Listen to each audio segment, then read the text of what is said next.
Test, test, test, test, test, test, test. You hearing this? Yeah?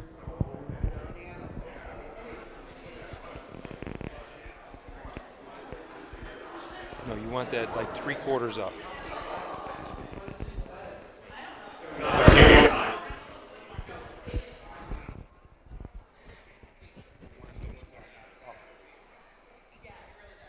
Test, test.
I saw two.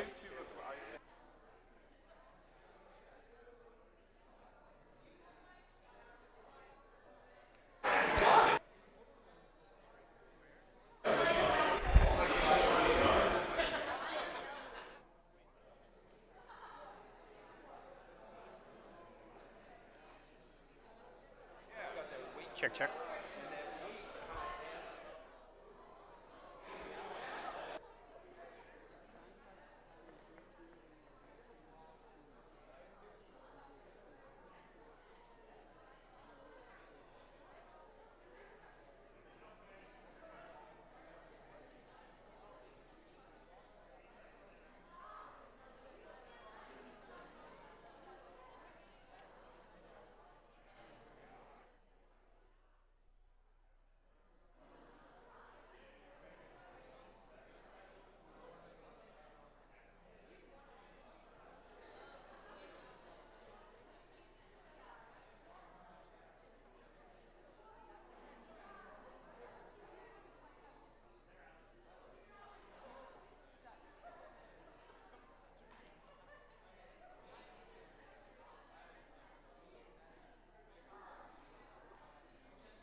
Welcome, folks.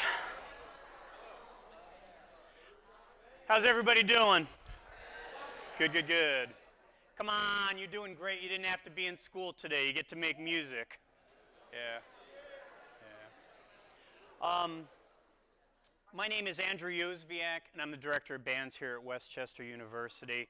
I'd like to take just a second to welcome you all here and thank you for taking time out of your other schoolwork and whatever other activities you're involved in to come and spend some time with us today. This is a pretty special event for us, and the thing that's kind of unique and special about it is that this is a work in progress event. A lot of you will be doing assessments or adjudications later in the semester, later in the spring, along with your concerts and normal performance schedule. The thing that we always get real excited about for this particular event is we kind of get to be in the weeds with you. We kind of get to dig into the stuff as you're working on it. And it's not just one person who's going to show up and come into your band room and do a little bit of a workshop with you during your band period. We've got a really, really great slate of clinicians who are going to be able to work with you today.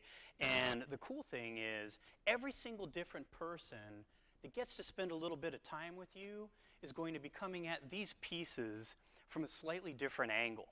So part of your job today is to take stock about all the different ideas that you're receiving, and a lot of the things are really going to ring with you. Some of the things that you hear are going to have these immediate effects on your ensemble. You'll be like, whoa, that's so cool. Like, why don't we ever talk about this kind of thing? And then other things, or probably a lot of the things, you're going to get to go back to your home schools and have some real interesting discussions with your director about, why did this person say this and this person have this approach? And sometimes they might actually even be in contrast with one another. But the interesting thing is the number of different ideas that you're going to be able to digest today are going to make your bands better and your performances better throughout the spring semester. So we're excited to be able to be part of that process. Along with myself, the two other Westchester University band directors are going to be working with you this afternoon and evening, and that is going to be Dr. M. Gregory Martin in the back, and Professor Adam Gumbel here from Westchester University.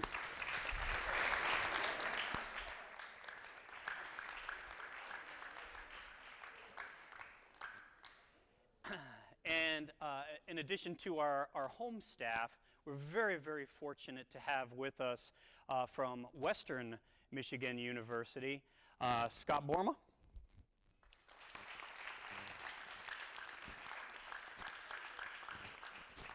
And completing our tour of the Wests today, we have from West Virginia and the president of the National Band Association, Dr. Scott Tobias.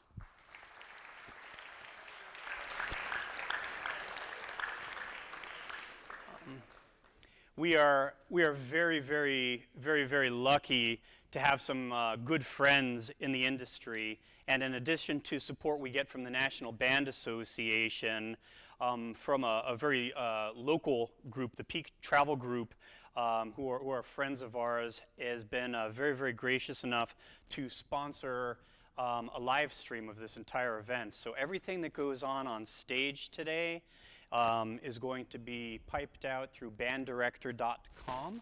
Our good friend Dave Knox and his son Dave are out there live streaming the event so that people back home and other band directors all across the country and around the world are going to be able to benefit from the suggestions that you folks are receiving today. So special thanks to the National Band Association, Peak Travel Group, and banddirector.com for their efforts in producing this event. Our Master of Ceremonies, head commentator, and clinician for you a little later in the day from Shenandoah Conservatory and through Jupiter Music Instruments, we have Andrew Hitz with us today.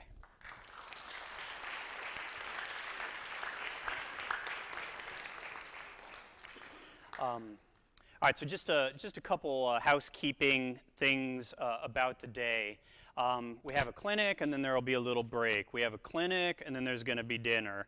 So on the breaks, we're going to provide you with food and some water throughout, so you have some snacks and a little bit of energy just to keep you going through this clinic today. If we could ask you, try to be respectful to the rooms you're in, because there's going to be another 3 bands who are coming in here tomorrow. We're going to be using the same spaces. We'll have garbage bags around and trash cans around the building. Please use them to dispose of your garbage throughout the event. During our dinner break that goes from 5:30 to 6:30, you all come down here and we'll get pizza and some other food that we have for you for dinner. As you're doing that, we're going to ask that you kind of find seats in this main lobby area right out here, and through the double doors to the side here, we're going to ask you to try to stay out of the hallway that's right at the front part of the lobby, because there's going to be a senior recital that's going on right through the doors there between 6 and 7 o'clock. So if we could, as we're going like down towards the bathroom in those areas, if we could try to keep things to a dull roar so that those Westchester students have a respectful environment to be presenting their recitals this evening. Other than that, I think the last thing that we'll talk about is after we finish this day and collect all this great information, we're going to have a little bit of a show and tell for each other. We don't call it a concert or a performance or anything like that, because I know that a lot of our progress and where we are in our work on these pieces has just begun. So it might be a movement of a piece, it might be part of a movement, it's going to be whatever we decide it to be at that point. But we'll all get together and play a little bit for each other at the end of the night. And in the spirit of the event, the Westchester Wind Ensemble will perform for you following your show and tells, and ours will be exactly the same kind of thing, just so everybody here knows that we're all at the same point.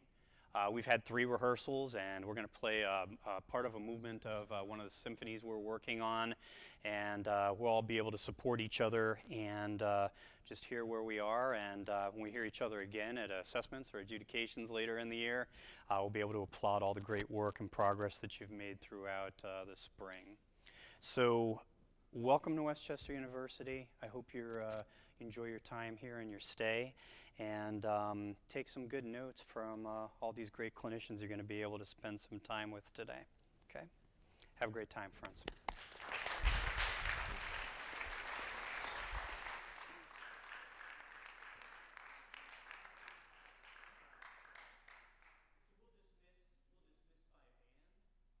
The first group out, Boyertown, you guys could head out with Mr. Langdon. You're going to head upstairs to room 320.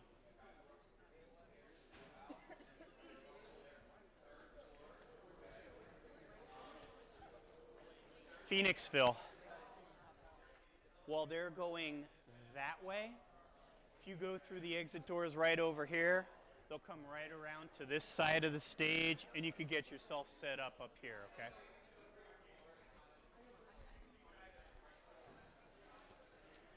Sit tight, Cedar Crest.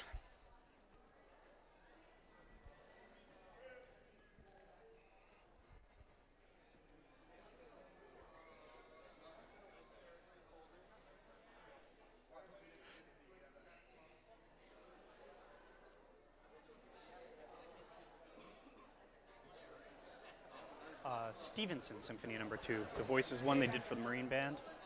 Yeah. Second movement. Most of the second movement. We're foregoing the introduction at this point.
Testing out these ligaments that Dave Knox Yeah. put together.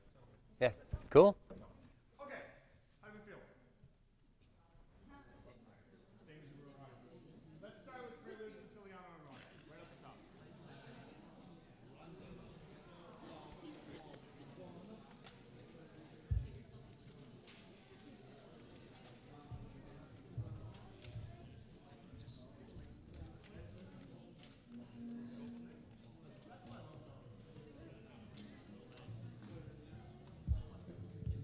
Hey, trombones, can we move you forward 2 seats?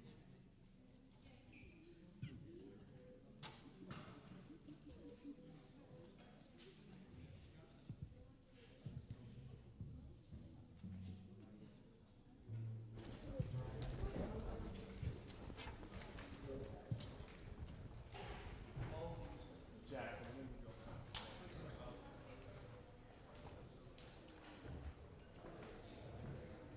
We actually have a carpet. Nice. Yeah, which makes this, but you have, if you have that resource, Yeah. kind of have to. Oh yeah. Right. Absolutely. And not just do the piano. That's cool. Good. All right, from the top. As soon as the trombones are ready. Okay, on the other.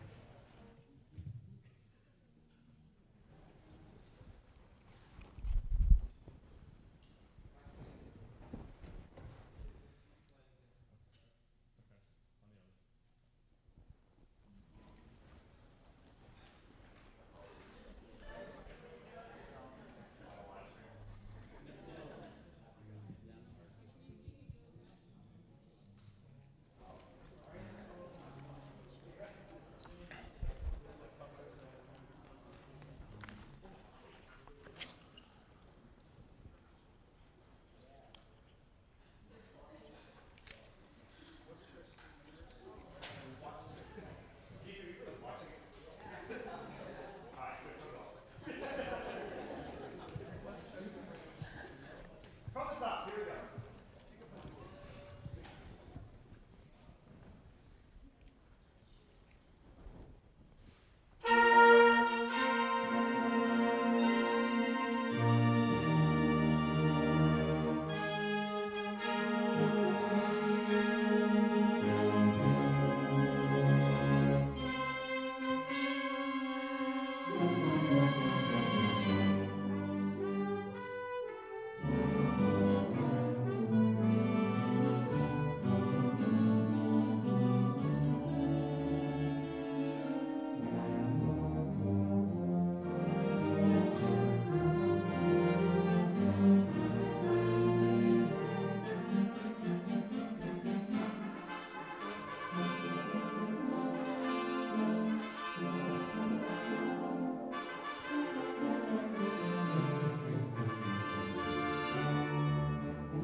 All right. You sound great. You're welcome. That's great. You mind if I Absolutely. jump up? Yeah, really nice. I'm so glad to start off the day like that. It's so nice to hear you so well prepared and paying such close attention to detail and all these things. You've got a lot of articulation responsibilities, a lot of dynamic contrast responsibilities, and with that comes a lot of listening responsibilities, okay? So you obviously know what you're doing. Okay, one thing overall that I'm noticing is that we're just not always matching each other on all of these decisions. Okay, the way we shape an accent, what forte might mean something different than it means to you, and just being a little bit more willing to adjust on the fly, so that we match a little bit more. Can we just start at the beginning again?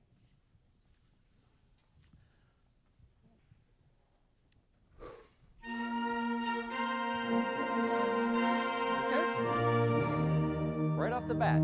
So somebody describe an accent for me. What do we do when we see an accent? I guess they don't know what an accent is. Yes. Make it noticeable. Sure. It stands out. Right? Yep. Raise the note one dynamic level? Sure. A very quick kind of like forte and then like decrescendo. Yeah, so a little bit of shape to it, like a little miniature decrescendo. Yeah, all great answers. We just all have to agree on it. So, da, da, da. If we can have just a little bit more of that kind of shape to it, equally from player to player. Let's try it again. Okay. And make sure when you're thinking about putting that air into the instrument, try not to just put it into the instrument. Try to send it out here. Da, da, da. Let's try it again.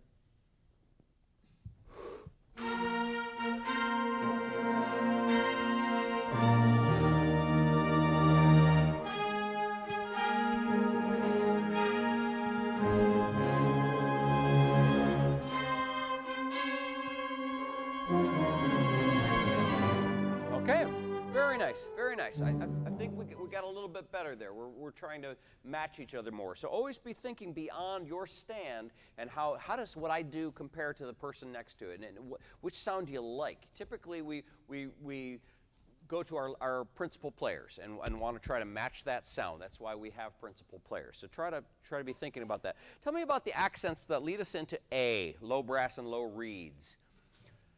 Tell me which one you like better. Dee, dee, dee, dee, dee, dee, dee, or da, da, da, da, da, da, da. Hopefully you like number 2. Okay, what was different about number 2? Yeah. I put maybe a little more space the first time. Maybe it was too much space.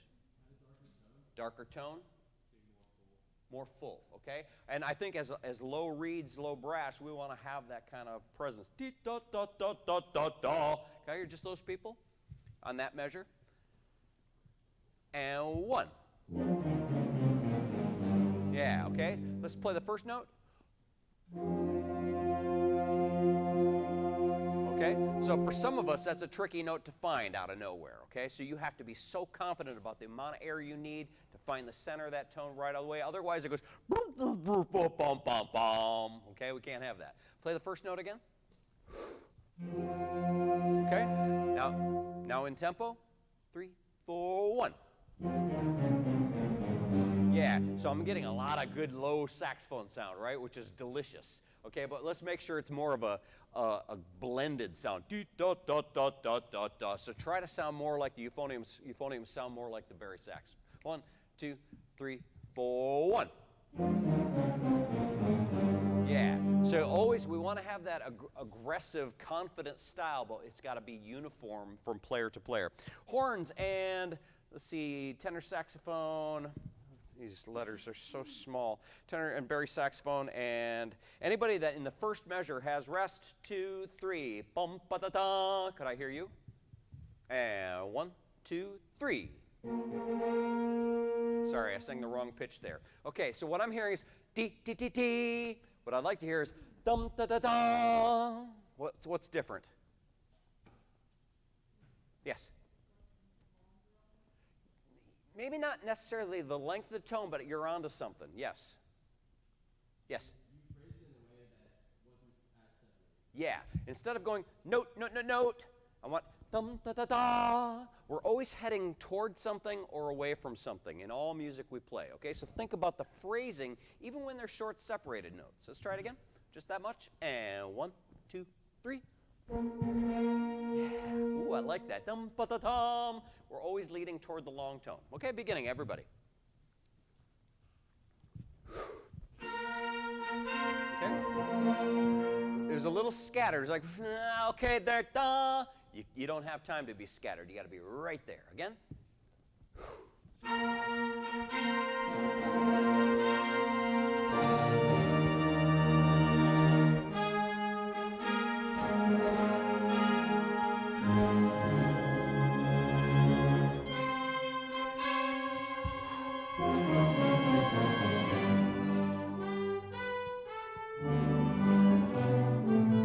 Okay, good.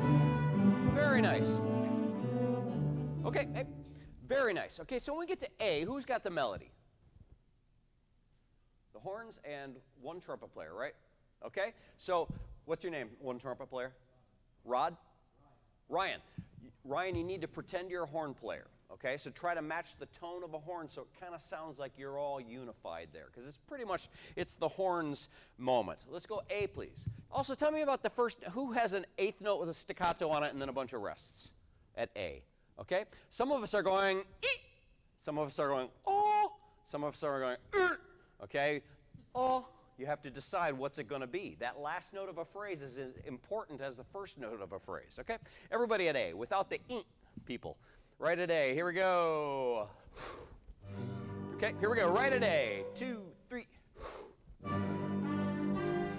Okay?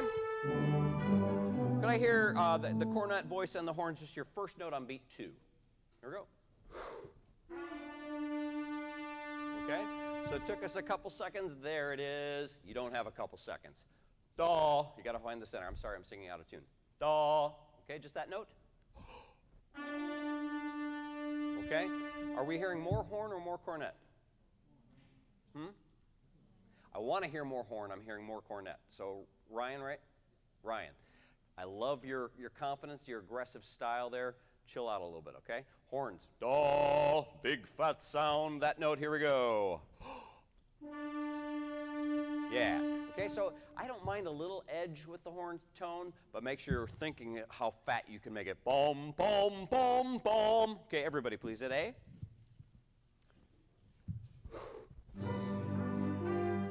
Okay.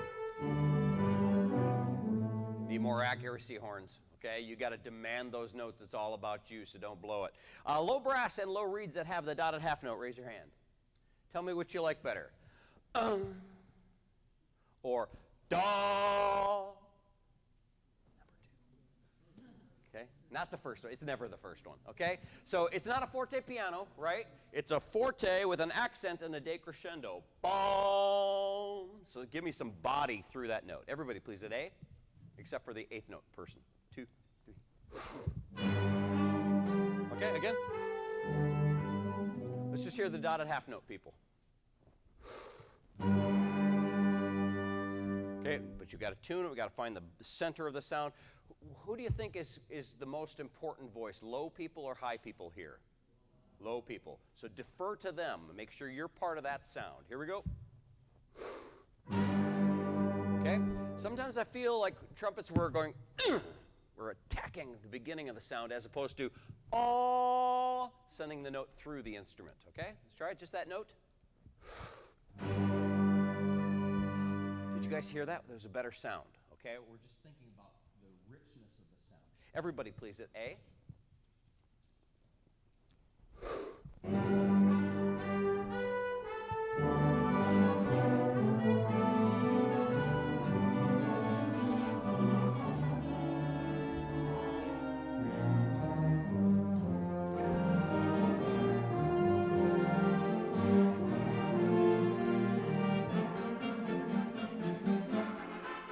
Yeah, very nice. Okay, so getting into B, I think the most interesting sound are the woodwinds that have do, the quarter into that. Could I hear all of you getting into B? Just 4, 1, 1, 2, 3. Let's try it again. 1, 2, 3. Yeah, but it's got to be more of a gesture. Okay, and 1, 2, 3.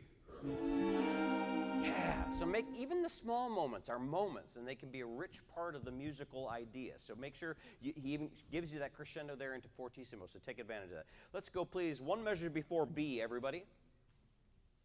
Here we go.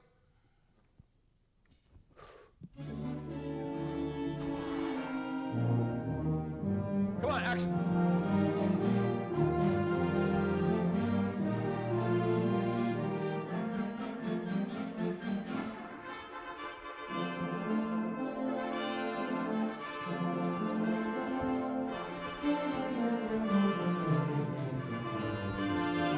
Okay, good.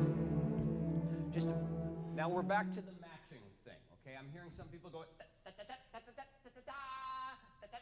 and some people go ta ta ta ta ta ta ta ta ta. We have to somewhere in between. Thum ta ta thum ta ta thum ta ta ta. Of those notes that I just sang, which one's the most important? Which one are we heading to? Well, first is always important because you got to initiate the sound. But as a phrase, what are we leading to?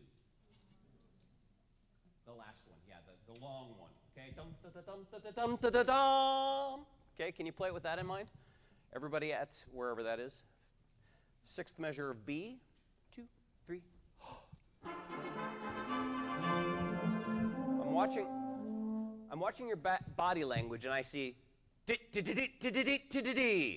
What I want to see is dum da da dum da da dum da da dum, like you're gonna go someplace. Okay, let's try it. 2, 3. Yeah, that's the idea. Okay, and so then when we answer with the low brass, low reeds, we're gonna mimic that same kind of idea. Okay, we're starting there. The sixth measure of B. Everybody, go someplace.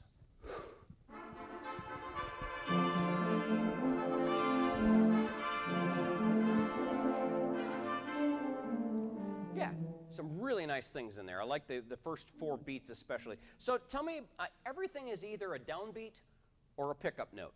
That's a very general thing, but almost all notes are either a downbeat or an arrival or a pickup to something else, okay? But you have to think about the function of the pickups. If I have dee pa-ta-dum, pa-ta-dum, do you like that, or do you like dum, pa-ta-dum, pa-ta-dum? Hopefully number 2, because it's leading.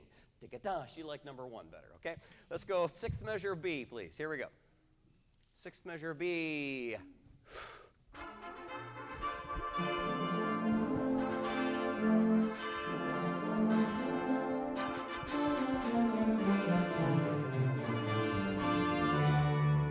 Okay, yeah. Very good. A lot of very nice things in there. Tubas, when you came in on the high E, we're not all getting a high E, are we? Okay, and that's a pretty consistent problem. You need to demand that. Can we hear it in a high E? There you go. So just do that when you do it. Bum, bum, bum. Can I hear just the tubas there? 2, 3. That is a very unique scale you've just invented. Let's play the one that he wrote. Okay, bum, bum, bum, bum, bum, bum, bum. Okay, let's try it again. 2, 3. It's close. It has to be perfect, doesn't it? Okay, if both of you don't do it, so really spend some time really getting those pitches in your ear so you know what it's supposed to sound like, and you demand that of yourself. Can we go, please, before C, 2 measures, everybody? 2 before C.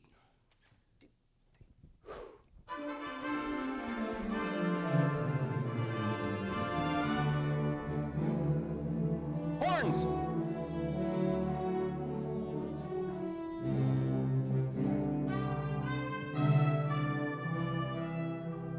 Okay, very nice, very nice.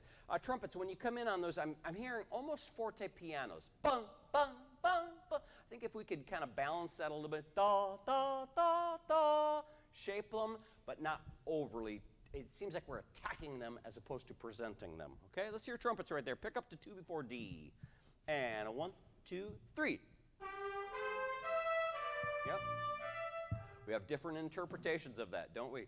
We also have different confidence levels of finding those pitches and finding the center of those pitches. So we just all have to have confidence.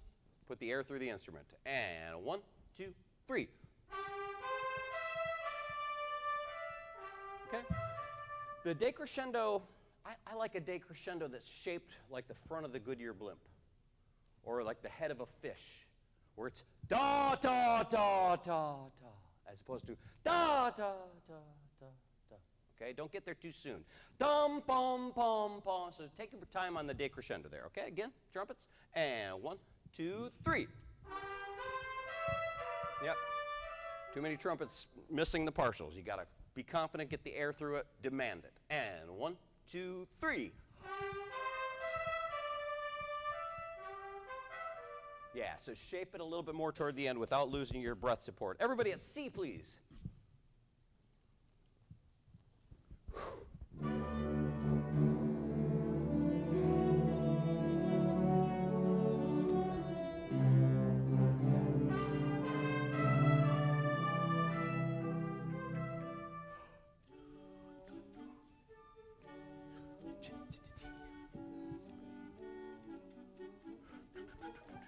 Yeah, okay? And then suddenly we get into a very delicate point, okay? It's helpful when everybody's playing. It's a lot easier to play when everybody's playing, right? Okay, when all of a sudden it's just you and somebody 3 chairs down, it's a little less, but you have to step up with that confidence. Okay, tell me which one you like better at D. 1, da, da, dit, da, da, dit, da. Or da, da, da, da, da, da. What's different about number 2? It's less what? Yeah, I'm giving it a little more body. Now, why would I do that? Well, it sounds better. Yeah, sure. No, that's a good answer. You know, the note before that quarter note is staccato, and then it's a quarter note. A quarter note gets a whole beat. It doesn't get just a half a beat. So give it a little bit more sound. Okay, can we go D, please? Everybody. 2, 3, 4, 1.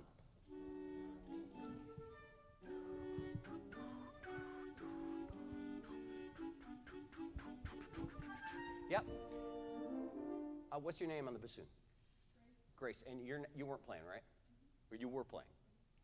You were. Okay, so I heard her. Maybe you can play out a little bit more. And we tend to get a beat behind in that moment there. 1, beep, ba, ba, 1. Okay, let's try it again. A D, 2, 3, 4, 1.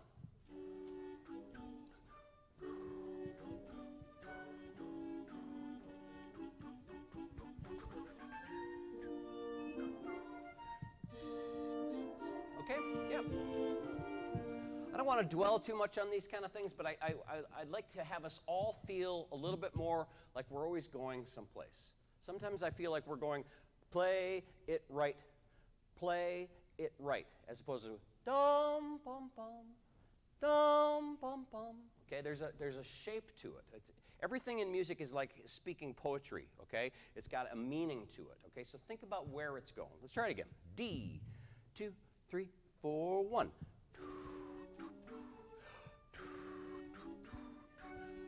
Dances a little bit.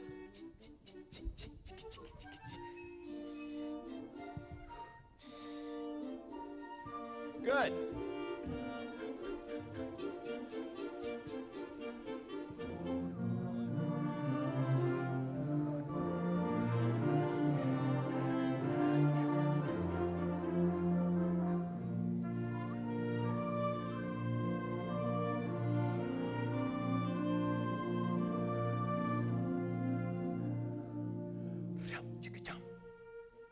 Accent.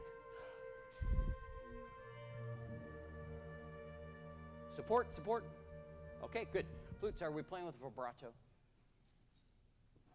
I'm kind of the school that flutes should always play with vibrato all the time, always, always, all the time, always, unless it says otherwise, because it just gives a warmth to your tone. Okay, that's my feeling about it. Others have a different feeling about it, but I think you'll have just a little bit more sweet of a sound if you really work on playing that vibrato together. Okay. Also, when we get to F, who's got accent, staccato, accent? At F, who's got that? You guys still with me? Hey, hey, hey. At F, if you got an accent, staccato, accent. Yeah. So that's got to be spicy. It can't just be It has to be da, da, da. Okay, give it a little bit of sound. Let's go there, right there at F. Frank, 2, 3.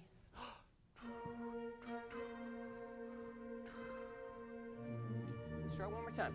Again, it's almost like your eyebrows have to go up when you play it. Bum, bum, bum. It's so exciting. It's like you're telling somebody a really important secret. Okay, let's try it again. And 1, 2, 3.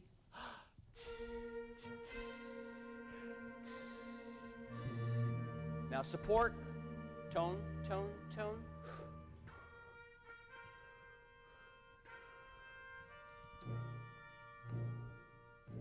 Okay, very nice. So overall, I think our biggest thing is just matching each other at a higher level, okay? Trying to really create the same kind of tones, the same length of tones, the same shape to your accents, and then expressing lines. Always have someplace you're going to or going away from. Cool? Want to do the second movement? Well, actually, with the percussion here, let's do the third Great. movement. Awesome. And all that. Yep. So, awesome. Cool. You want to take that with you? Fine. Sure. Thanks.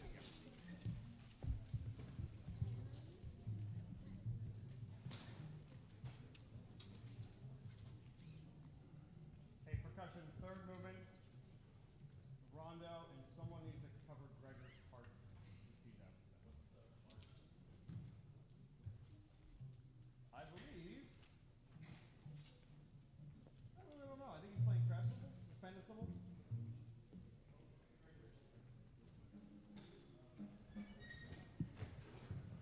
Oh, yeah, this is the first time. Awesome. No idea how this is going to go. I feel privileged. So do I.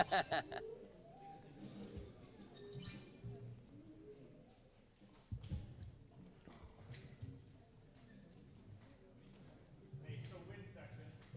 This will be the new experience. See how all this fits together for percussion section. Percussion section. Now you're gonna understand how some of this goes together.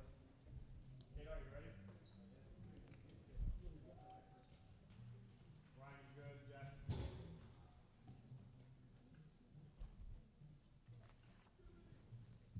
All right.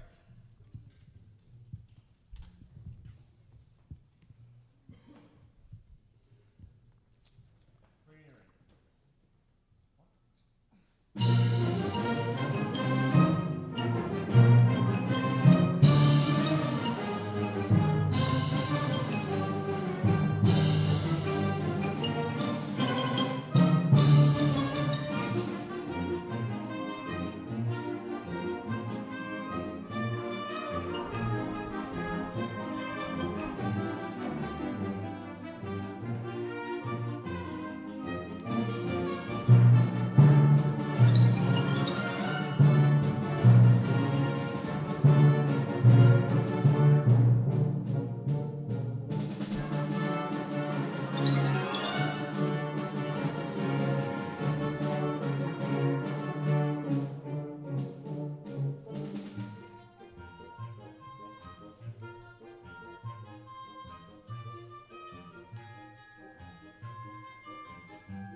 Yay!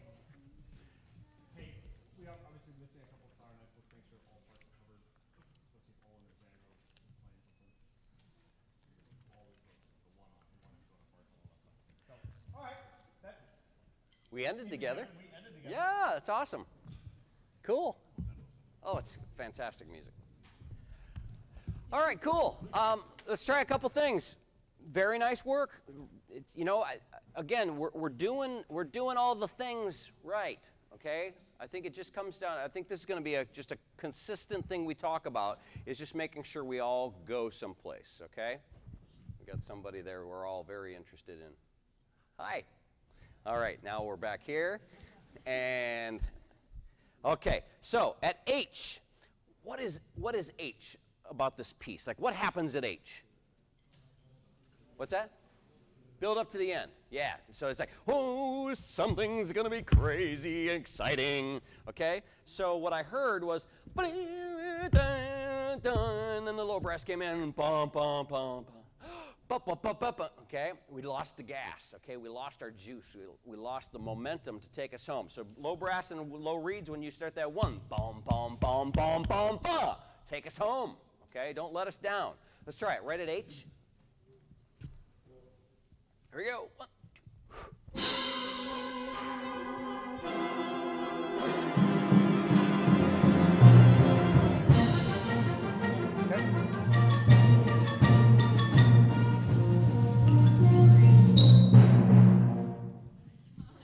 Wow. That is the best ignoring of a conductor I've ever experienced. That was so cool. So next time, we'll stop earlier. So, percussion. Make sure we're counting. That's what percussionists do, right? Okay, let's try it again. At H.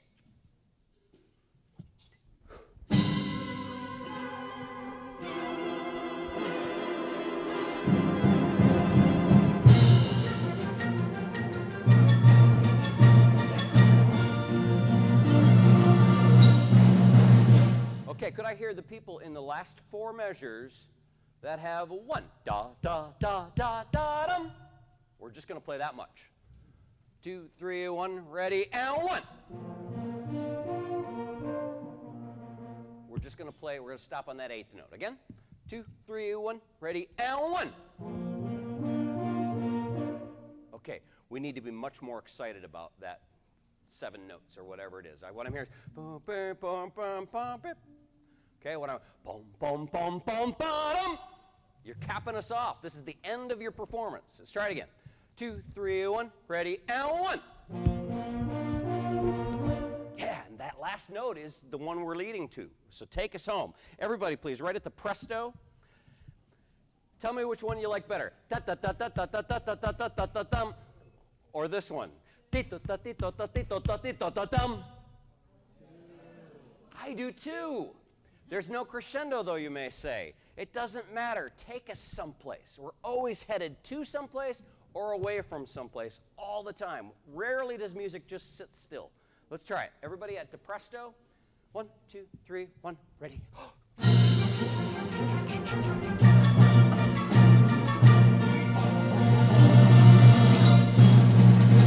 Okay, tell me which one. That was way better.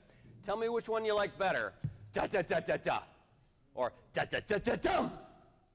Second one. Let's play the last 2 measures.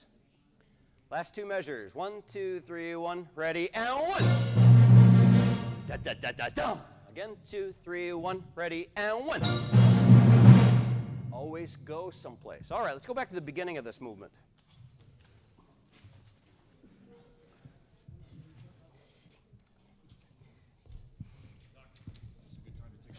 Absolutely. Sure.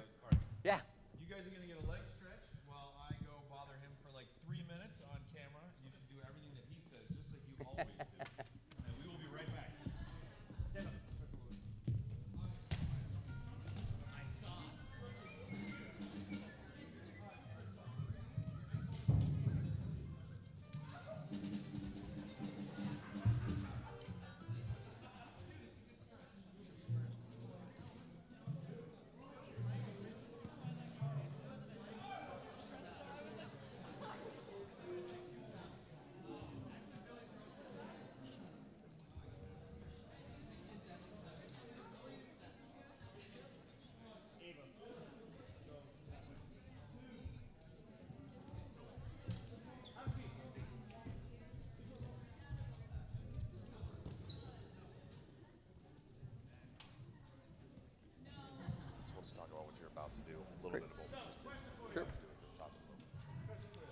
Okay, here we are on the banddirector.com feed for the National Band Association Band Symposium. I got all those words right in the right Nicely order. done. I'm impressed with Yeah, me myself, too. which is not endearing.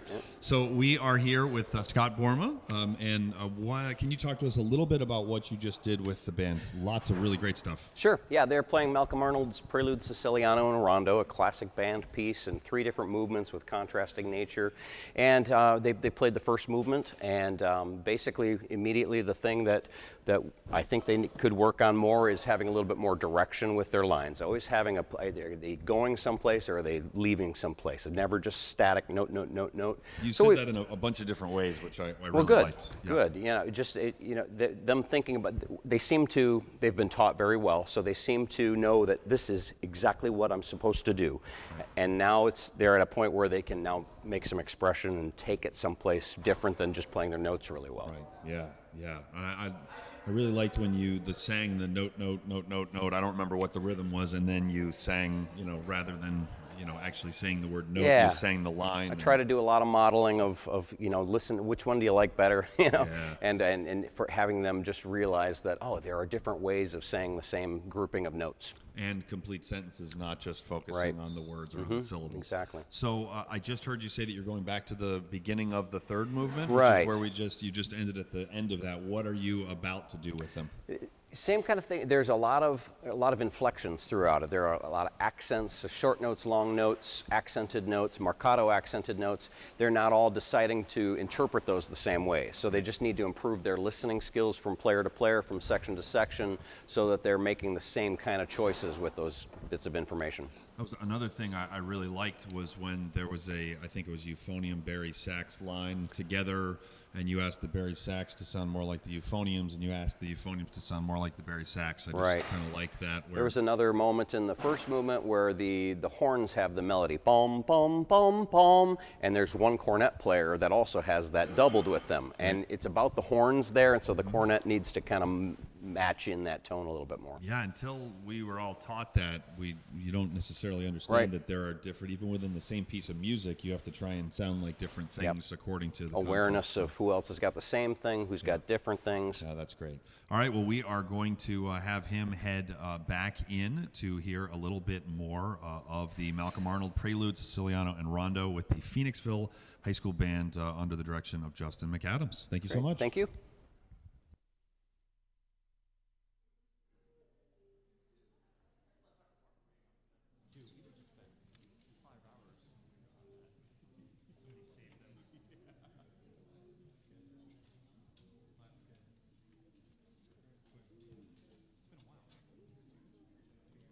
How many of you did this 2 years ago? Oh, really? Yeah. Wow, that's a lot. Yeah. That's a good portion of the band. Yeah. Good for you. So, and tell me who's here. Is this a 9 to 12 band? And is it an audition group or this everybody? This is the band. And how many kids do you have seen all outside? Raise your hand if you're marching band.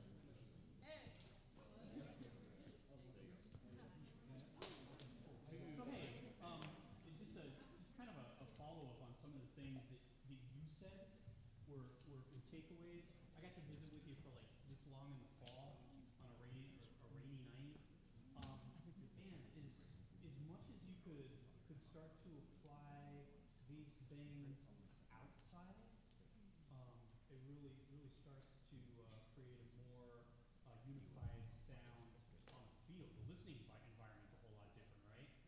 But that kind of connection with each other becomes even more important because you're performing in space and moving and doing all the cool, crazy stuff you do out there, right? All right, I'm gonna get out of here so you can get to the main event for a little longer. All right, back in. Here we go. All right. So let's take a look at the beginning of the third movement, the rondo. Okay, so guys, a lot of the same kind of things I was talking about in the first movement that we can be a little bit more mindful of. Direction of phrases. Where are these notes taking us? Okay, you're really good at doing it right and playing the right notes and the right rhythms and all these kind of things. Just try to be a little bit more aware of each other. Also, I kind of think that all music is a dance of some sort, okay? Sometimes it's a fast dance, sometimes it's a waltz, sometimes it's a disco, but it's got groove to it, okay? There's a pulse to it. And I'm watching your body language a lot of times, and I don't know how you guys play together, because some of you are just try to be a little part, just get into that a little bit more. Can we start at the beginning, please? Let yourself go. And 1, 2, 3.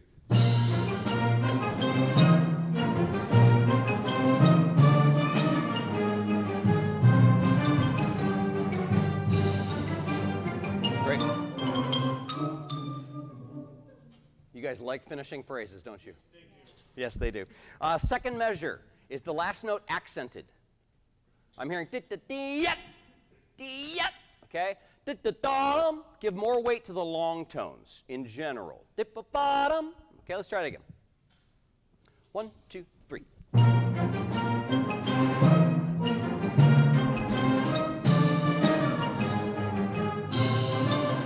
Okay. We're slurring from the accented note to the next one, right? Okay, so make sure that the note prior to the accented is separated and backs out of the way. Because I'm hearing a lot of people going da-dee-da-da-da, da-ba-ba-bum. Want to really make sure that that accent speaks, and sometimes that's simply by diminishing the note before it, so it speaks more. Let's try it again. On the top.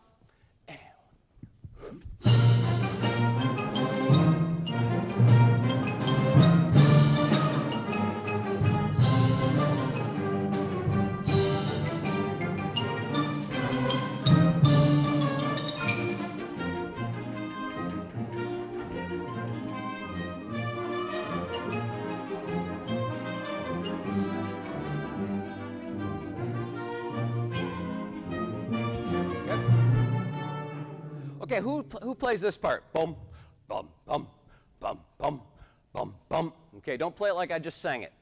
Play it like it's interesting, because it's not that interesting, is it? But it's vital to the motor of this music. Boom, boom, boom, boom, boom. Every pickup note is leading to the zum, boom, boom, so we can dance together. Okay, it's a waltz. Let's hear just those people. Zum, boom, boom, bo. 1, 2, 3, 1. Ready, and dum. Okay?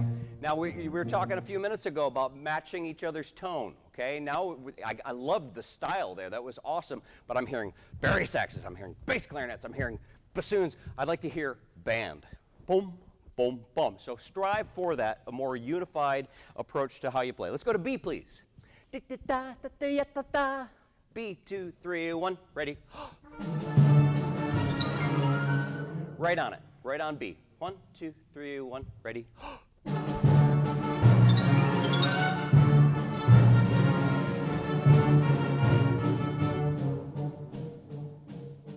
How's it going? All right. So, tell me which one you like better. Da da da da da da da, or da pa bum pa pa yum pa pa. Of course. Go someplace. Take it someplace. Now these people, is great, and then these people that go is not so great. Okay? It's harder to project low notes, especially when they're descending. It's easy to go, everybody hears that. But the people that have, you got to really make that happen. Let's go, everybody, please. B, 2, 3, 1, ready.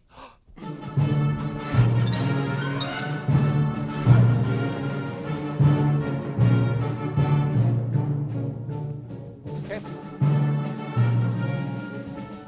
Remember the head of a fish, the front of the Goodyear blimp I was talking about? When we get to those last two measures, what I'm hearing is jump, jump, jump, jump, jump, jump. It's not a decrescendo, it's a subito soft and stays soft. You gotta go jump, jump, jump, jump, jump, jump. Each note has to be a little bit softer, so make sure we make that happen. Could I hear the people that go one, right there in the fourth measure? 1, 2, 3, 1, ready, and 1. Okay, all right. Give me that kind of attitude. 1, 2, 3, 1, ready, and got to make sure you go 1 and 2. 1 and 2. Okay, 1, 2, 3, 1, ready, and okay. So I don't want you to raise your hand and answer this question, but how much time have you individually spent making that awesome? Because it's not awesome yet. There might be 1 or 2 or close to awesome. everybody's got to be awesome in the band, right? Everybody's got to step up to that. So that's an important moment you really have to learn. So now let's hear those 2 measures before C. Jump, jump, jump, jump, jump, jump. Those 6 notes. Here we go. 1, 2, 3, 1. Ready. Okay? Make sure that the tone is always good, no matter how loud or soft you're playing. Dum, dum, dum, dum, dum, dum. Again, 2, 3, 1, ready. Yeah, be careful not to rush. Don't drag. Jump, jump, jump, jump, jump. Everybody, please, at C. C, 2, 3, 1, ready, and. Dance.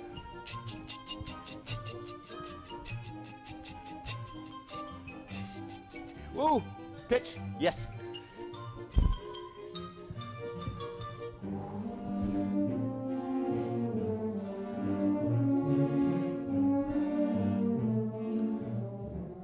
I know you're sick of hearing me do this, but what do you like better? Pa-da-da-da-da-da, or pa-da-dee-da-da-dee-da-da-da. I know I sound like an opera. Well, I don't really, but it's got to have expression, okay? It's got to go someplace. I'm watching your conductor. He's all over these big, and you're going, he's not doing that just because he's working out. He's making music, so you got to make music with him. Everybody at D. It's good aerobic exercise, but you got to make the music happen. D, 2, 3, everybody.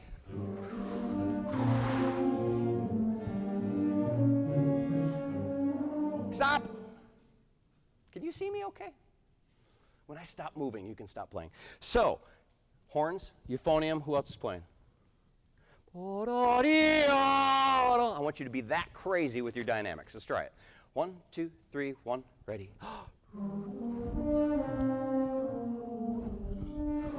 Yeah, okay, it's good. Good efforts from a couple individuals. All of us have to do. 1, 2, 3, 1, ready.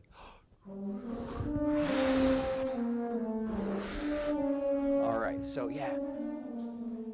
Nobody will ever tell you, be less musical. Okay, oh, that was too musical, or that was too expressive. You can never be expressive enough, and that's what makes music exciting. When we get to F, everybody look at F. What I think is the melody is this. Is that the melody? No, it's not. The melody is bum, bum, bum, bum, bum, bum. Let's hear those people. Bum, bum, bum, bum. F, 2, 3, 1, ready.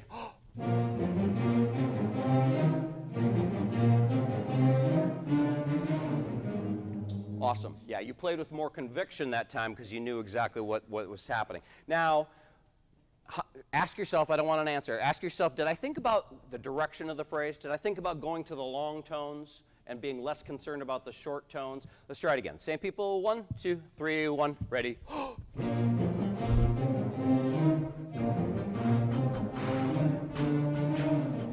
Okay, good. So they have fortissimo. The big-a-da-pa-pa-pa has forte, okay? So know your role. Everybody please at F. F, 2, 3, 1, ready.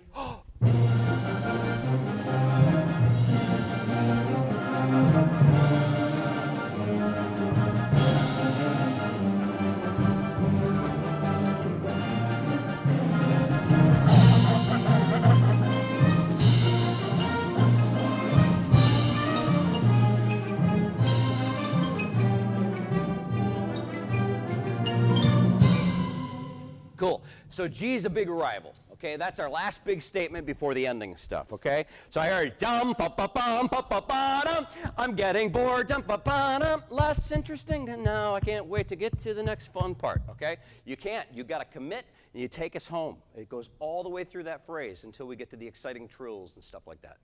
Cool. Let's do something else.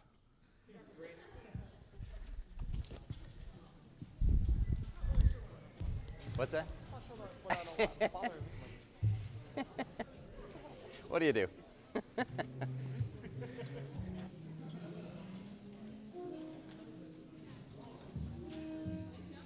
I don't know this piece.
That's what I was talking about.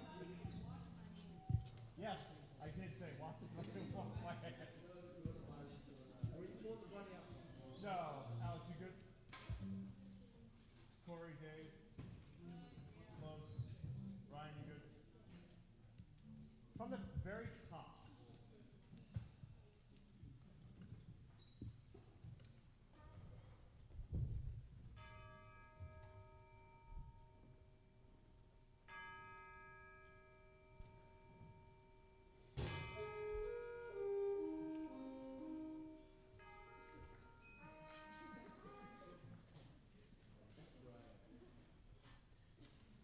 You need another stand?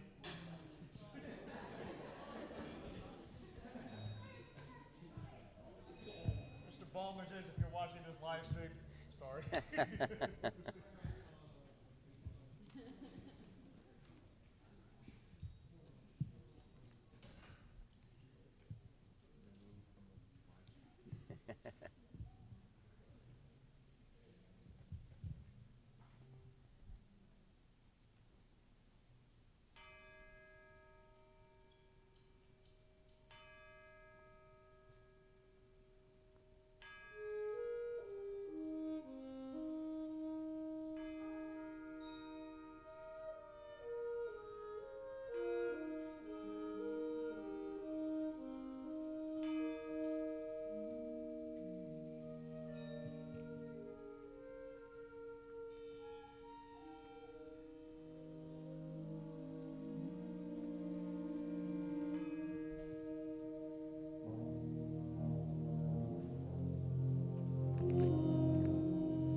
Ah.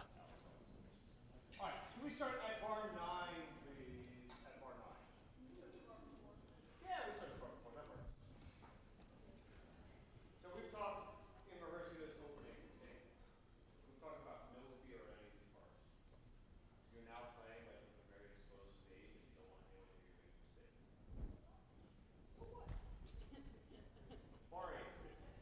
Bar 8. 2, 3.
Beautiful.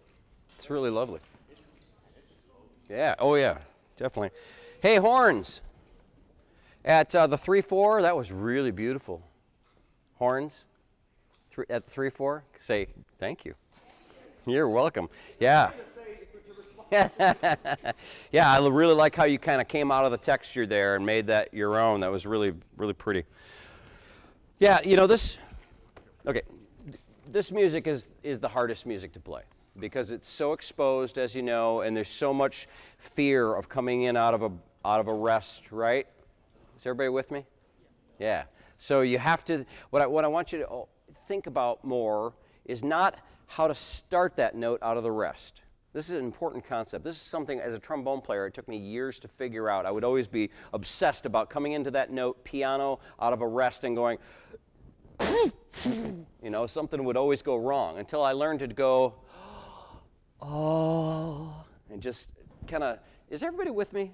Can I have everybody's attention right here? So just think about how you can have that air go this way, oh, instead of,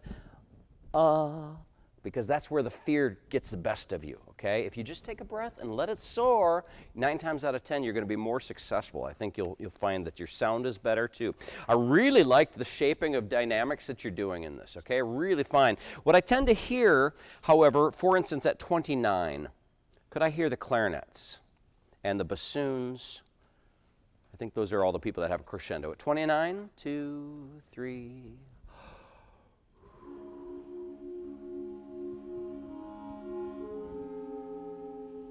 okay, good. That was better that time. The time before, and every single time we have this, I'm tending to hear you go 1, 2, 3, 4, 1, 2, instead of 1, 2, 3, 4, and 1. 1 is the top of the crescendo, not beat 4, okay? So make sure you take us into that next thing. It goes back to what we were talking about before. We're always going someplace, and then we're going away from it, okay? Let's hear everybody, please, at 29.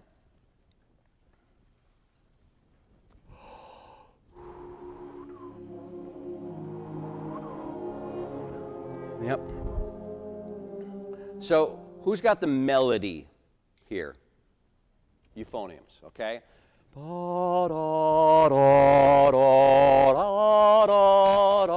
Sing that out a little bit more. And you guys that just have the whole notes and half notes, listen to the melody, okay? So a conductor's role, it's not your job to play with the conductor. We're here as reference only. It's your job to play with each other, and we're going to hopefully guide you toward that success. But you have to listen to that. So in other words, don't change to your note on the downbeat of the second measure until they change to their note on the downbeat of the second measure. Okay, let's try it again. At 29, here we...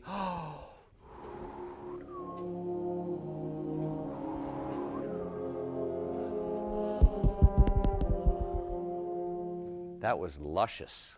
Okay? So be sensitive to who's got the moving stuff, okay? And be a part of supporting that through the whole time, okay? Very nice. So I think we've only got like 2 or 3 minutes left, am I right? Oh, do we? Okay, great, awesome. Cool. So let's go back to the beginning.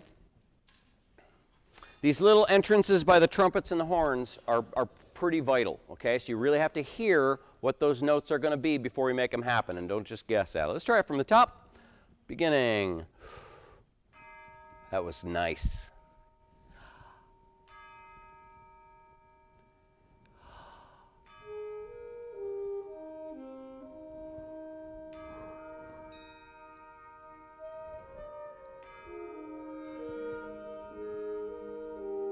Okay, good. What's your name on the sax? Ryan? We got a lot of Ryans in the ensemble. That's good. Okay, so you're shaking your head. What didn't you like? It's okay. Okay, what I'd like Ryan to do, and all of us to do, Ryan's doing an awesome job of playing the notes right, okay? I'd like to hear you go, even though it doesn't have a crescendo or anything, follow the line and do something with it. Can you try that? We're going to start the third measure.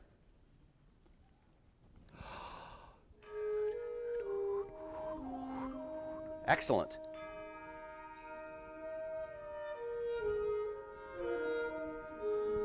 Good job, horns.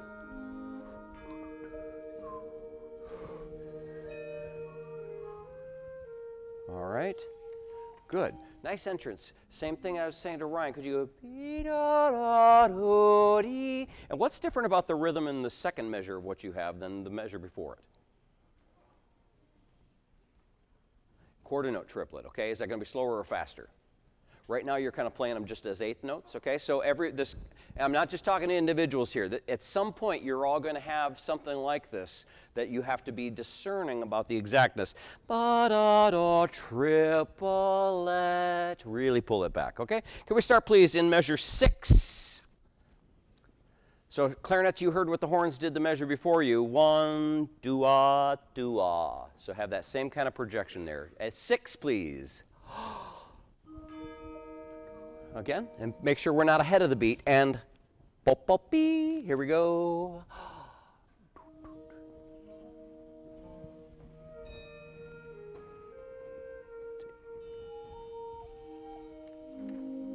Yep. It's all about you, right? So you have piano, play it as loud as is appropriate for that moment, okay? Good. Let's try it again. Measure 6.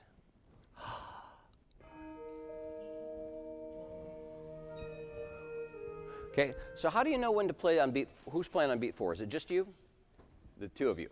The 3 of you? Okay. Oh, no, just the 2 of you. So how do you know when beat 4 arrives? Seems like a simple question. Count. That's a good question. Yeah. When I go like that is another good answer. The better answer is after she goes, and 4. Okay? And 4. So listen to her. She's got a pickup note into you. Okay? This is just a general thing that I really want you all to think about. Be aware of what other people have in the ensemble and how your part contrasts or supports it. Let's go together. At 6, here we go. Nope, that's too early. But then, okay, listen, again, 6. Yes.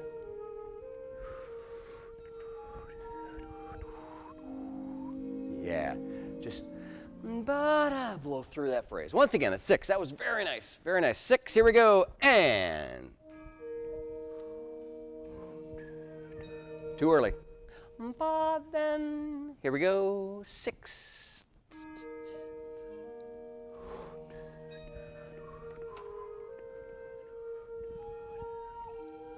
Excellent.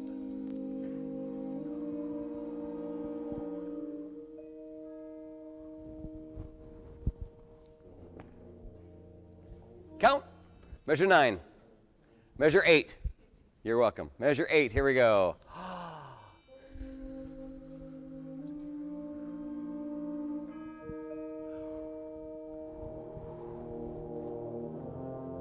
Yep, good. Remember what I was saying a couple minutes ago? The clarinets were crescendoing too quickly. Be careful you don't go,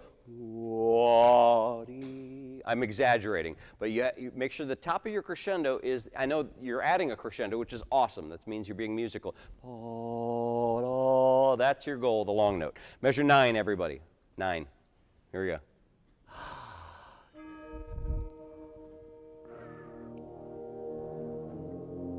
Take it across the bar line.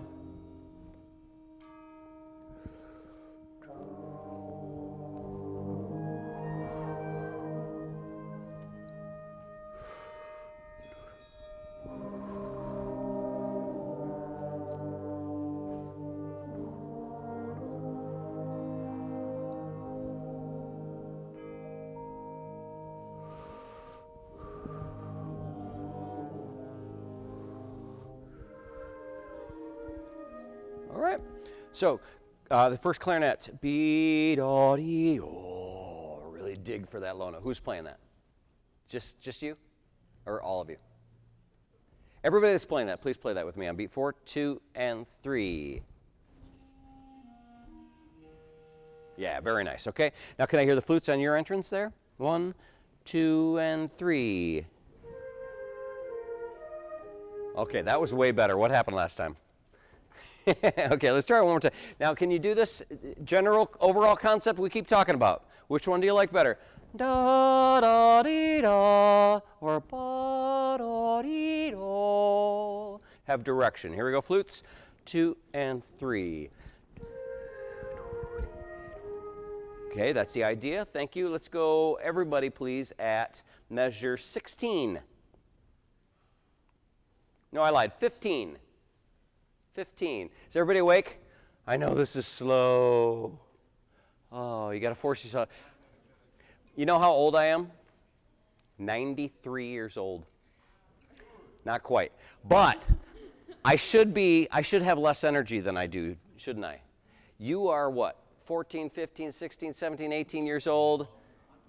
You should have a lot more energy. So come on, let's get some energy. 15, please. Here we go. 15. Here we go. Patience.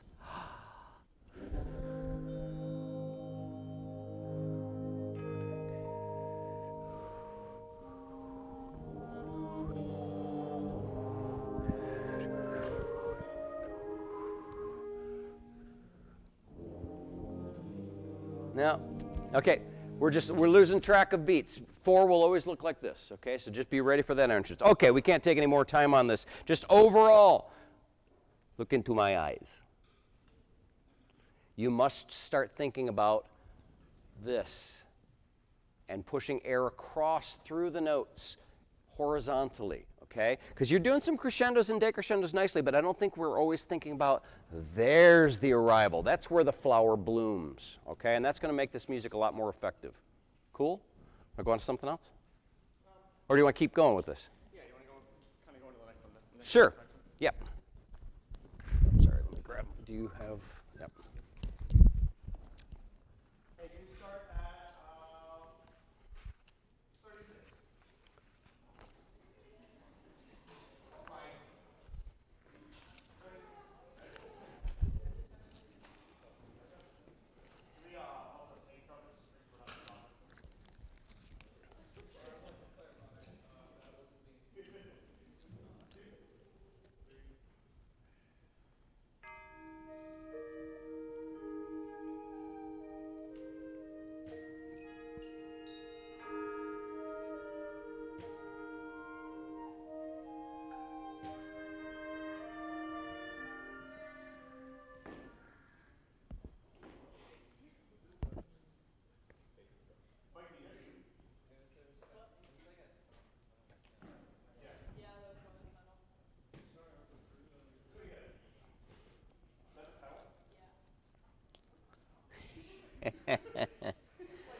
Someone's really aggressively counting if the trumpet's fine. Well, it is a percussion instrument, so.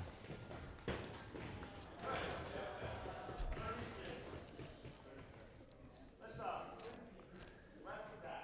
36.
Good.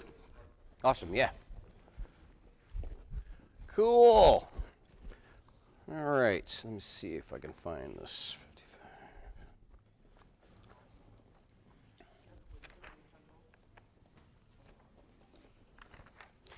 Trumpets. At 72, what's your dynamic? That's a forte. What do you think you played? Piano plus. Okay? So it just kind of was soft, and this stayed soft and stayed soft. If it were mezzo forte for a while and then went away, that's going to be more exciting. Okay? So try to really, okay, thanks. Try to really be more concerned about the exactness of what you've got. Horns, there's a lot of cool parts in this, right? We're not playing every note very well, are we? That's your responsibility. Like that. Ba ba ba da beep ba ba. Every single person has to play that marvelously. Same thing in the euphoniums, right? Tenor sax and bassoons. Let's hear that right at 68. Everybody at 68. Here we go. And.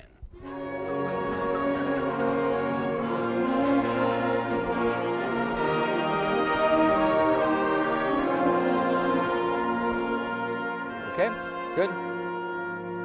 Oh, yeah, thank you, trumpets, for playing mezzo forte there. Let's hear the bassoons, the tenor sax, the horns, and the euphonium that have one, ba ba ba da ba ba ba. Ready, and one. Okay, we got off to a rough start because some people rushed coming in there. Zoom, ba ba ba. The first two notes, what are they? Pickups or downbeats? Pickups to beat two. One and a two. Okay, so think of the function of those notes. Ready, and one. Okay? Ba ba ba da ba ba ba. Got to have a little bit more attitude, a lot more air. Ready, and one. There's one or two horns that want to go note, note, note, note, note, note, note, note, note. Instead of one, ba da da da beep ba ba. Feel the pulse, and one. Euphoniums, you're rushing. One, ba ba ba da. Maybe I'm going slower than you do normally. Doesn't matter. Let's just go slower. Ready, and one. Yep. So you're trying to go one ba da da da, but it's rest ba ba ba, bum ba ba ba. Ready, and one. Yeah. So we just have to be a little bit more precise in our pulse. Okay. Playing the right rhythms isn't enough if our pulse isn't unified. Right? Does everybody understand that? You got to have more pulse. Feel that together. Matching each other with shapes of accents is kind of the same thing we were talking about before. Horns, your moment at 49 is a doozy. Make sure we all are playing it accurately and wonderfully. You know, I think back to the crescendos, decrescendos thing, I think we just need to be a little bit more mindful of where's the top of that crescendo. In general, the top of the crescendo is going to be the downbeat of the next measure. In general, okay? A lot of us are getting there early and then we're sagging over the next measure. Soloists, this goes for everybody, but when you have a line of notes, it's got to go someplace, okay? And why do we go to concerts anyway? Why do we go to a band concert? To see our grandkids or see our kids or something like that. But why do we go to an orchestra concert when we could just download it? Yeah. Feel something, great. Yes, but you could feel that listening to your download, right? Why bother paying the money to go see a concert? In different interpretations, sure. But you could get a lot of different recordings and get different interpretations, right? These are all good answers. Feel the tension in the room? Ooh, you'd need like humans to feel that. Yes? The atmosphere is better, which just makes the sound better. The acoustic atmosphere? In your room on a computer. Absolutely. Absolutely. Yes? Yes, that's the one I'm looking for, okay? There are human beings, and they've got bows, and they're going, you know? Yet when I watch a lot of us, I see,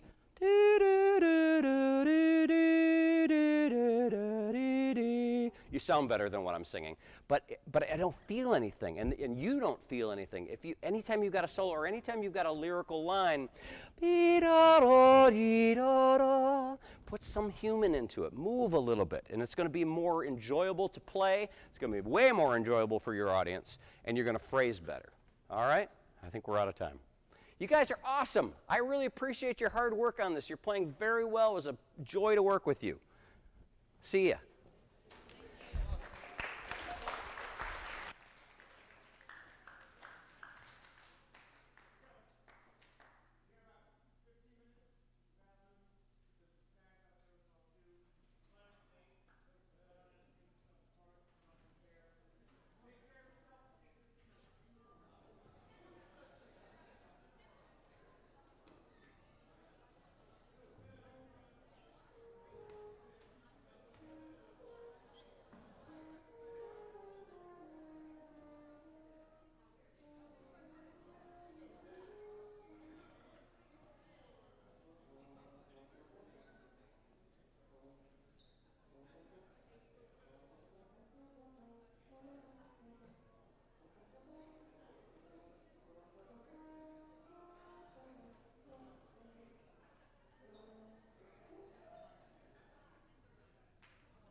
All right, here we are after just hearing the Phoenixville High School working on, well, a number of things. That was fascinating to listen to. Absolutely. We're really proud of Phoenixville, and they're a local band, so it was great to see them join us today at Westchester University. We have not yet introduced ourselves. I jumped right into in the middle of the clinic thing with Scott, and we haven't even met you yet. So first of all, my name is Andrew Hitz, and I teach at Shenandoah Conservatory, and I have been hosting the online feed here for this NBA Band Symposium for I thought it was 3 years, and it's like 5 or something. I'm getting old enough that I have no concept of time or numbers. Time flies. Yeah, it does. And you are Jennifer Bacone from Peak Group Travel. Yeah, I'm Beth Bacone with Peak Group Travel. Beth. So I'll just correct them on that. Beth? We'll just start there. But you it's go by Beth. Jennifer, right? Sometimes. Why did I write down Jennifer? I'm not sure.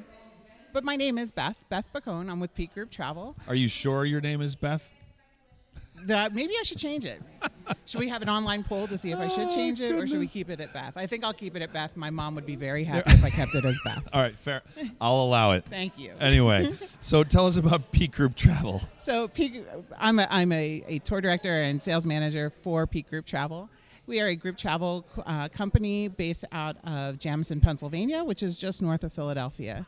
We've been in business for a little over 20 years now, and we handle group travel. And we specialize in performance tours for bands, choirs, orchestras, dance groups, basically fine arts groups that want to travel.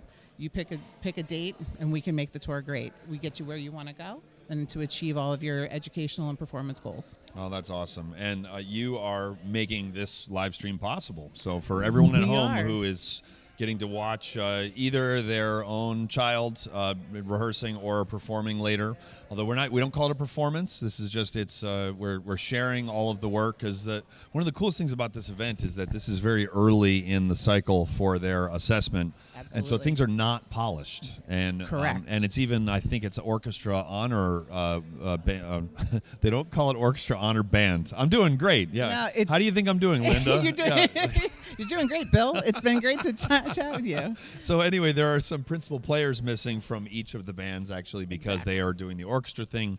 But this whole thing is just they come in with the music which they have gotten recently at a certain place, and then it's how far they've gotten them. So with that, so it's still a little bit raw, but that's exactly why they're here, to work with some fine educators and college level educators that can help them maybe hear something that they haven't heard before, something their director's already been working on with them. They hear it a little differently this way. And I think sometimes the students get a really strong message from these guest conductors and clinicians. Yeah, I think you're right.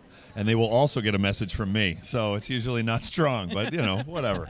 I make them laugh quite a bit. And that's valuable too. Yeah, I think I may actually start that whole presentation. I'll work with all 3 of the high school bands. We have Boyertown Area High School, Cedar Crest High School, and Phoenixville High School, and I will probably start that entire presentation by telling them that I called you the wrong name at the very beginning of the broadcast. Which is a great intro. It's a great way to lead in. That will, and I'm trying to figure out where I got Jennifer from. I don't know. Nobody's ever called me Jennifer. Well, before. yeah, that's because it has nothing to do. I mean, I could have called you Beverly. Something else started with a B. Well, actually, we have a Beverly in our office, so that wouldn't have been too far flung. So I'm gonna unpack in like a week. I'm gonna be like, I figured out why I called her Jennifer, but it's not gonna matter. So anyway, you should call me a different name each segment that we do. I'll do that. My specialties are tuba and driving jokes into the ground. Those are the two things. And we can just beat that one to death. That's perfect. That is absolutely what we could do. So anyway, so the after the break here, we are going to have a different clinician. Let me see who is going to be working with the group. So we will hear all 3 of the bands again this evening, and that is actually going to be at 8:30 p.m.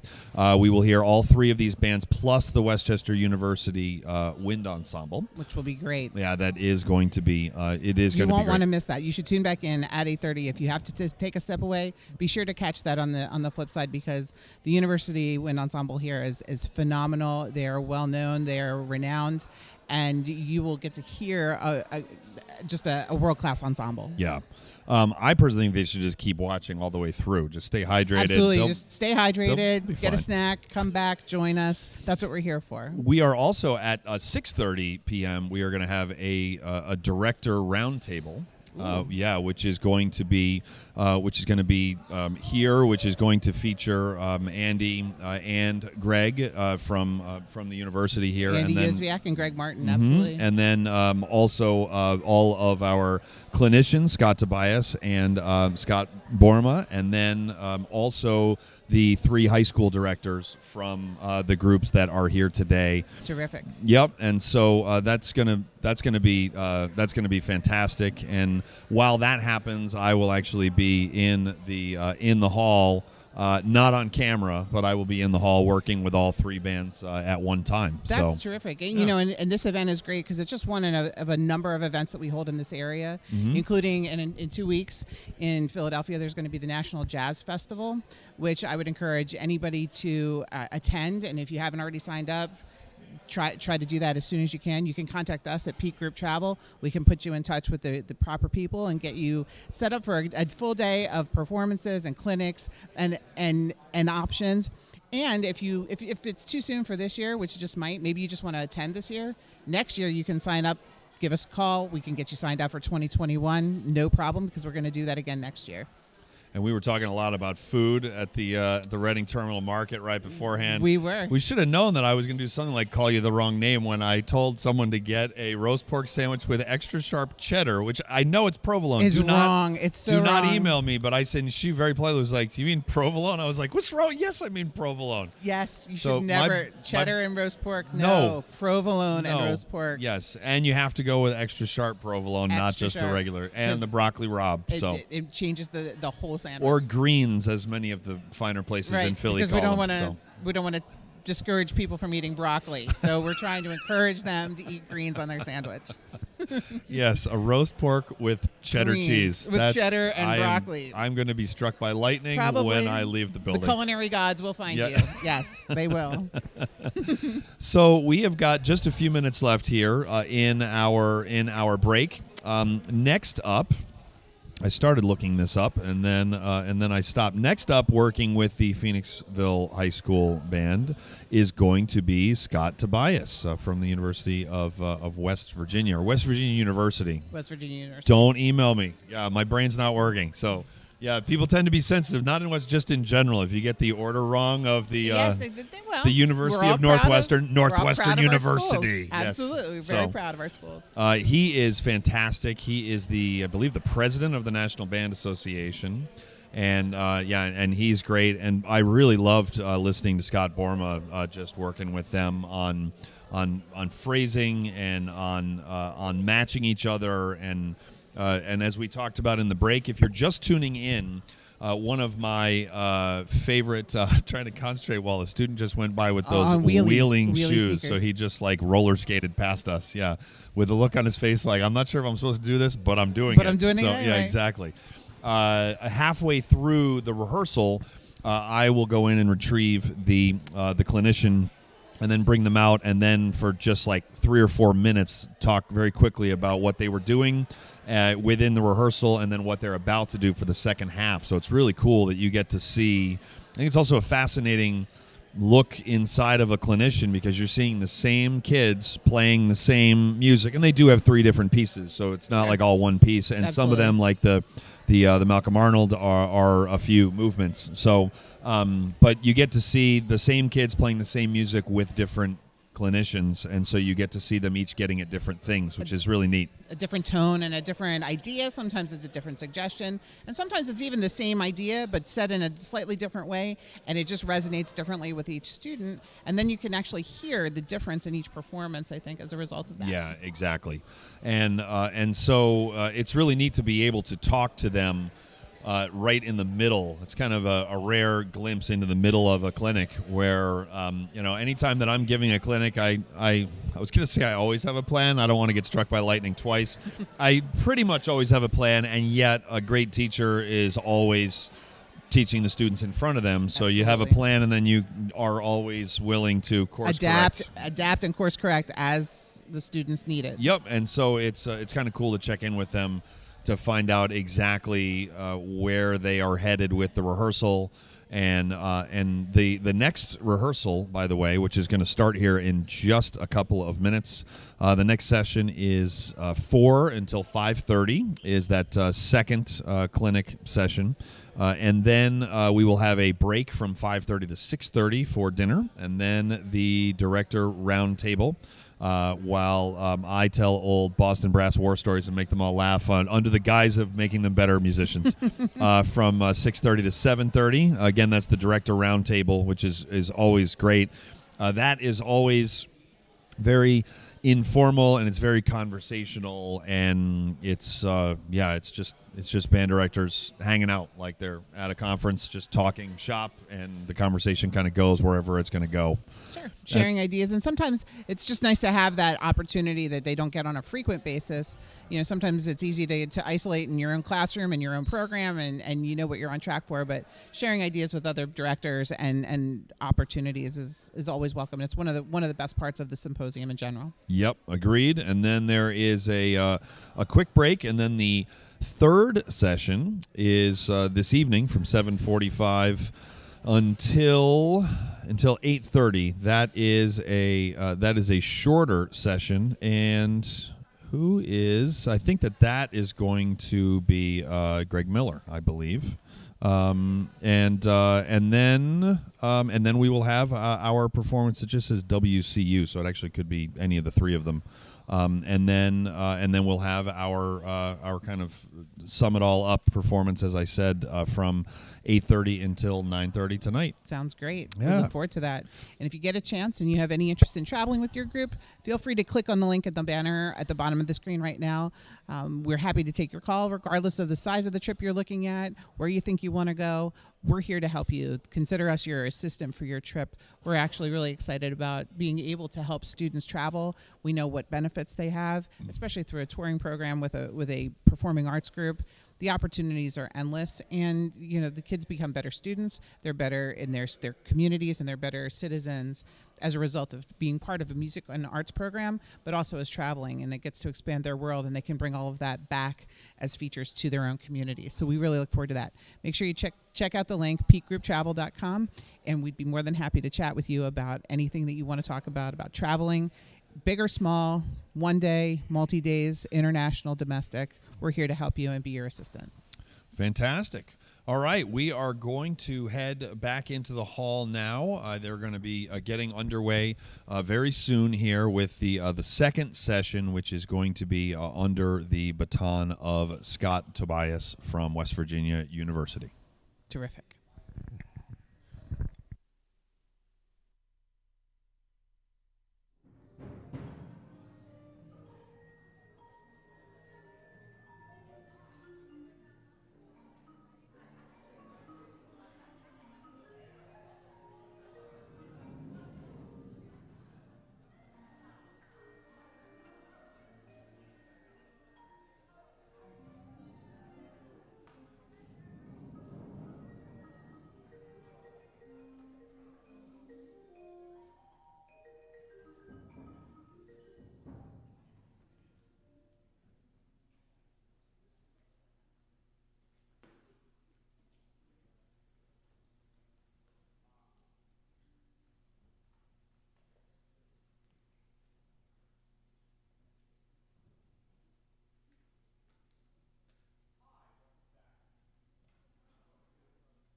one.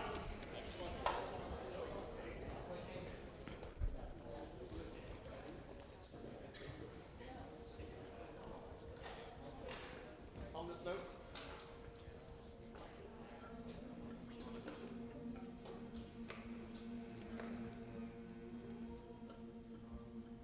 Fill up the room.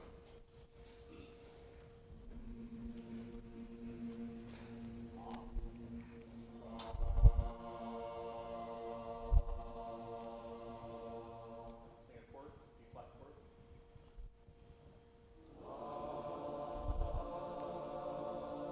We'll move the speed just a little bit quicker. 2, 3.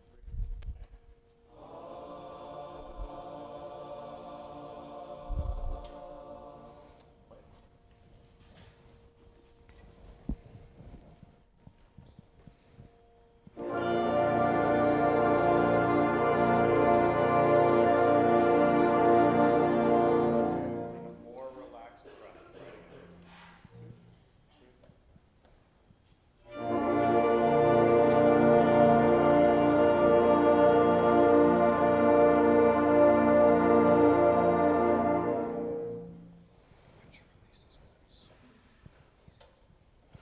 Can you try to establish pulse in your breathing? We always talk a lot about playing notes together, but can you breathe together actually? Because I think that'll help that initial attack that you're doing. Just watch your director one more time. Breathe at the same speed as his hand.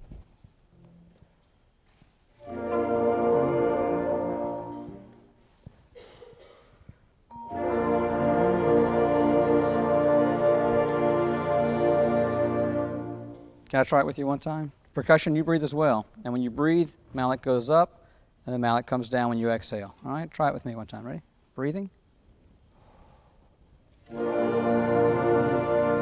I'm hearing something that some of you are doing, and that is the hand's moving this speed. Watch my hand. It's moving this speed and here, but listen to what I'm hearing. I don't know if you can hear that or not, but you're breathing faster than the hand is, and then you're holding the air for a second. That creates a little bit of tension, also creates a little bit of imprecision as to when we release it. Don't do that.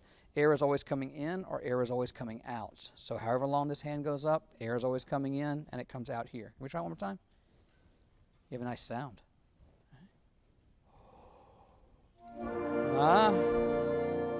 What'd you hear early? We're not trying to call anyone out, but I just want to make sure you're listening. What, did you hear something early? There was a flute early, right? Try it again. Watch me. Breathe deep.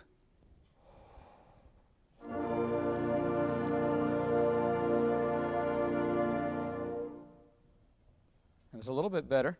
I still heard somebody a little bit quick over here on this side, right? Clarinets, be careful. Breathe deep, just breathe slow.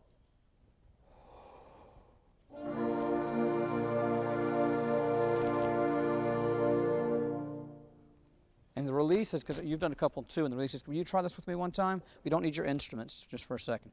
We do a lot of talking about starting notes, and then we talk about when we don't play notes, we rest. It's the worst word ever invented. We never should rest in music. Your job in music is to always be creating. You're either creating sound or you're creating silence. But at no point are you ever not creating.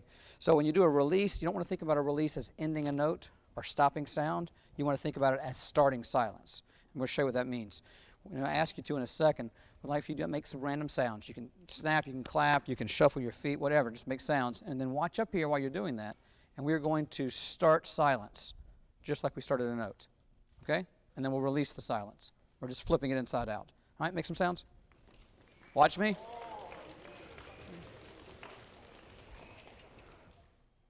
Now we didn't start together. Try it again. Make some sounds. You got to watch me the entire time. Make sounds. Eyes up here.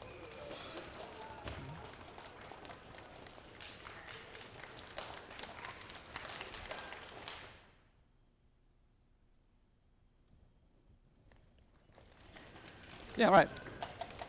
So you have to think about that. How do you release silence? You start making sound again, okay? Now, I waited a while because while we were making those sounds, I was waiting to see all eyes because I knew that if I didn't have eyes up here, the moment this came down, it was going to fail anyway, all right? So even though you're making sounds, it's a little silly. Look up here the entire time and focus on when do we create the silence. And then we're going to flip that back around and turn that into a release, all right? One last time. We've got to move on. Ready? Make some sounds. Eyes up here.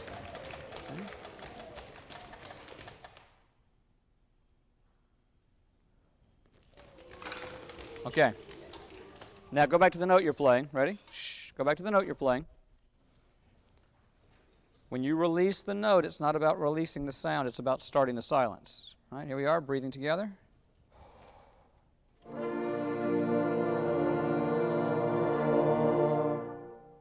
You can't hold on long to try and create false resonance. You can't go da, ah, ah. It has to just stop. Your air does this. Well, listen to me. Your air goes tss, and it just stops. All right, try it again.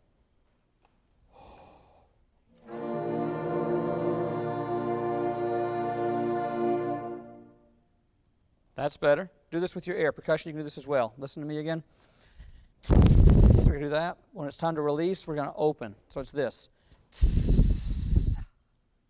And we let that little bit of air that's still left just go ahead and leave your mouth. It'll go through your instrument. That creates the resonance without making sound. Do it with your air one time. Ready? And. But don't do anything long like that. No whistles like that, okay? If we turn all the lights off in this room and one light still stays burning, it's not truly dark. If everyone does it right and one person hangs on, it's ruined for everybody. All right? Don't be that one person. Try it again with air. And push. Eyes. Yeah, but don't go, you don't want to emphasize it. All right? All you want to do is just open. One last time with your air. Ready? And try it with a note, please, with your instruments. And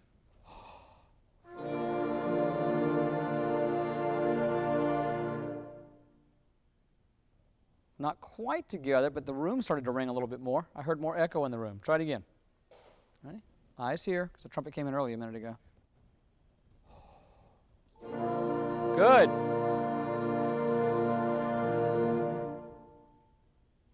That's one of the better ones as far as precision, okay? You have a great sound. We just want to make sure that the way you start it and the way you stop it is consistent. Otherwise, people are going to not pay attention to how wonderful the sound is. They're going to be too distracted by the fact that someone came in earlier and didn't release together. All right? I'll get out your way. I know you got more stuff to do. Thanks.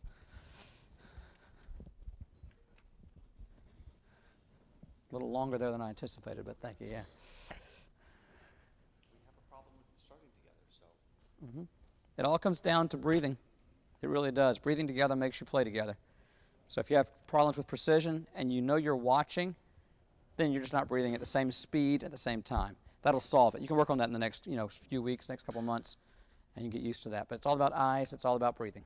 Okay? Shall we? Billy, Ryan, you guys ready? Good luck. Here we go. Yeah.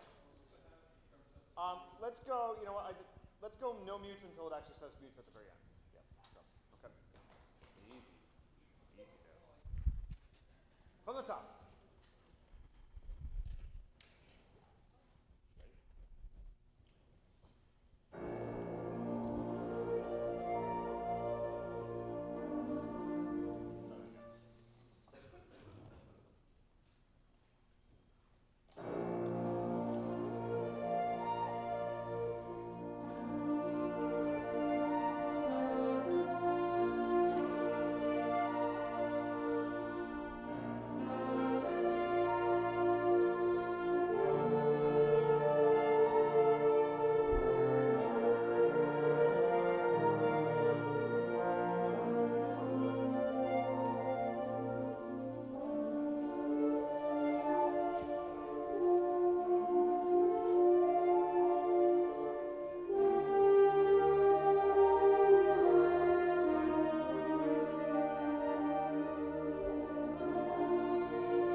Let's get another pass on this. Start at bar 19, bar 19. Okay.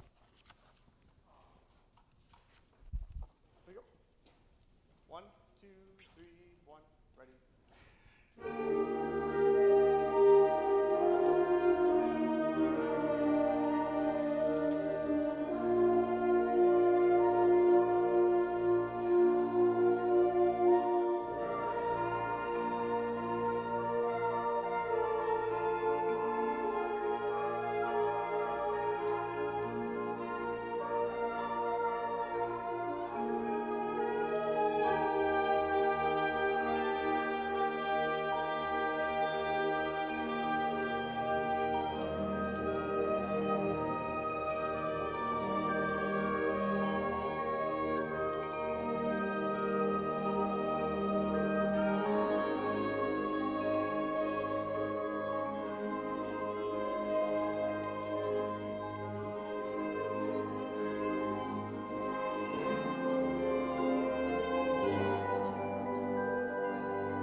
Yeah, it's fine.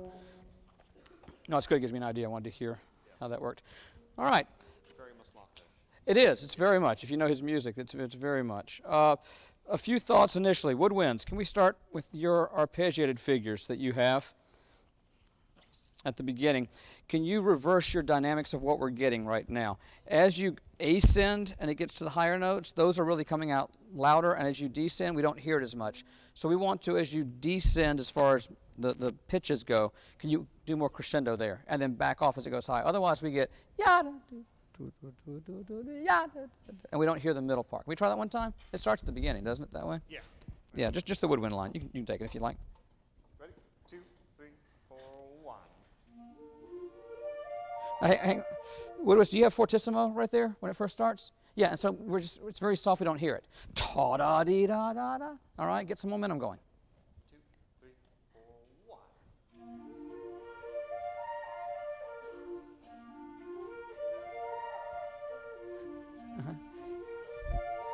1. Thank you. Those of you that are listening, if you can hear that, we hear ba-da-dee-da-da-da-dee-da-da. Then it gets softer coming down. We'd like for you to crescendo. I know we can't just flip a switch today and it change. You're in a habit of doing it the other way. But let's try it, and then I'll let you work on it the next couple of weeks or however long you have. But I think the audience will hear more of your line if you can crescendo more as you descend. Try that one more time. We add in the piano and And please, yeah, piano and vibes too. I didn't mean to leave you out. That's 1, 2, 3, 4,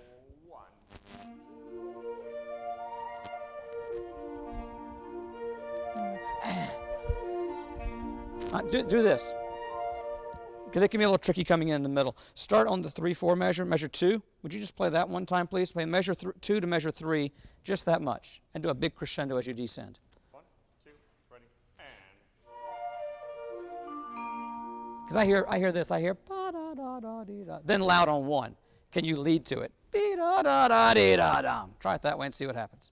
Sorry about my voice. Almost heard it a little bit more that time. So I don't want to spend a lot of time on it right now, but that's something I would just recommend, because we were hearing peaks every time you cross the top of the arpeggio. We need to hear more of the middle part. So I'd recommend that for all of you guys. The second thing I heard, melody-wise, this is a typical David Maslanka long lyrical melody, long note values. We've got to provide some interest for the audience. So the dotted half note, tie dotted half note, it can't just stay the same the whole time. So you got to make some decisions as to where it grows and where it decrescendos. I'm not saying you're not doing that, but we can't tell it enough. At least on my first hearing, I don't feel it enough. Can we try that, please, starting at measure 3?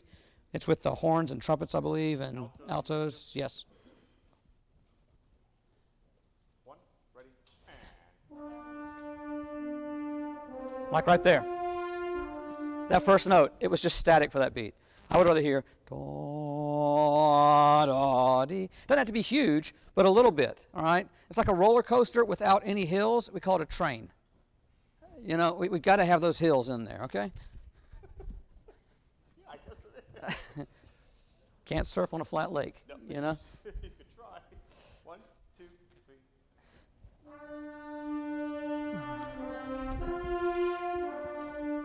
3. And then take that concept and apply it to the whole melody all the way through. Okay? Now, on the quarter notes, I heard ta, ta, ta. I know he has some accents every now and then, but when they're not in the accents, I think it needs to be a little bit more lyrical and connected. Da, da, dum. Otherwise, it feels very, very vertical. So if there are accents, then let's bring those out and let's do what you're doing. Otherwise, let's make it a little bit more lyrical and see what happens. Liam, you have this too, right? Okay? Yeah. Yeah. Same people? Yeah, measure 3. 1, 2, ready, and.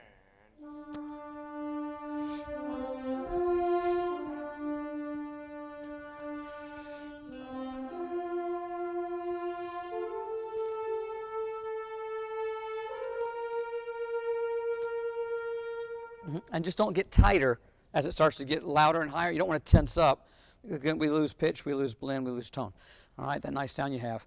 But don't think of it as ta, ta, ta. It's da, da, dum. It still has an articulation to it, so there's still clarity to it. But I think it needs to be a little bit smoother to go along with this chorale melody. Because later on, he'll get more aggressive, and we have to have the contrast. Yeah. So those were the two things that struck me first off. Now, we can fix that just visually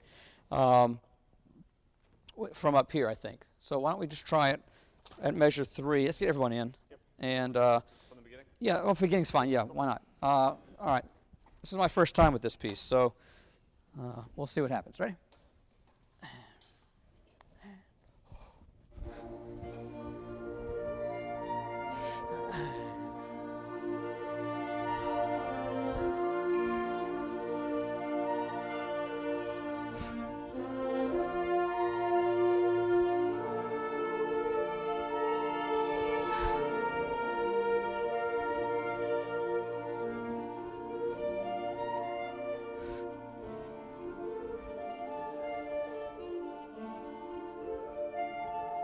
Good, good. Now, first of all, thank you. First of all, compliments to you guys for following and changing that shape. All right, thank you for that. It works so much. Do you feel it better that way? It just makes it more musical. All right, much more. Now, woodwinds. When we get into this, it's so repetitive, and he's got it broken up between different parts. We've got to be careful that it's seamless. Right now, it's not exactly seamless for two reasons. Either when you pass it off one part of the section to the other part of the section, we're not articulating or handing it off smoothly. The other part is certain notes are popping more than others. Like when you cross the break, that note all of a sudden pops. So we're going to have to make sure our air column is a little bit more steady and a little bit larger, not playing louder, but just more air to work with so it's smoother, okay? And that'll help, especially right there where we just left off. Where was that going to be? It was somewhere around 14 or 15, yes? Why don't we start right there at measure number, let's just go at 9, everybody. Measure 9 will be fine. Okay?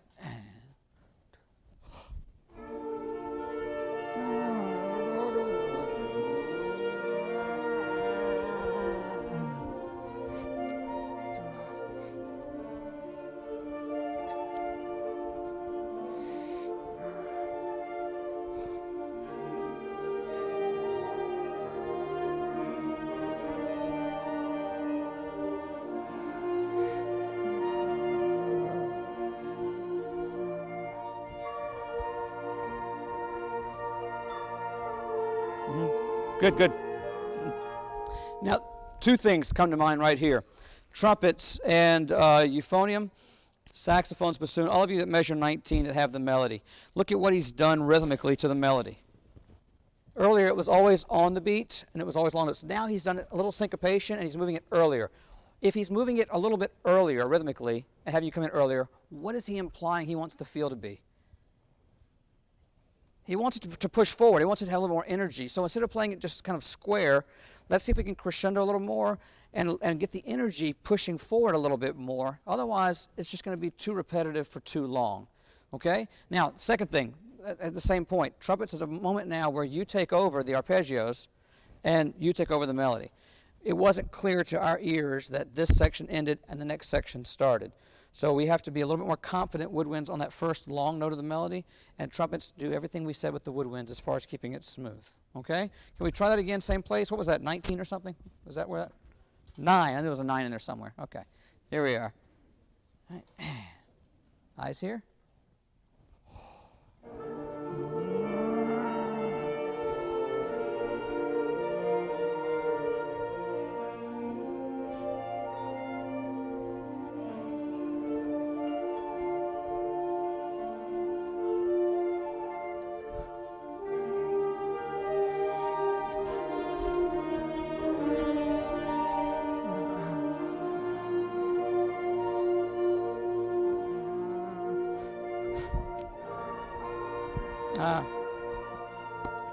Woodwinds, when you come in there, saxophone, flute, do you have accent and fortissimo? Tom, you're taking over the melody they had. You're still playing a little bit too much in an accompaniment feel. So go ahead and go for it. Can we hear that one time? This is 26, please. 26, alto saxophone, oboe, flute, piccolo. And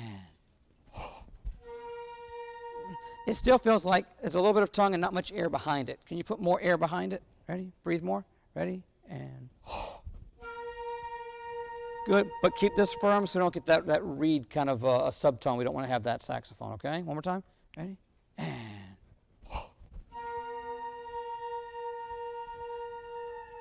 And And then you have to be an echo of what the trumpets did and the horns at the beginning. It can't just stay static, okay? It's an echo. Listen, please. If you go up to the mountains and you yell out, hello, and the echo comes back, you hello, hello, hello. If you ever go up there and you go, hello, and it comes back, hi, you got to run. It's one of those, okay? So if they played it the way they played it, the entire time you're playing your arpeggios and you're focused on that, you still have to have a part of brain power focused on what they're doing with that melody shaping so that when you come in, it carries on the conversation. We don't change the style, change the language. Okay, good? All right, you can do that. That'll be fine. Best place is probably 19. All right, 19. Thank you for doing more crescendo and more energy there. That was terrific. Here we are at 19 again.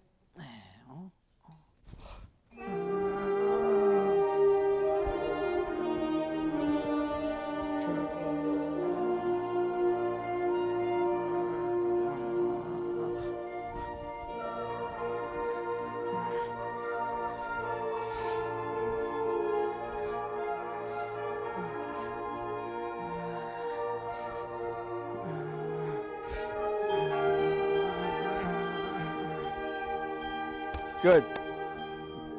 So trumpets, I agree that is fortissimo. We want to hear that come out. But what we really want to hear are the pickups leading into it. Because all of a sudden we hear this, we hear nothing, and then we hear bum, bum. All right, so try that one time at 33.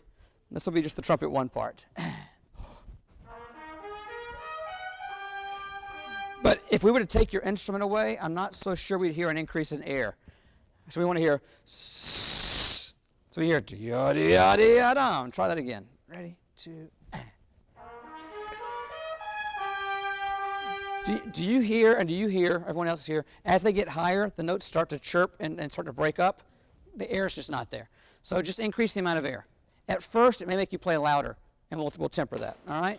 1, 2. See? They started nodding before I said anything. They were already nodding. They heard it, okay? So don't blow in the instrument.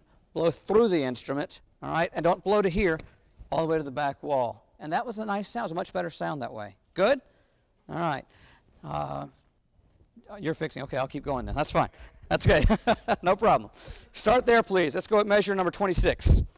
26, the woodwinds take over. Upper woodwinds take over. Where are our alto saxophones in here? You guys are over there. Okay. A little more would be great. All right, 26, everybody.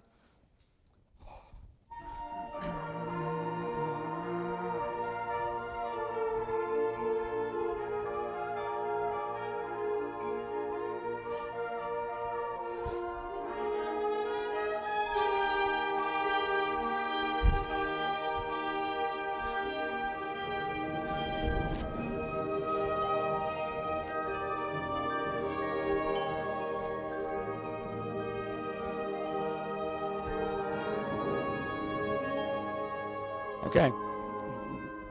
First thing, credit where credit's due. That was so much better.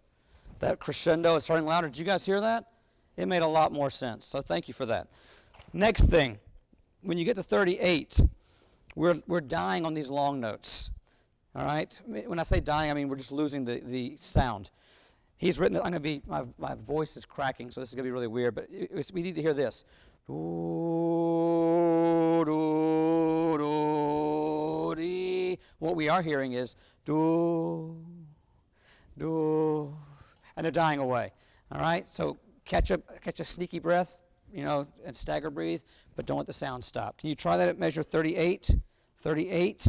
Let's have just trumpet 1, flute, piccolo, oboe. Everyone else follow along with your parts, please. And 1, 2.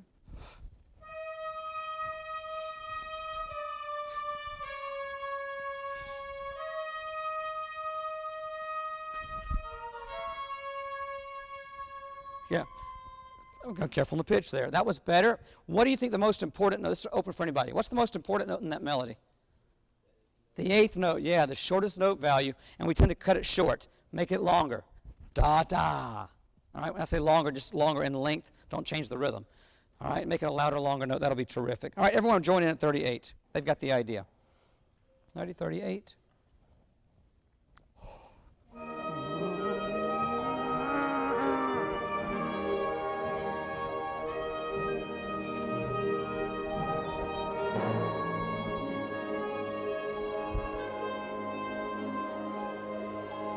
Good. Good. That's much better. The only thing I would suggest, though, is that the D flat concert that we have in 44, 45 is the wrong note, and then it resolves to the C. So let's crescendo the D flat. Don't back off till you get to the C, and then we bring it back down. And that'll work, okay? Good. Percussion. If you will look, let's see, timpani. Who's the 37 at that spot? Could that be a bigger roll, crescendo-wise? I think that sets us up. It's the first time you've really entered, and it sets us up for a new chord area. So if you could bring that a little bit more, would be terrific. All right, good. You want me to keep going? You want to catch some of this? We're just nitpicking. I mean, you're doing a great job. These are just suggestions that we can tweak it. It's like putting sprinkles on the cupcake. The cupcake's there. We're just trying to make it a little bit nicer. So they're good. Let's start. That's kind of where we were right there. Let's start here. Okay, good. 38. Hey, here's 38, right on Jack's entrance. Hey, when we did this the first time, upper woodwinds, checking out when notes move. 38, everyone's in. 1, 2, ready.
Okay.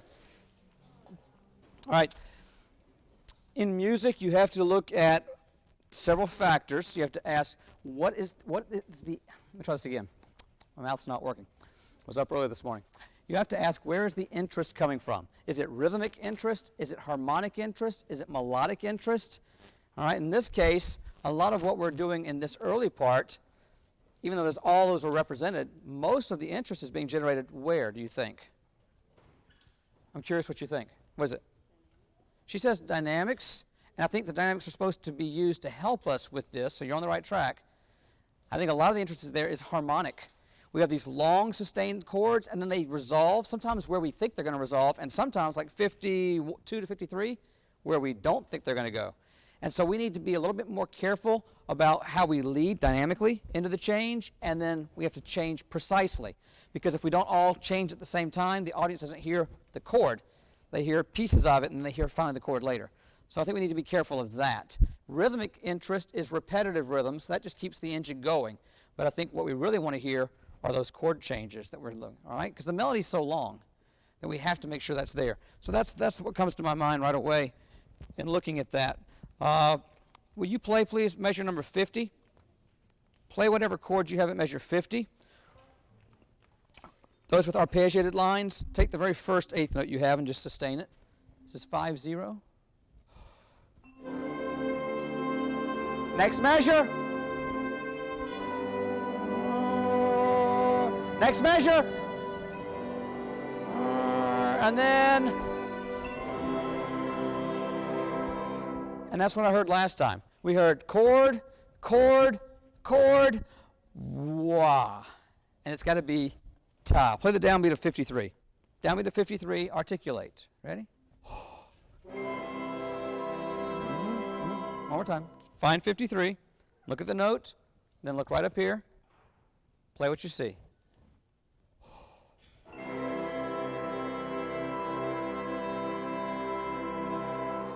And there's some intonation issues in there we're going to have to look at in a second. But look at 52 again. We're going to play 52. And then when you get to the downbeat, precise, and articulate, so we hear the chord change happen at the right time. Okay, one more time. 52, 52, and we'll do it in time. All right, in time.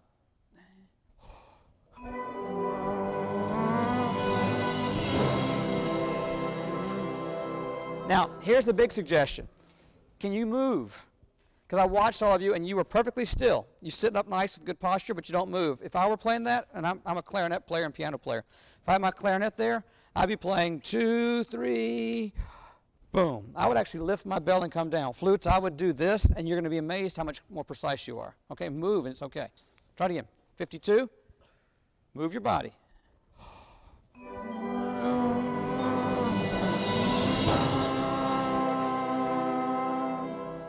I didn't see a lot of motion. I saw some, but that was a much better arrival, okay? Try this. Get your instrument in playing position. I know it's different for you, a little uncomfortable, whatever it happens to be. Okay? All right? Just make sure you're paying attention. All right, now, do this, please. If it's your trumpet, just lift up and then down. If it's a horn, just lift up and down. Whatever feels right. And if you feel tension, if you feel harmonic tension, then I'm going to lift, and then we arrive. Almost like you're conducting each other. All right, play 52, please. Here we go. And feel free to move. 52, everyone's in.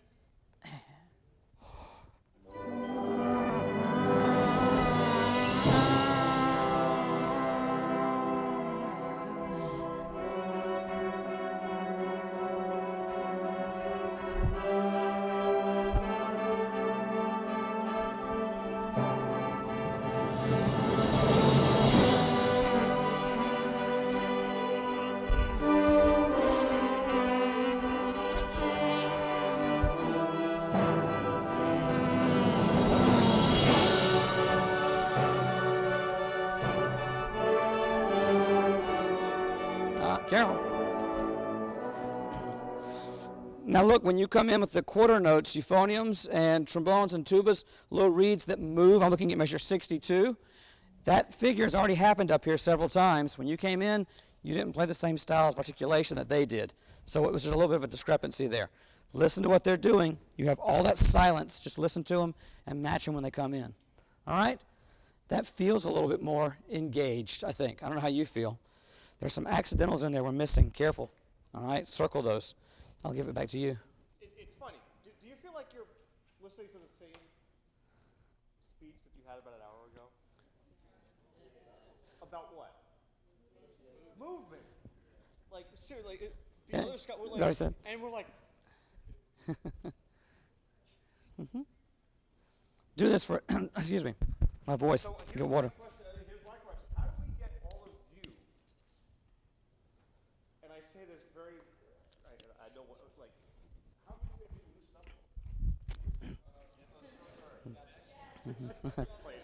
stop? Let's try this. Ready? Shh. Try this. Let's jump back to, let's keep the music on your stand. We'll come back to it in just a second, but let's try this. Would you go with, let's just do an F concert scale.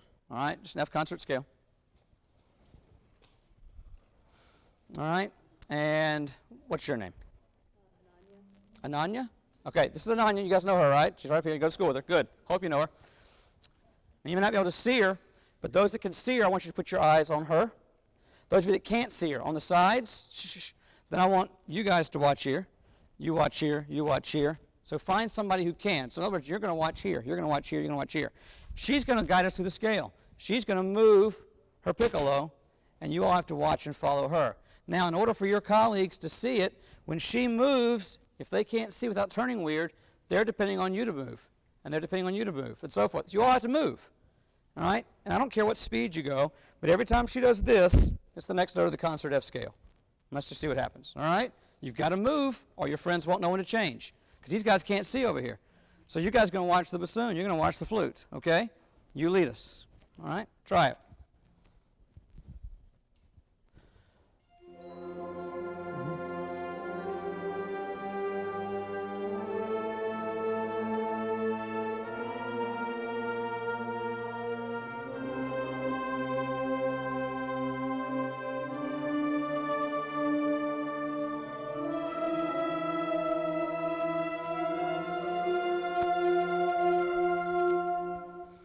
How was that for you? Odd? Yes, yeah. I was going to ignore that, but you know, okay. Now do this, please. You played a chord earlier. You have a B flat chord you go to? All right, play the B flat chord. All right, and this time have somebody different. What's your name? Deja. All right, so Deja's going to start the chord and stop the chord. All you got to do, Deja, is just lift your bell and just do this. They're going to start, and when you're ready for the chord, you do that. But again, you have to watch, you have to watch, you have to watch, and you have to move when she moves. You can't go like this. It's got to be pretty obvious. All right? Everyone move when she moves. This is a B flat chord. Watch here. Hey. Shh. They weren't quite ready yet. Give them 5 seconds. Let me get out the way. All right, everyone focus. All right.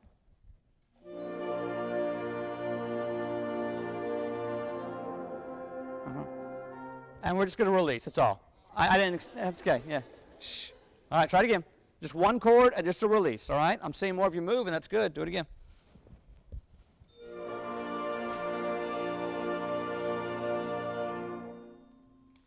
Better. And percussion, make sure you dampen those right away. Now, we don't have a lot of time to do this here, but what I would recommend to you, what I do back home with the students that I work with in West Virginia, we always start every warm-up session with a Bach chorale. And a lot of times I will take them through it and conduct it, but on certain days I'll step away and they lead themselves. Okay? And they have to do it on their own. And they decide who's going to be leading that day. Some days it's this person, some days it's that person. It usually has to be someone in the front because otherwise these guys can't see what's behind them. But they take turns. You know, and the oboist will be up front and he will start them and he'll control the tempo. And I also challenge them to control crescendo, decrescendo. You know, so if the oboe player starts, he'll start like this, and they'll play soft. And as he plays, you'll see him start to do this with more motion, and they know it means crescendo. And they communicate with themselves. And then my job is just to reinforce that. So that's just, sorry to stop our flow here, but since you mentioned that Dr. Borma said the same thing, I thought I'd share that with you. These are some exercises that we can do that you can just try on your own. And you can do it on your own in small sections. You know, just have a section leader just say, hey, follow me. And don't count it off, do it all visual. But you have to internalize and feel it. All right, let me do this for you real quick. I'm going to borrow this piano for a minute. Here's the main thing that with this Maslanka that we're doing, and it applies to all music. When people come to your concert, they don't come to hear your concert. Great music is not meant to be heard. It's meant to be felt. I'll say that again. Great music's not meant to be heard. It's meant to be felt. If they walk out and they go, that sounded great, we've kind of missed the point. If they walk out and go, whoa, that was just, then we've done our job, okay? So it's not what you play, it's how you play it. I'm going to borrow this piano for a second. Thank you. It's a nice instrument, isn't it? Yeah. All right? Good. I can do this.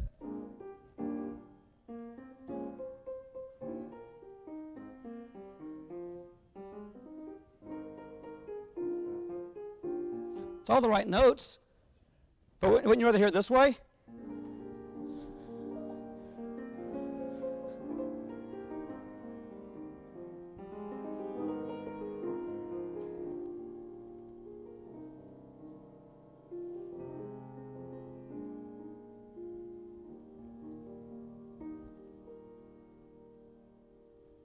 Same notes, but it's different. I can play this. Or I can do this.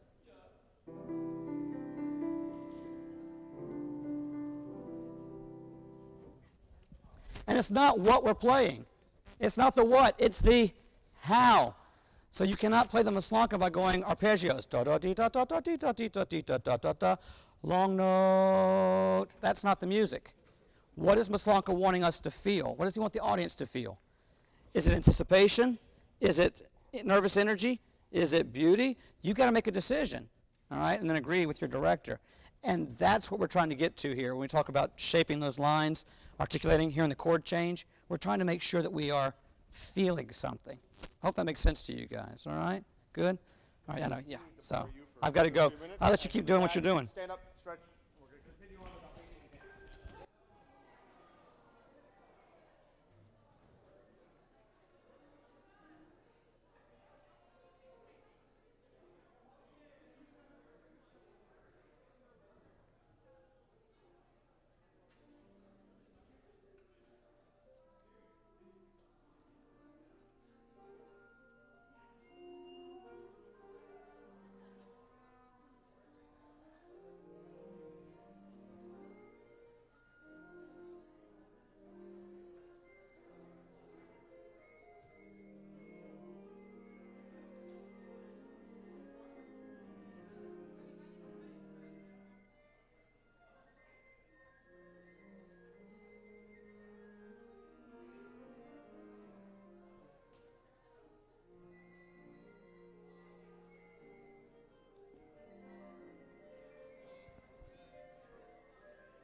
I was writing down things too. So.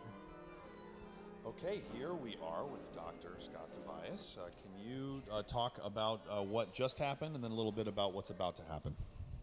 Well, looking at the group on stage, really nice ensemble, nice sounds. I think what we're trying to look at twofold. When we first started, and this was kind of reinforced by the director, is just trying to work on a system where we can get more precision, focusing not just on the sound they produce, but how do they start it, how do they stop it. Right. Trying to get them to do a little bit more motion, moving together so they can internalize and feel that, breathing together. And then an idea of how we're going to release the sound, which is not really stopping sound, but it's starting silence, which is, we're doing the same thing, we're just thinking about it differently. Yeah. And then as far as the Maslanka goes, the piece they were looking at, we're just trying to get them some ideas on not the what they were playing, but the how. They can play the arpeggio, but how are we shaping it? I really liked that. That point, I've made that point hundreds of times. I liked how concisely you made it when you said it's not the what it is you're playing, it's the how. It's the how. Yeah. And I didn't say this to them on stage. I said it earlier to another group. And an example I think that students understand is if your friend walks in and you say, "How are you?" and they say, "Fine." They said fine, but the way they said it did not send the message of fine. Yeah, so sure. It's not just what we say sometimes, it's how we say it. Oh, that's great. Yeah. And earlier in the rehearsal, I also really liked when you said, where is the interest coming from? Is it melodic interest? Is it rhythmic interest? And kind of challenging them to listen to everything and then decide what it is in that moment that is needs to come out. And I think that's the important thing when it comes to students, is not that we just tell them. It's that old cliche, give a man a fish he eats today, Sure. Teach him how. So I think if we can start to guide them and put the onus on them, Right. Of course we have to help them know what to listen for, but if Right. we can help them with that and then say it's their job to figure out where it is, Yeah. then we empower them to do not just that piece, but any piece. And that's why I always argue that chamber music is so important in a program too, because it teaches them, it forces them autonomy, which they need in a big setting as well. It's just not as obvious, it's not as overt as as it is when it's one on a part. So fantastic. Well, thank you very much. Thank you. We're going to give him time to get back on the podium, and then we will head back inside for the second half of a rehearsal. Thank you.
All right, we'll be back. We're going to switch over. Sure. Cool. All right, Albanian dance.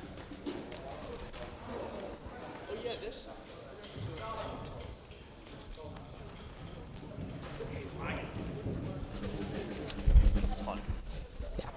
It's a nice piece. She did a nice job with this. This is cool.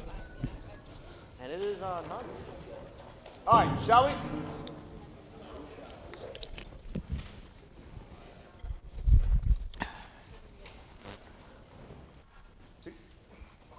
Let's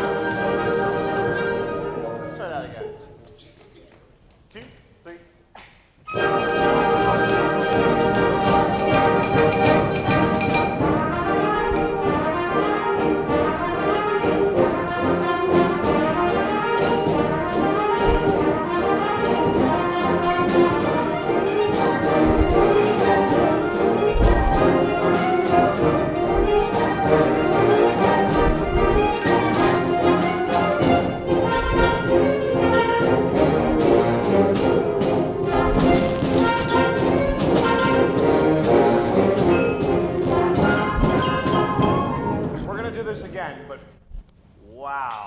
This exposes a lot. Let's try that again. When you do, think about your articulation and think less about the notes that you're playing and more about the space that exists between the notes. Da, da, da, ba, da, da, da, da, da. It's not about the sound, it's about what's in between the sound. Okay? 2, 3. Better.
Okay. Yep. Yep. Good. Good. Yep. No, it's fine. What a fun piece, right? This is a fun piece. Do this, please, with me. Ready? Shh. Listen to what I'm going to say first. Da, da, da, da, da, da, da, da. With me? Say it. Good. Now, keep the D where it is. Lengthen the ah a little bit. Da, da, da. Ready? No, that's too long. Somebody went da, da, da. No, this is like saying yes over and over again in Russian. Da, da, da, da, da. No niet. All right, try it again. 2, ready? Da, da, da, da, da, da, da, da, da. Good, good. Now, this is an Albanian what? Good. Da, da, da, da, da. I'd love to go see what your proms are like. You know? Okay? Try it again. Ready? Shh. You can move a little bit. Da, da, da. Ready? Da, da.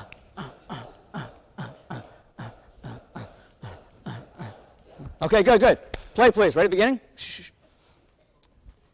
Even if you have the other rhythm, we should show that accent pattern. Da, da, da, da, da, da, da, da, da, da, da, and 2, 2. Now, the first note never has a good articulation. You go, wah. Breathe in tongue. Ta or da. Ready? Set. Eyes here.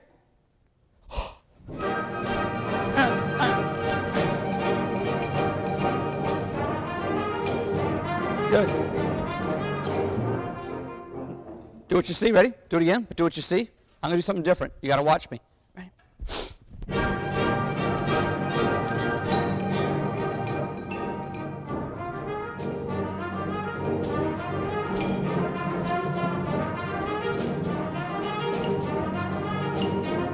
Good.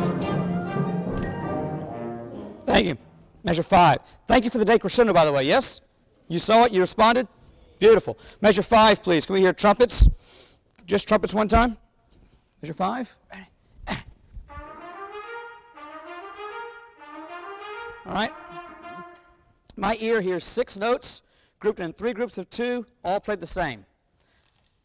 Most of that's okay except for the last part I just said. All right, so what's the most important note in that melody? Anyone can tell. What's the most important note in that melody? It's the next to last one. Yeah, the 5th one. Da da da da da ba da da da da da. Man, I want some pizza. Man, I want some pizza. Man, I want some pizza. All right, try. Ready? And 3.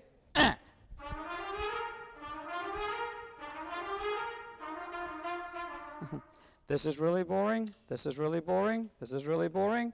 Okay? So try something a little different. You can't steal second base and keep your foot on first.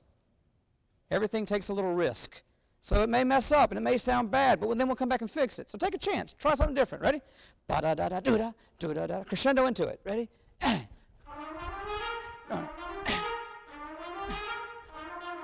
Good, good, good. And then the reason your crescendo was much better, by the way. Could you hear that? And then the reason you're crescendoing is because of the 4th measure. After you do ba-da-da-da-dee-da, ba-da-da-da-dee-da, ba-da-dee-da-da-da, sha-da-da-da-dum-bum. All right? And that's okay. Now, you wouldn't want to do that in a concert, but I love that you feel it that way. I wish everyone would kind of play. You could have seen the three of them, they were in sequence. They were just doing this back and forth. All right? Try it one more time. Trumpets, please. Here we are. And 3 and 4. Then.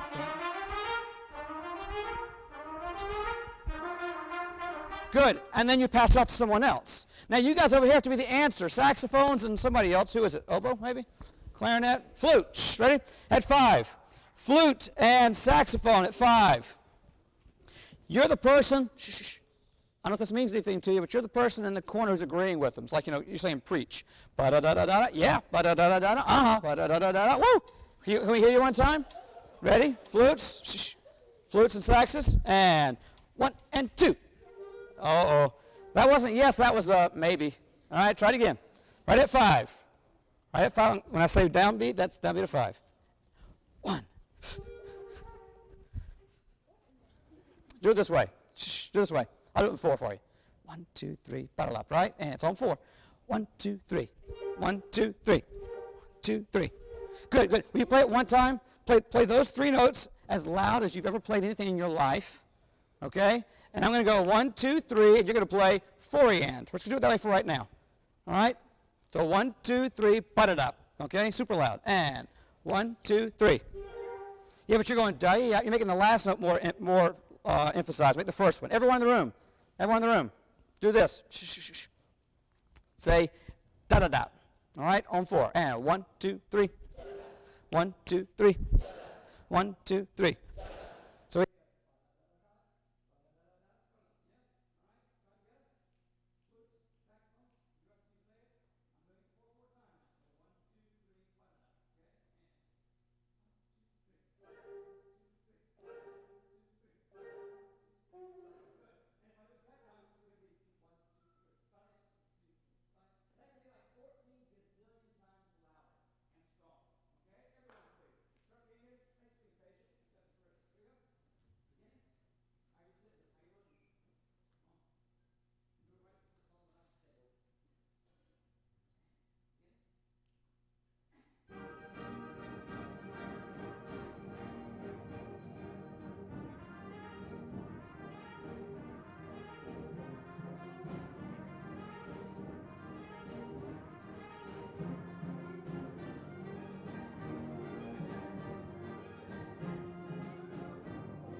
Check.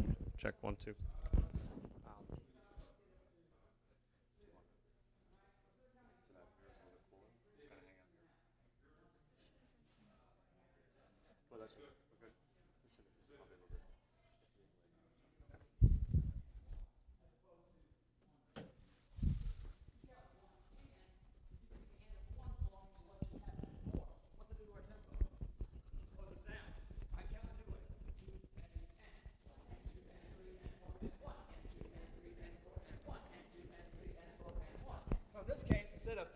dia dia dia dia dia. It should be dia dia dia dia dia dia. The second note leads to the third. Does that make sense? I know it's subtle, but it makes a lot of difference. Difference between desert and dessert.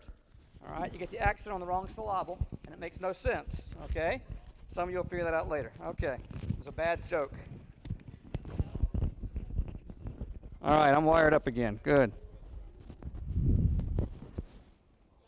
Okay, so let's go, please. Starting at the clarinet entrance. This is measure 13. Everyone's in, measure 13. Back there, softer. Everyone's play strong with the melody. One.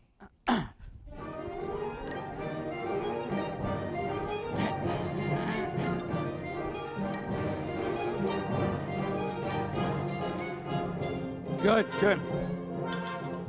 Good. Low voices. You've got a line that's repetitive and something that's different. Normally you have this bum, bum, bum, bum. And every now and then you have that bum, bum, bum, bum. That's you going, don't forget about me. Okay? So you take everything and play it at a nice, comfortable mezzo level. When you get there, bring that out and then go back to mezzo level. It's just like you're the tag along going, oh, don't forget about me. Okay? Everyone at 13 again? Is that 13 or 11? Where was that? 13, thank you. Here we go, 13. It was better, trumpets. And da, da, da.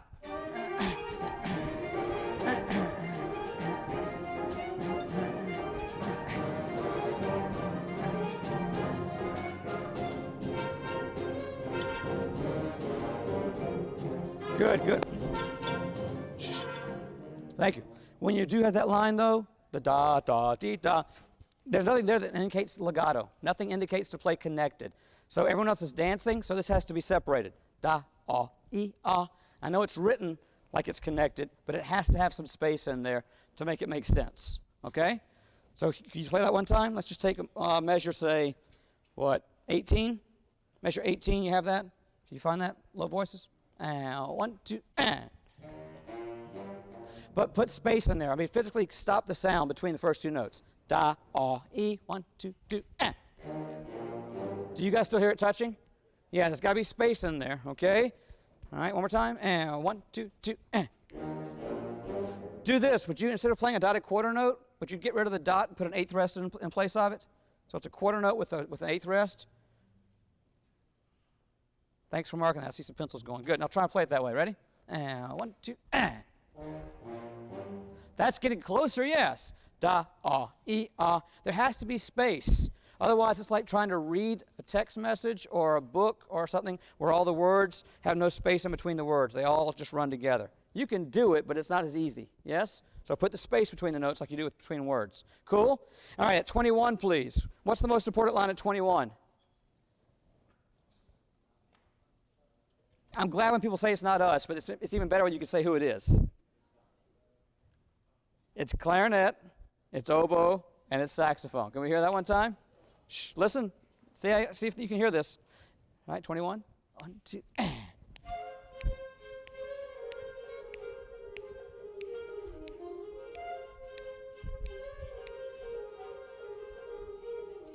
Good, good. Now, it's there mostly, but we got to do two things with it. When you have groups of two notes, you have two eighth notes group, the second one has to be lifted a little bit. So instead of do, dia, dia, dia, dia. So there's more clarity, so lift the second note, and it can be like 14,000 times louder.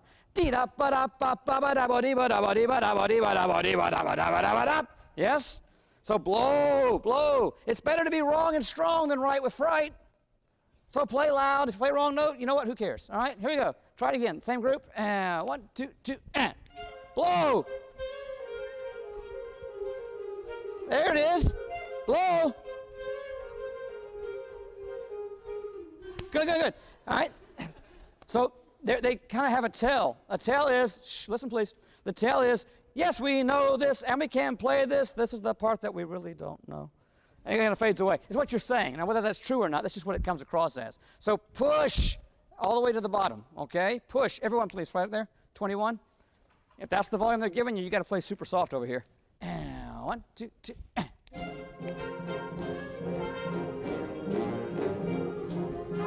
Better. Big.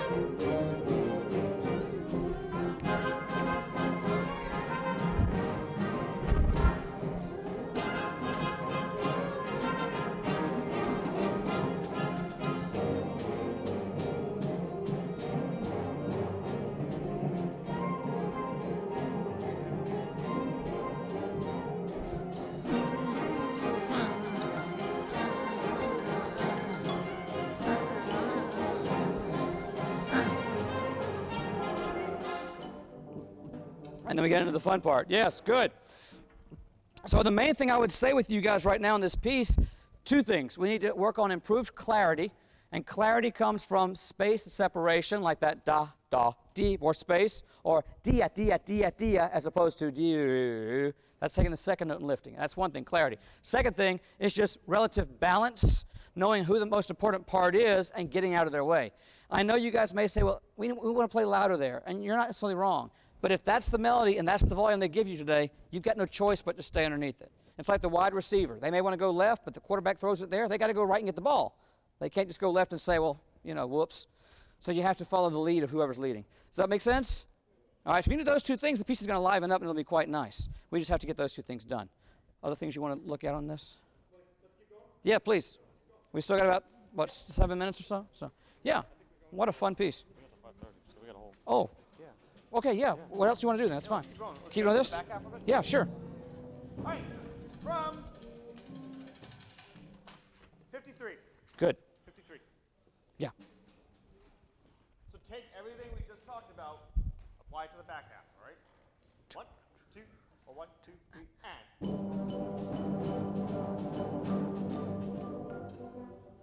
What were the words that just came out of my mouth? Say it again? Right, and the first note. 53. 2, 3. Better.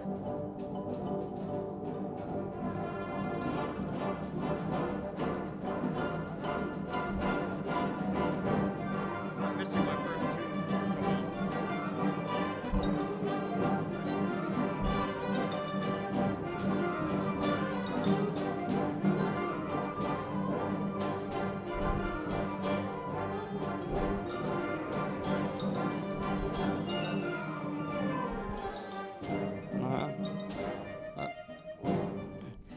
Make.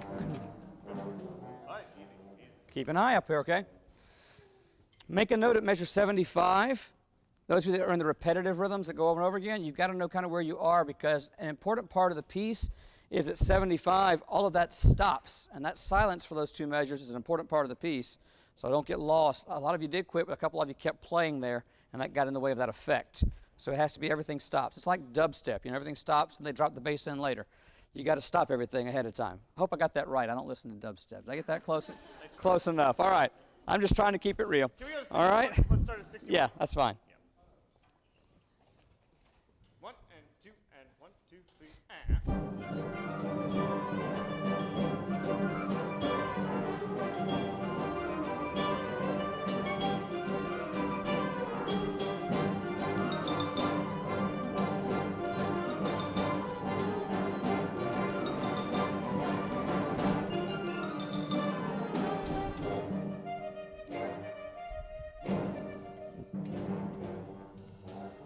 Yo, thanks. Pretty good. But the timpani kept playing into that rest. Just check where you are. You got one measure extra, okay? Can we go 4 before 77? And let's get this. That's fine. Yeah, yeah. Good. 1, 1 and 2 and 1, 2, 3, and. There you go. Yeah, yeah. Can you hear that? Cool. Let's start there, and we'll go on. This is 4 before 77. Good.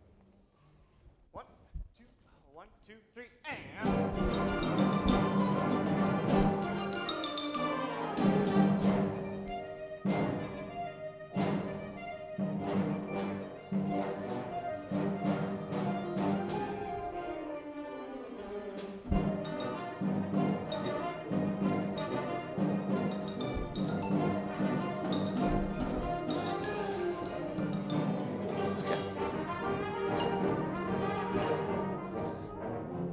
When a piece is repetitive like this, and this is a great piece of music, when it's repetitive like this, we've got to find ways to keep it fresh for the audience. Otherwise, they say, yep, I've heard that 10 times already.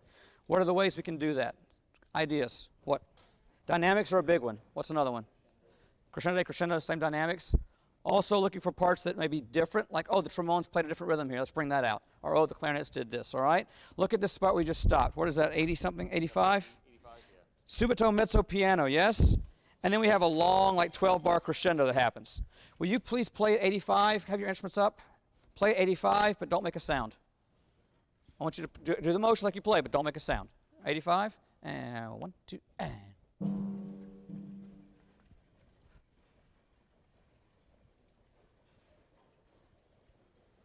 All right, now we're going to do it one more time, and this time, thank you for blowing the air and doing the tongue and everything like that, but this time don't even do that. Just move your fingers, all right?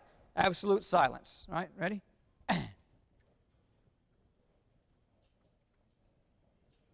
Bravo. Now we're going to play it, and you're allowed to play 2% louder than that, and that's it. Only 2% louder than that. You have to use 14 times more air, but only 2% louder than that, okay? Here we go. And 2, ready.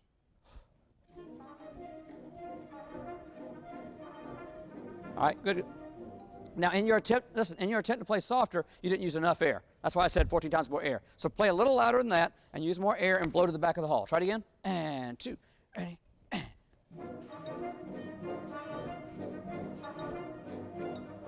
Good, good, good. Here's what happens. Soft is not less than loud. Soft is more than silence. You were playing loud earlier. You see it go mezzo forte. You think, oh, it's a little softer, and you played just a little softer. We didn't get much change. But if you think of it as being more than silence, that's why I had you play it quiet, so you're comparing it now to silence. Then you have loud down to soft. Then you have room to crescendo over the next 12 bars. Does that make sense? All right, so start at 85 and start at that volume, and then crescendo over the next 8 or 10 bars or however long you want to go.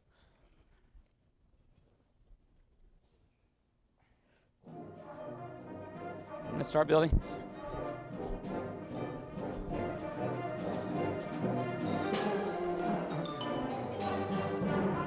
Yeah.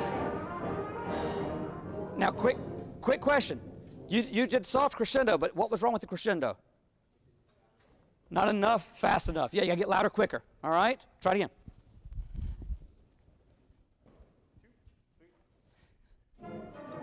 More? More? More? More?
Yeah, and that last section, you did it kind of retroactively, but you want to drop it down soft again at like 125, 133, so you have room to build back up, okay?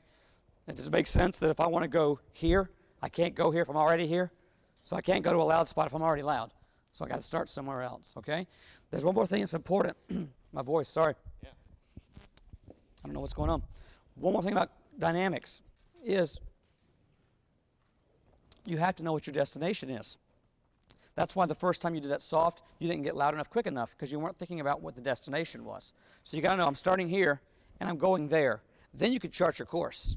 Otherwise, you don't know if you're going to make it or not, okay? So you have to just go through and figure out that's the measure and that's how loud it's going to be. And this is where we're starting. Good?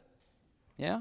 Yeah, I think just clarity of things will be helpful. And I think more air, as a general rule, woodwinds, it will be helpful. Not so much maybe brass or this, but woodwinds, just more air, okay, will be helpful. Could we do one last thing before you move on? Just one last thing, if you wouldn't mind. I'm just curious to see what happens. Brass players, there's this double tonguing and triple tonguing idea that sometimes the tempo is a little bit, you can either single tongue it really fast or double tongue it slow, that gray area, you know what I'm talking about? And sometimes if it's just a little on the slow side, it makes it hard to do, and going faster makes it easier. I wonder if we bump the tempo a slight bit at the end, if that might make it actually easier to play. May not. Let's find out. You game? I'm game. Let's try it. Maybe like 109. And they probably, if they drop a note, they drop a note, but that's okay. All right. But it might make the feel lighter. Yeah, let's want to build Yeah, let's get into it. It's fine. Yeah. Hey, let's start at 93 And and at 109. Get ready. you want to end up kind of, beat up, and just see what happens. 93. Good focus. Keep it up. Right to the end. 1, 2.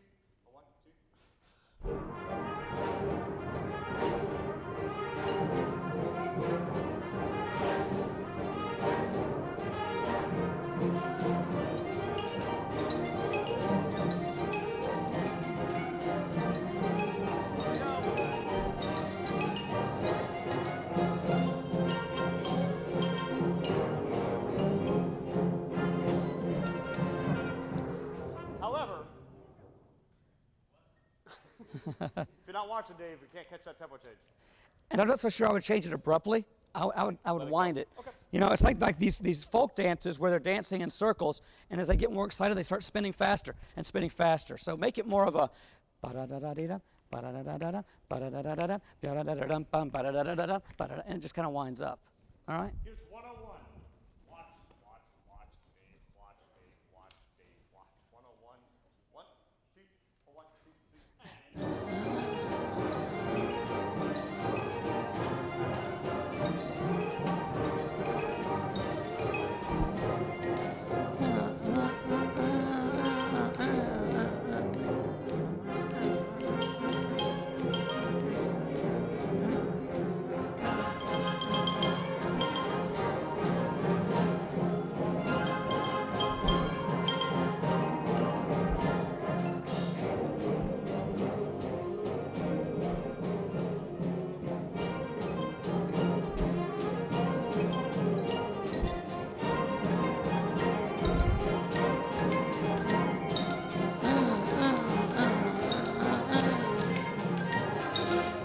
You kind of feel how that might work, yeah, over time, yeah. caught my eye on it, like, oh, we're doing this now. But yeah, does that feel different? Did it feel like we were pulling you along? Yeah. It's like me trying to walk a German Shepherd sometimes. It just doesn't go. And I think one way to get this tempo feeling the right way is bass line. If you'll check this out, the same thing we said a minute ago, that it's not 1 and 2 and 3. It's always and 2 and 3. Your line is not bom, bom, bum, bom, beam, bum. It's actually bom, bom, bum, bom, bum, bum, bum. The last note of the measure is a pickup to the next measure. You're playing it as if it's the last note of a group of 3. So it's not 1, 2, 3. It's actually 1, 2, 3, 1, 2, 3, 1, 3, 1. And that helps it go faster, I think, because you're always going over the bar line. Could you try that pattern? Just where's a good spot? Pick a spot. It's the same deal. Yeah, anywhere. What about 109? It's fine. 109. And then we're using the accompaniment part. Yeah. The last note's always a pickup to the next measure. It pushes it forward. Deem, bum, bump, beam, bum, bump, beam, bum. Percussion, you guys are in on this too. 109. 1 and 2 and 1, 2, 3, and. Dum, bum, bum, bum, bum.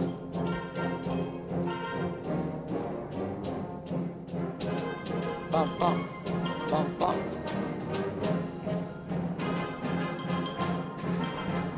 That feels different. Raise your hand if that feels different. Okay, good. Does it make it better? That was sharp, by the way. Does it make it better? Do you feel like is it helping you, or does it hurt a little bit? It's different, I know that. I think it helps push the thing forward a little bit, okay? And it's a dance again, and not to be silly, but just understand the concept behind my silliness. It's like kind of like dun, dun, dun, dun, dun, dun, it's like a little kick. You've seen those dances before, right? Kind of the merengue. And so that's what we have to have. Deem, bom, let's go, doom, let's go, doom, it's pizza, let's go, all right? It has to push forward. Can you try that pattern at 109 and try it this tempo one time? I'm just curious. Just that same group at 109. This tempo. 1, 2, ready.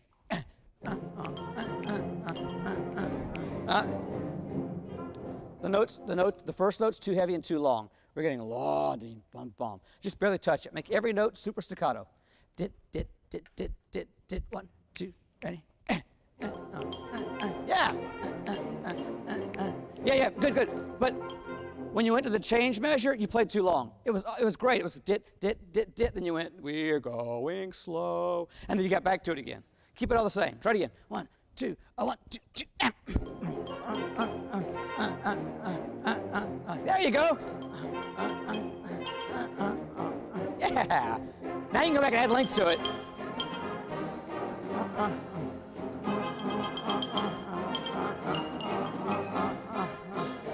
Yeah.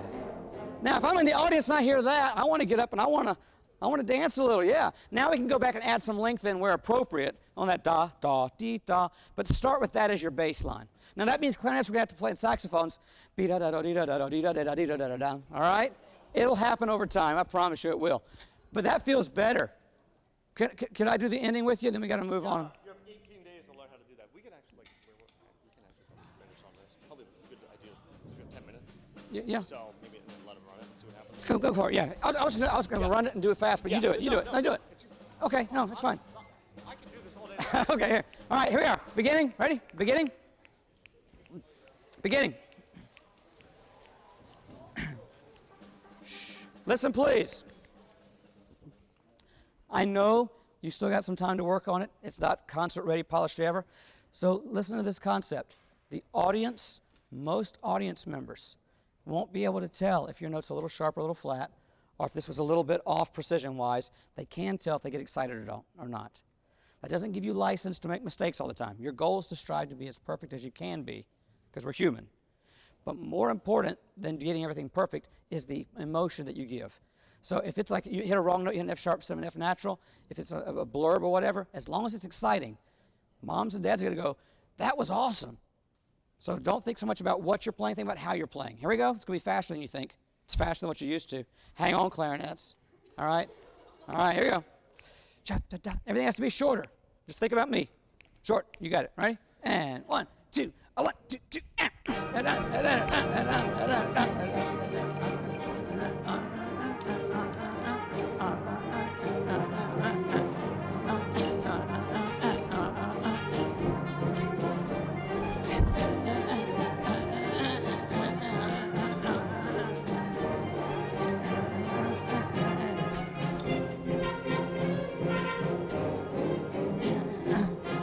Close. More air.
All right. But hey, check this out.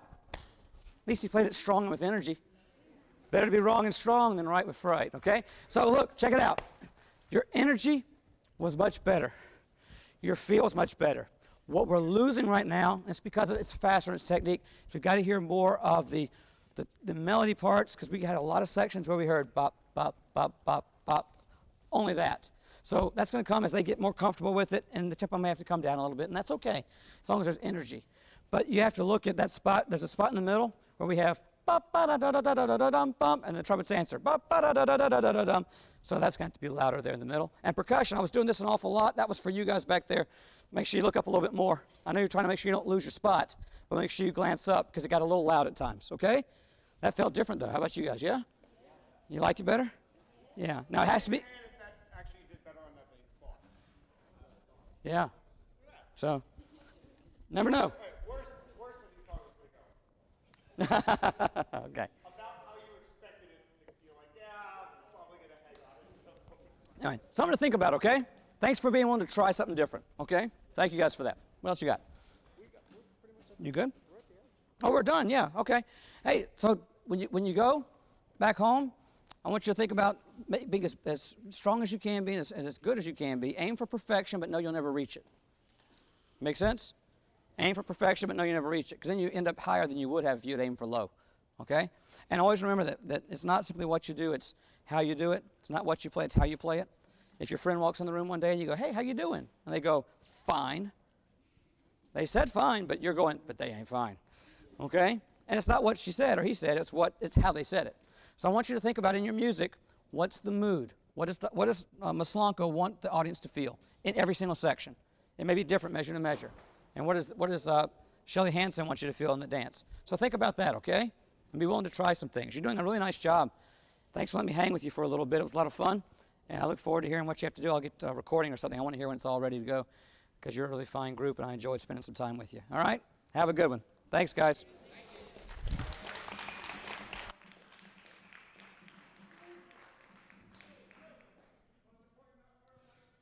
Okay, there was some. I gotta talk.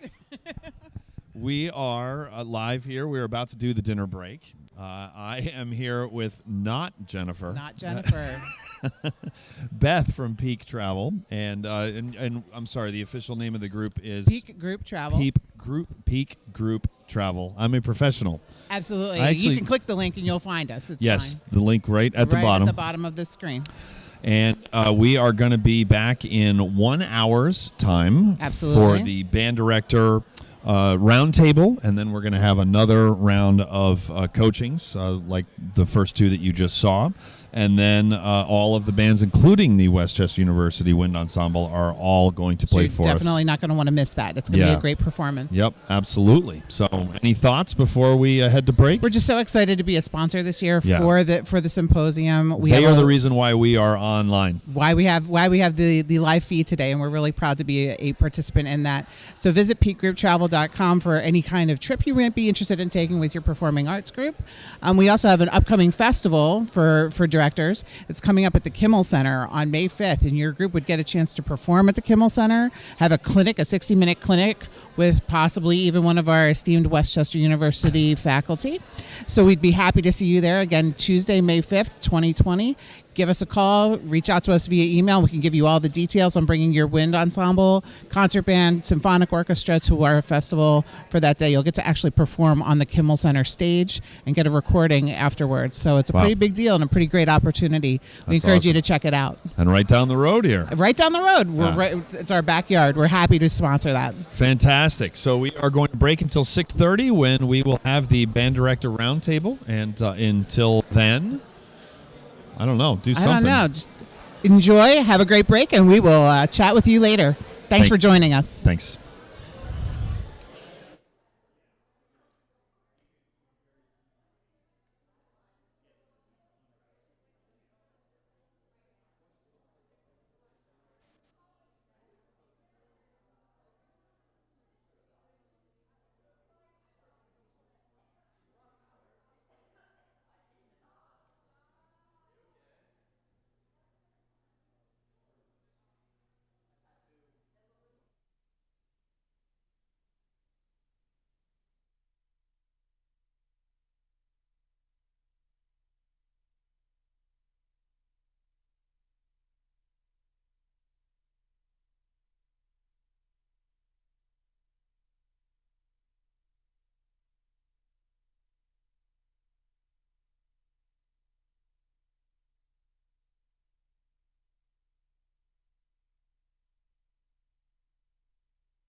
purple one.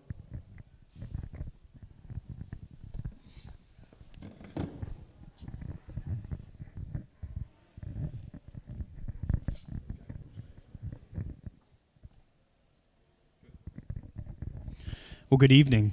My name's Andrew Yozviak, and I'm the director of bands here at Westchester University. And we're in the middle of the first evening of our National Band Association Wind Band Symposium. And with us this evening, we have the directors from the 3 participating high schools, as well as our clinicians who have been working with the ensembles throughout the day so far. One of the things that we've been able to do at this event is be able to sit down over dinner and just get to talk a little bit with our visiting directors and talk about some of the things that they've been dealing with in their own home programs, some of the challenges that they have in their positions, and just kind of strategize with a lot of people who've been doing this for a long time about how we could overcome some of these challenges. And I think that in general, each time we get a chance to attend a workshop, go to a conference, do anything that allows us to relate to other professionals, it just affords us the opportunity to walk away with a little bit more tools in our box that enable us to do our job a little bit better. So we're going to be hitting a couple touch points this evening that maybe also things that are challenging you in your home districts or programs. And as we do that, I'd just like to take one moment so that everybody can introduce themselves and let you know what they do and where they're from. Hi, I'm Greg Martin. I'm the Associate Director of Bands here at Westchester. Hi, I'm Scott Borma. I'm the Director of Bands at Western Michigan University. Scott Munns, Band Director at Cedar Crest High School. Brian Langdon, Director of Bands, Boyertown Area Senior High School. Justin McAdams, Band Director at Phoenixville Area High School. Adam Gumbel, the Director of Athletic Bands here at Westchester University. Scott Tobias, Director of Bands at West Virginia University. Great. Yeah, I know, that's great. Well timed. So, as we talked over dinner, one of the last points that came up in our conversations that seems kind of a good stepping off point was the idea of our concert programs being the center of our music programs or of our band programs. And I'd just like to have maybe Brian start a little bit and talk a little bit about some of the things you're doing in your program that support that idea. Yeah. So I've been at Boyertown for 7 years, and one of the things that I wanted to instill into my students when I started there was to take great pride into their concert program. And I think that it's something that very quickly is not the easiest thing to do because there's not the competition trophies from like marching band or jazz band. You don't go out to these competitions and get first, second, third, or best drum line or best sax section or whatever. So to develop that part of the program, it does take time, but the intrinsic motivation, we kind of talked a lot about the intrinsic motivation within there. And one of the things that we switched about 3 or 4 years ago was to switch to a three concert program, which kind of forced our kids to learn faster with the concert material, as well as put another performance opportunity for them out there. And I think that really drove a lot of it as well. A lot of the success in our concert program, allowing them to really dig into more concert material, exposing them to more music, expanding their horizons and everything, really helped develop our concert program. And through that, our marching program has gotten better. We've developed more chamber ensembles. We have a flute ensemble. We have a percussion ensemble. We have opportunities for solo students to perform at our concerts. So through the pride in the concert program, we've been able to really see our band program just blossom over the past 7 years. Yeah, great. What's happening in Phoenixville, Justin? I think pretty recently, 3 or 4 years ago, we went to a 3 concert program too, and I think without a doubt that really kind of forced some things, and from a preparation standpoint for the students and just the ability to do more literature. You know, we've gone from the typical winter and spring to this three-part preparation. And as I said earlier, like that first concert was rough. The kids got to the day of the concert and it was, whoa, okay, so we're gonna do this for real. And that kind of, you know, showed the kids that they can do more in a small amount of time frame, which allows us to, you know, I think just to be able to play more. So, you know, we're doing 3 concerts now a year, 4 or 5 pieces on each concert. We're probably reading another 9 or 10 pieces in there. So there's a lot of music in their hands on a daily basis. Yeah. Scott? Yeah, we're doing the same. We're doing the same thing. We started out with 2 concerts a year. Now we're doing 3, and many more performance opportunities for the kids. You know, events like this. You know, heavily involved in the MPA thing, getting out and get adjudicated and trying to be better. And that motivator of having to be ready faster. Having those 4 or 5 month stretches that you have when you're doing a 2 concert system it's too long, and it makes them a little bit too lazy. So when you have that, you know, kind of quarterly performance opportunity, it gives, you know, it's a sense of urgency, I guess, to make sure that we don't squander our rehearsal time. So as far as like our school specific stuff, my biggest thing over the last 5 years from taking over, I had a lot of really great players. I had a lot of really great individual musicians, and the state festival system was like, that was the thing. And but the band didn't play well, and I certainly have probably less, you know, individual, like super individual musicians, but the band plays way better. I think that to develop that culture with everybody and not just have that hinge point on those 10 or 15 all-star kids, that's really been a huge thing for us to kind of turn that around and make it something that everyone can benefit from. Sure. And I think that's actually kind of what we're all 3 of us are dealing with this weekend alone, is that this is district orchestra weekend for the state.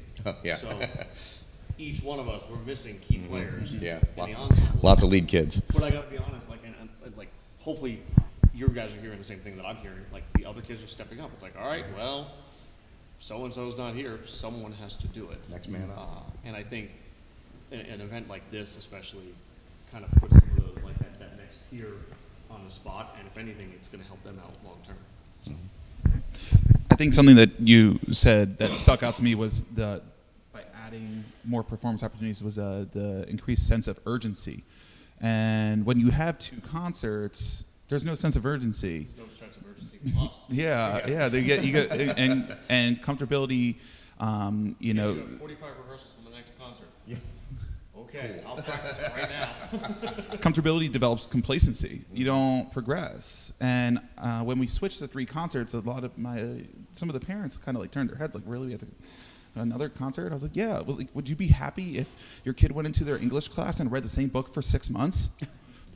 And they all were like, oh, okay, yeah. And they get it. That's a great analogy. Yeah. And, you know, and listen, the 2 concert, like, each program is their own. For my program, it was best for us to move to a 3 concert setup, and it's made my kids stronger. It's made me a better educator. I've learned to be much more efficient, and it's forced me to expand my horizons in terms of literature. We've revamped our band program. We've added an extra 2 ensembles to the curricular offerings during this time. But like, the sense of urgency is really important. You know, like, and I think that when you look at those adjudicated things like marching band, jazz band, indoor activities, the sense of urgency is, well, we have a competition by the state. Well, when you give them more, it's still performance. Like, if you give them that performance, there's that sense of urgency. So it doesn't have to be something where you go get a piece of plastic that says number 1 on it. It's just a performance. Yeah, sure. So we have 3 pretty experienced directors here. You guys have been doing your jobs for a while now. What from the college folks here, what are we doing in our methods classes that's educating our future teachers about embracing the value of these same kind of philosophies? Because clearly, what these gentlemen are saying, you know, it's bringing benefits to the students. It's bringing benefits to the program. Scott Tobias. half of our panel is Scott today, so yeah.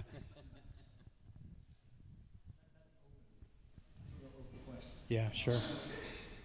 You know, I think the main thing, and I mentioned this little phrase just a little while ago at lunch, or dinner, whatever time of day this is. You know, what is the end goal? And I think doing the extra concerts, when I was in high school, we had 4 concerts on the cycle. We did one every 9 weeks. And it just seemed to line up nicely with the 9-week system we had. So I agree with that. I think the danger that we have to be careful of, this is what we have to teach them, is that the concerts are not the end goal, end all be all. You know, that's the tool. We have to teach that it's about progress, growth, learning, expression, music, concepts. And that's what I said when we were having our meal was, you know, we have to teach concepts, not concerts.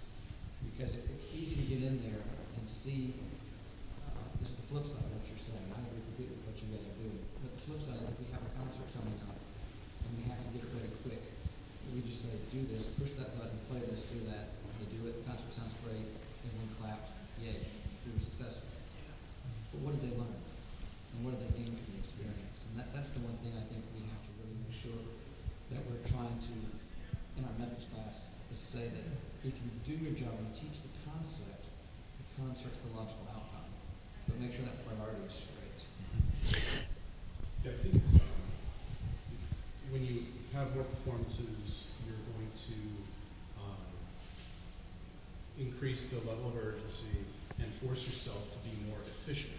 And I think it creates better educators who are going to be thinking of it from a level of efficiency standpoint. If you're thinking about copy-paste concepts as opposed to the concert, we can instill that in the method students for a reason. Hey, this might seem intimidating to have 4 concerts. That's what we had when I was teaching at Hempfield High School. We had a 4 concert with one of the market period set up.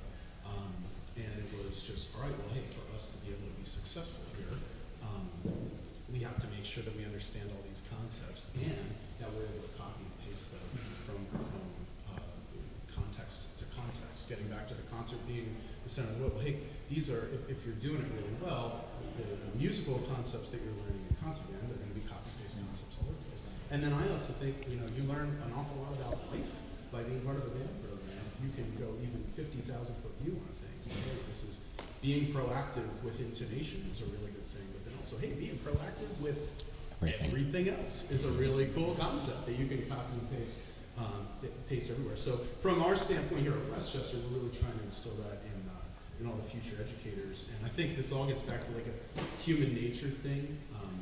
Human nature is to take as much time as we're given to do anything. If you're a procrastinator, you are a human. Like that, you're a normal human being. So if we hold our feet to the fire and do ourselves, don't allow ourselves to procrastinate, we'll be better off.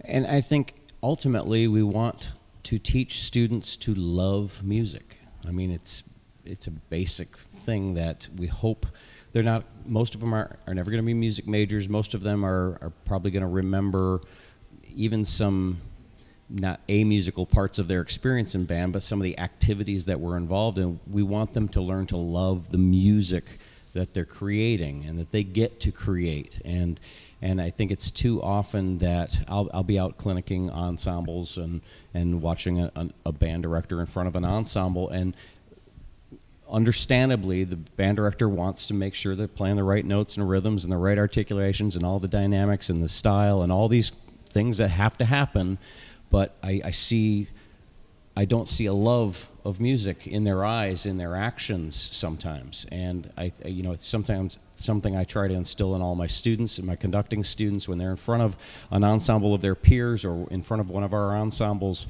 Am I feeling like, God, you just can't, there's no place you'd rather be than on that podium just loving this? Because your students are going to feed off of that and they're going to love it.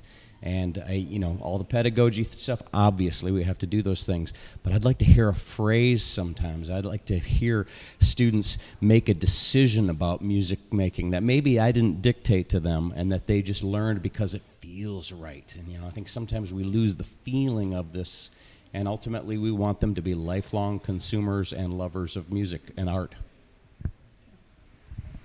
Cool. So, you know, yeah, figured it all out.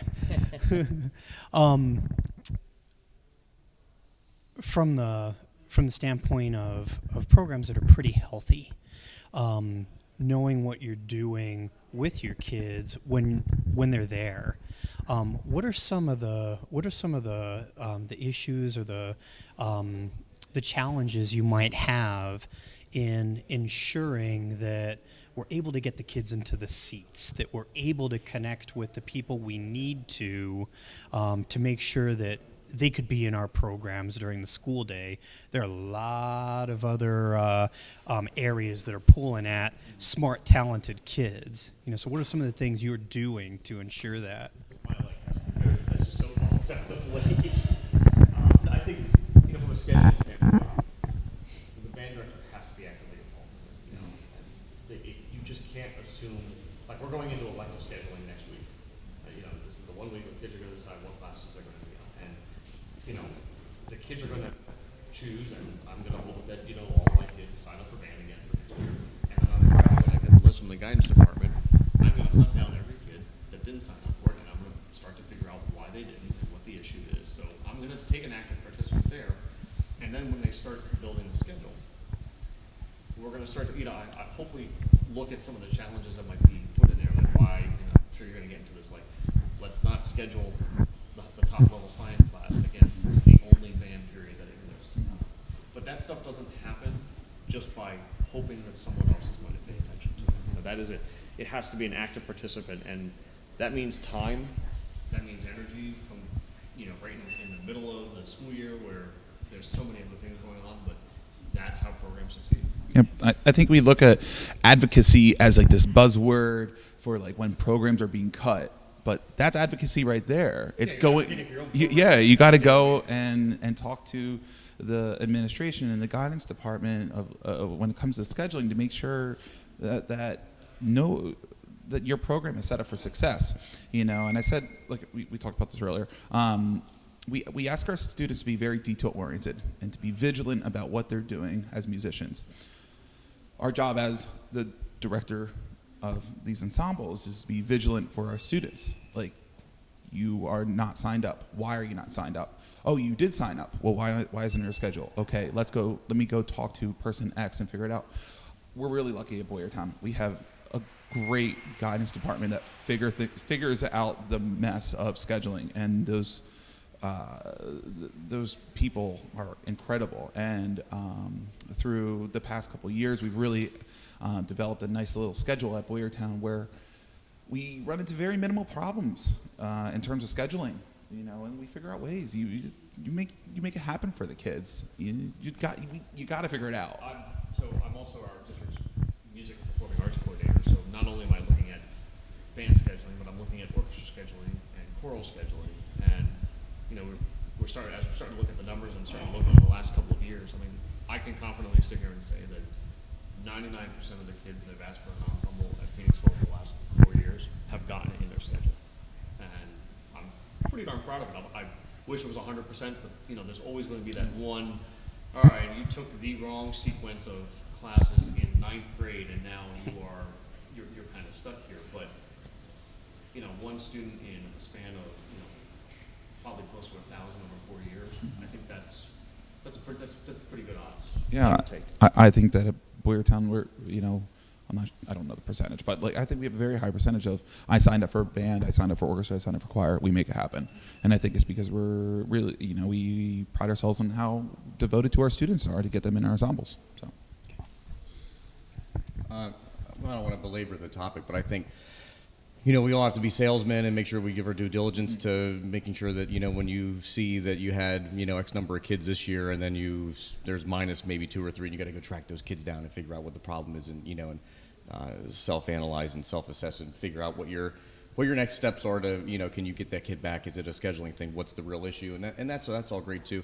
And the nice thing I think from our discussions over dinner is that we have good support systems and viewing cultivating those really great relationships with your admin and your guidance office to make sure that those people are ready to work with you and for you to help that happen. I think everybody has the idea that everyone wants to see everyone succeed, and it's just how can you make that work, and hopefully you can do a little bit of that salesmanship to the people that make the big decisions to be able to have that work out in your favor.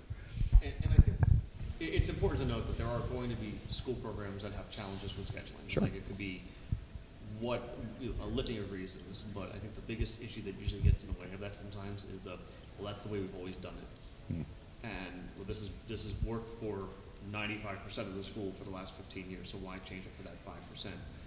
But I think Scott, you said it earlier, well, I mean, if scheduling an ensemble is taking into account 20% of the school population, and you don't count that in from the front end of the scheduling process, you're causing larger issues down the road, and it could actually solve multiple issues, not just for the music program, but wow, there's more kids in art classes, there's more kids taking English electives. Like where that ripple down the road, I think, would be something wise to look at. Yeah, and I think that's something that's often missed, and the word you used I think is awesome. That you have to cultivate these relationships. So you folks have really good situations now because of the relationships that you've been able to cultivate with your guidance department, with your administration, parents and students, all the stakeholders here. It doesn't just happen.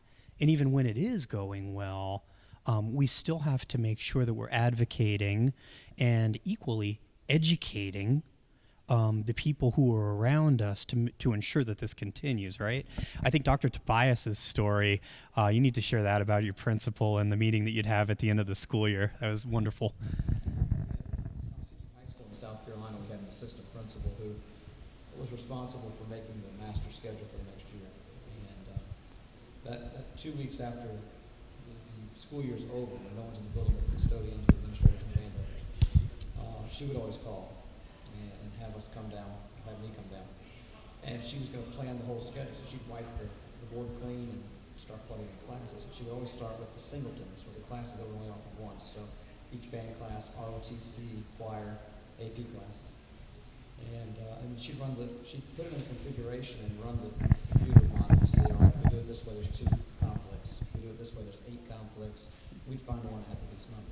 But her response, I think that you're referring to, is she would always say, people might think I'm doing this out of preference for the band program, which she sort of was, but she said I'm doing it to help myself as well, because if I don't do this, all these conflicts that we're going to have, I'm going to have that many parents and students knocking on my door, calling me at home, and I've got a headache to deal with. So I might as well just get it solved now. And so it was mutually beneficial. Yeah, sure. We all know it's anecdotal, but the idea of, from the start, creating a system that facilitates all the things that the kids need is fantastic. Instead of knowing that you have something that is going to almost promote conflict and scheduling and some of these things that arise for us.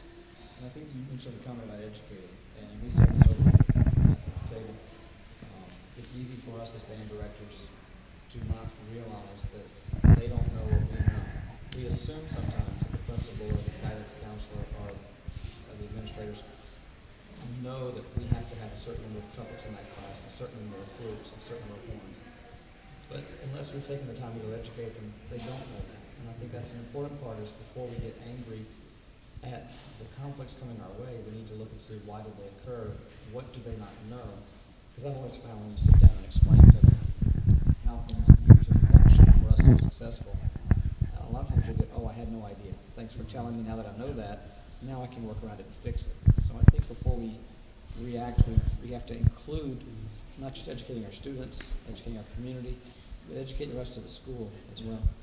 And I think that going along with that, helping out as much as you can to be organized so that when you give it to them, it's like a plug and play kind of thing, as much as as plug and play as it can be. Making sure you say, oh, I want this kid in this ensemble, I want this and this and this one, and if they can't be in this one, please put them in this one and move this. You try to be as organized. You're just setting your program up for success. Yeah, I love the idea that you described that says you have a conversation with your guidance counselors and that says what kind of information would help you be able to schedule them efficiently. And you write that all down. There's a spreadsheet. You give it to them, and they're just so grateful of all the work, that, things that you figured out. Yeah, it makes the team. It's the we, not me. It's not my program. It's our program. We talked about that. It's not just. Good. You can talk. And those folks are part of your program. So the guidance counselors are part of the program, right? And the administration, they're all part of the same program. The best thing, honestly, we were having some headaches early on when I was at Hempfield, and the best thing that we did was just sit down with the guidance folks at the middle level and see. We had a meeting where we just got together, and all we did was build sample schedules. So kids on certain tracks, if you're going to be an AP student, here's how you fit band in your schedule all 4 years. Here's the schedule. So if that's you, here you go. And plug and play. Right? If you're going to be college prep, if you're going to be involved in technical school, whatever, there was a sample schedule for everybody that included 4 years of band. Showed them exactly where the electives would fit. You can have 11 billion AP classes. You can do, there was a sample schedule to hand to everybody. Here's what you do. If you follow the schedule, you can make it work. And if you don't, that's okay too. If whatever's best for the student, and if you should absolutely believe that, whatever. If there's a kid who's studying to be, wants to be a doctor someday, and that AP Chem class is sitting there and it's only happening at that one, like maybe they have to be out of band for a semester, and okay, cool, being able to willingly accept them back with open arms and make sure that everybody is on the same team. Sometimes, you said it before, sometimes it's going to happen and you make those sacrifices, and at the end of the day, you're still all part of the same program, part of the same family. Going on with that as well, inviting those school counselors, administration to band trips or music event trips and everything like that is really important, so they see on the ground level like what's going on. We go to Europe every 3 years, and yes, administrator helps out a ton with there, and a guidance counselor brings a ton of resources as well, but they get to see firsthand why these kids are taking these courses as well. And the other thing you said with the opening with wide arms, I know that I've had kids not be able to take band 1 year and then come back, and that's always like the most fulfilling thing for me. Like when I see a kid come back, I'm like, oh man, that's like, it melts my heart. Yeah, I think the interaction and the involvement when you can get your administration, your guidance, whoever in your school involved in the process, seeing the kids actually work behind the scenes. It doesn't have anything to do with the concert, but what they do to produce those kind of events is awesome. I happened to get a note over dinner. One of the bands was coming down tomorrow night, asked if we could make room at lunch tomorrow for their principal. So I was like, yeah, we'll be looking forward to inviting her into the conversation. It's great. All right, well, let's switch gears a little bit. Just in watching what was going on within the clinics so far, and we've been through about 3 hours worth of time. One of the ideas that has continued to come up in every session was the idea of motion, the idea emotion, the idea of communication, the idea of how we relate to each other, how we move, how we respond, and I'm just kind of curious about things that we do or the ways that we could promote being able to get our ensembles maybe to be a little less stiff and actually be artists. And I'm gonna start with Dr. Borma, because I think he had some great ideas. I don't know if they're great ideas, but boy, I that is probably the most consistent thing I feel when working with high school and middle school bands is they know all the right things to do. They know the right notes, the rhythms, all the articulations, the dynamics, all these things. They've been taught all these things, and many of them have learned how to follow a conductor and be together. But it feels like they're so insistent about following the conductor that they're not thinking about listening to each other. And one phrase I use quite often is that I'm here as a conductor for reference purpose only. I'm your guide to help you listen to each other, because it doesn't matter if you're with me, if you're not with each other, it doesn't mean anything. And so just really trying to get them to communicate with each other. One thing I will do sometimes is just, we'll be working on a passage of music, a technical passage, and they're playing the right, I keep using the quotes, they're playing the right rhythm, but they're not, it doesn't pulse together. It doesn't feel like anything other than the right notes. And you look at their bodies and they're, and it's just not quite together, and it doesn't mean anything from a style standpoint. So sometimes I'll just get the people not playing, let's just snap on 2 and 4. You get the band just kind of feeling, and it's a miracle. All of a sudden they start, and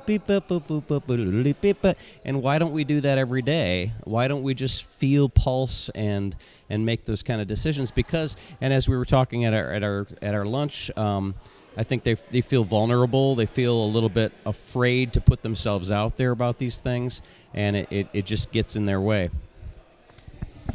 Yeah, man, talk about natural releases of emotion. I think we just finished a senior recital in our recital hall down the hall, so there's some really appropriate releasing going on. Congratulations, Richard and Devin. Can I add one more thing to just please. Now that it's calmed down a little bit there? One thing I also find humorous is when I see students kind of in their natural habitat, if they're sitting in their car at the stoplight and the music is going and they're like, yeah, rocking out and just feeling the stuff, and then they'll get in a band and they'll go, how does that not transfer their natural love and feeling for groove and stuff, yet when they're actually making music? And so just trying to apply that real feeling that they have in their natural habitat and into the band room is just something that just has to be addressed every day. There's always social media things that they're making music videos, like TikTok. TikTok. Yeah. Not TikTok. TikTok. They're out there. They're doing.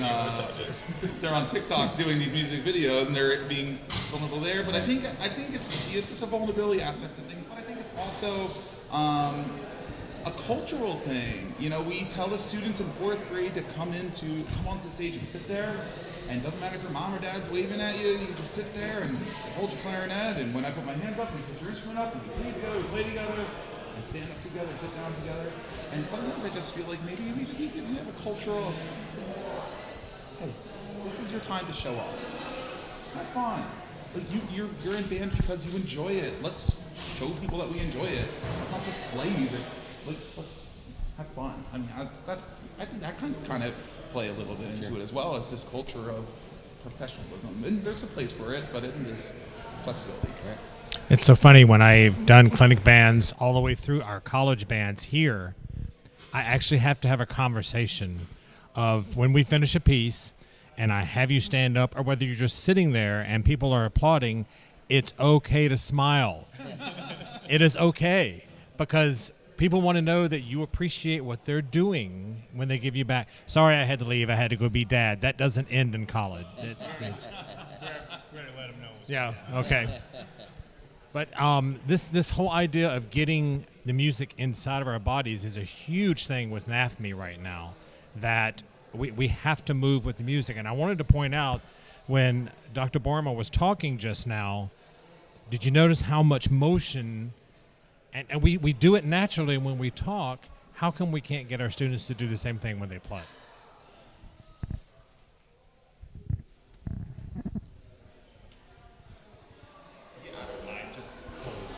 I think it's like you said vulnerable, and I think there's almost a scare in the students that there's something out there. I'm moving music. I'm moving, and I'm going to look weird, and I'm going to be the one that's singing out. If everyone does it, then maybe it's okay. I think that's not just a music program. That's a teenage Angst. something. Yeah. That's what's And there can be too much. You can get to where the movement gets in the way of the music. But that's not what we're talking about. We're talking about just the general ensemble. There's so many times when we're playing, like your group's doing Joy Revisited. How can you sit still and play that piece? It is all about dance and fun and moving and everything. And so we have to get this point across to our kids that it's okay to let the music get inside of them. They don't have to keep it external. And I think that helps with all this intrinsic stuff that we're talking about, is once they allow it inside, the enjoyment level is going to increase. If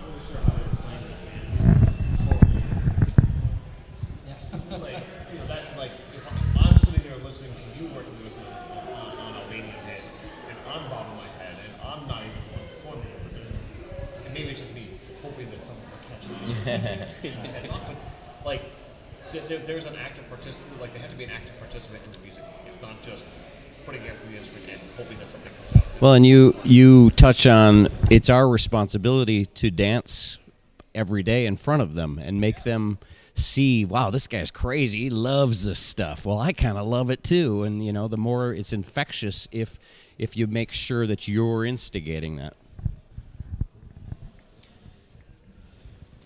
I was just going to, what you mentioned about the cultural expectation is huge. And we're seeing this a lot, even with orchestras nowadays across the country, professional orchestras, because of the cultural mindset that when you go hear Chicago Symphony, you wear your suit, and you sit there and you're quiet. And we're seeing orchestras trying to break that glass wall for the same thing. I think that's very true. I think one other thing, too, is, it's not a copyright violation for me to say this, I think we live in that Ricky Bobby kind of world. The movie, not first or last. Yeah. And so I think there's this fear that they are so focused on playing the right note and the right rhythm, so they don't want to make a mistake. Because if they make a mistake, it's okay. They're not first, they're last. And so because they're focused on that, they don't allow themselves to feel. And I don't know who it was that said this earlier, but you mentioned how we learn how to cook. You try things that taste bad. You learn, do it something different. And I think it's the way they do video games. You try this route, it doesn't work, you go back and try another route. And I think if they can get to a point where they're not so uptight about being wrong, then they can start to let that innate musicianship come out. So you can figure something out. I told you guys, the quote that I use, it's better to be wrong and strong than right and fright. Yeah, that's great. It has something to do with it. Yeah. I said something to one of the bands today about, why do we go to orchestra concerts? Why do we pay money to go to an auditorium and listen to an orchestra play? We could just download Beethoven 5, 20 different versions of it. And, I asked kids, and they said all the right answers, that, well, because it feels more. You feel more connection. You feel more emotion because you're seeing humans. I said, well, why do we feel emotion if people are just sitting there doing this on the stage? We feel emotion because they're doing these big bowings and moving to the music, and that's why we go there, to be a part of that, because we feel viscerally that human connection. And why can't we do that in our performance? So there's even a commercial now, I don't remember what it's for. There's a commercial on TV now that has a boy band on stage, and they're singing, but they're all just standing still. Oh, yeah. Have you seen this commercial? No. Yeah. The idea is, I think it's those commercials that say, okay is not good enough. Right, yeah. Something like Yeah. that. It's the same kind of thing. So this idea of movement, and even the musicians themselves communicating with each other by having the same kind of pulse that we could pick up on, and moving and grooving the same way. It kind of came out of the idea of this we concept within the rehearsal. And Scott was saying to his band just before break, the more you could take chances, and the more you could try to do something phrasing in and of yourself, the better that this is a two-way street, and not just a prospect where the conductor's standing up in front of the ensemble and saying, do it this way, everybody waits for that person to tell them what to do, and then that's the way it is. Mm-hmm. We get to have more of a collaboration if our musicians are taking part in it. So talk about maybe some of the things that you're doing along those lines, musically, not just the movement part, Scott. Well, I think that's part of the learning process here today, is that we don't have that developed, and it's I would say more often than not for my group, it's it's what I feed them. It's my interpretation, and maybe I'm doing too much. I'm providing too many structures for them to in performance, when it really should be them taking some initiative on, where do I take this melodic line, and how can I support that melodic line on my part, and all those ins and outs of developing that sound.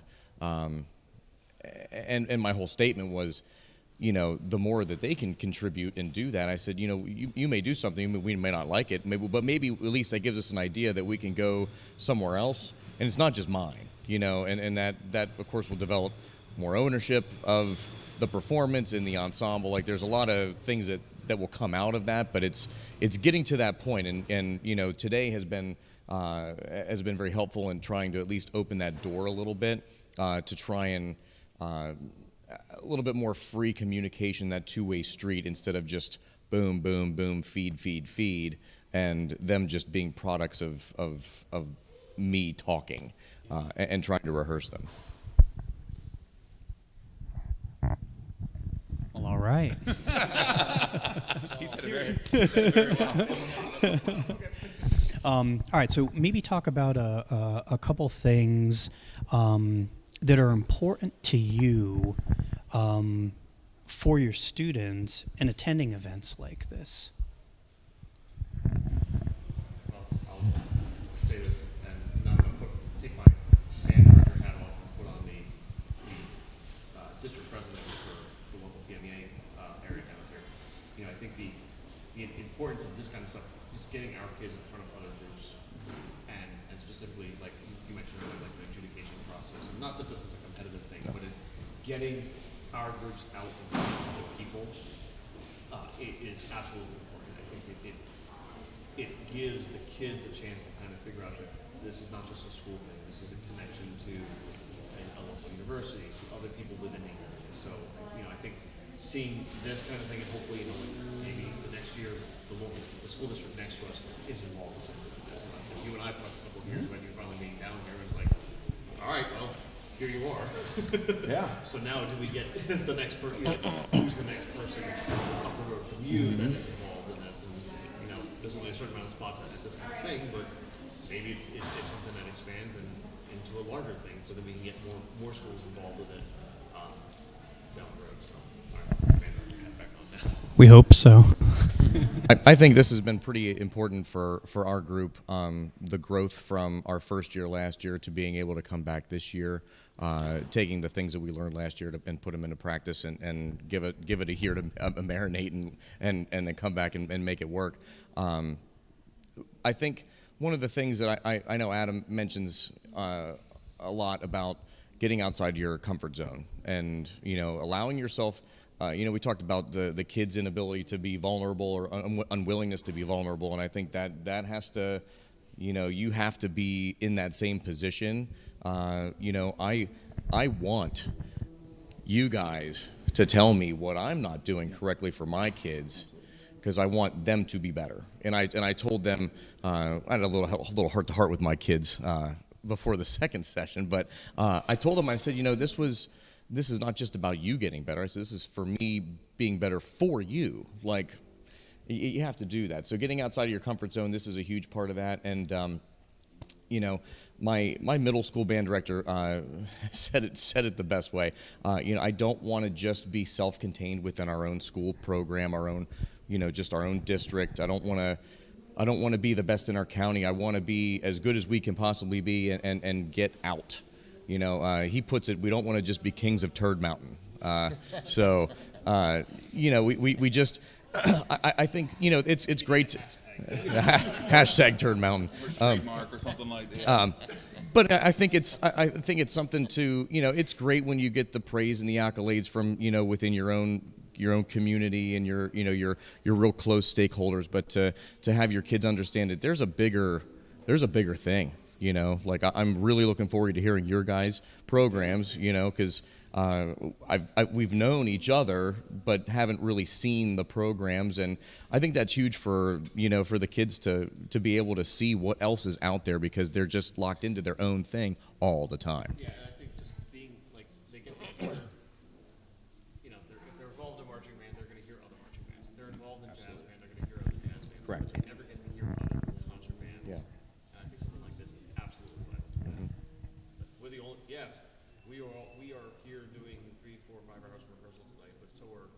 2 other groups, and no, it was pretty cool.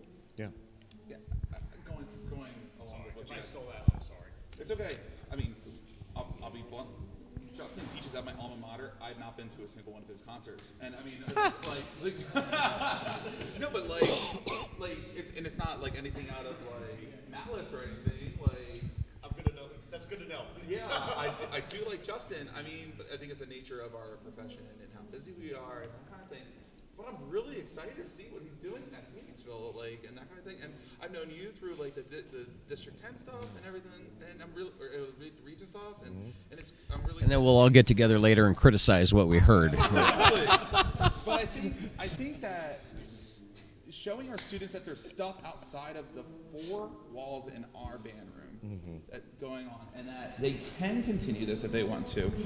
We're very fortunate at Boyertown to have a great alumni association. We have an alumni concert band program that anybody in the community or anybody that graduated from Boyertown can go join. And it's my wish that maybe this kind of event, when they get to see your group and your group and your group, like, that they want to continue. But you know what, I'm going to play my instrument when I leave here. But yeah, same thing. I want to get better. That's one of the main things why I came here. Like, I know that, like, I have a desire and a thirst for excellence, and I want to get farther and farther. You can never put a price tag on the fact that Adam, Andy, and I are in your all's rooms a lot, but to have the 2 Scotts here, and have them make critiques of your ensembles, that in base almost all the time is the exact same thing that the 3 of you all are telling them, and they're hearing these other 2 people say it. That lends credibility to your teaching, and you cannot put a price tag on that. Adam said something very nice about me at the end, and like just a little. He made it all up. No, but like, it was just a really concise statement, and just a little bit of like reaffirmation. Like, we're in the trenches.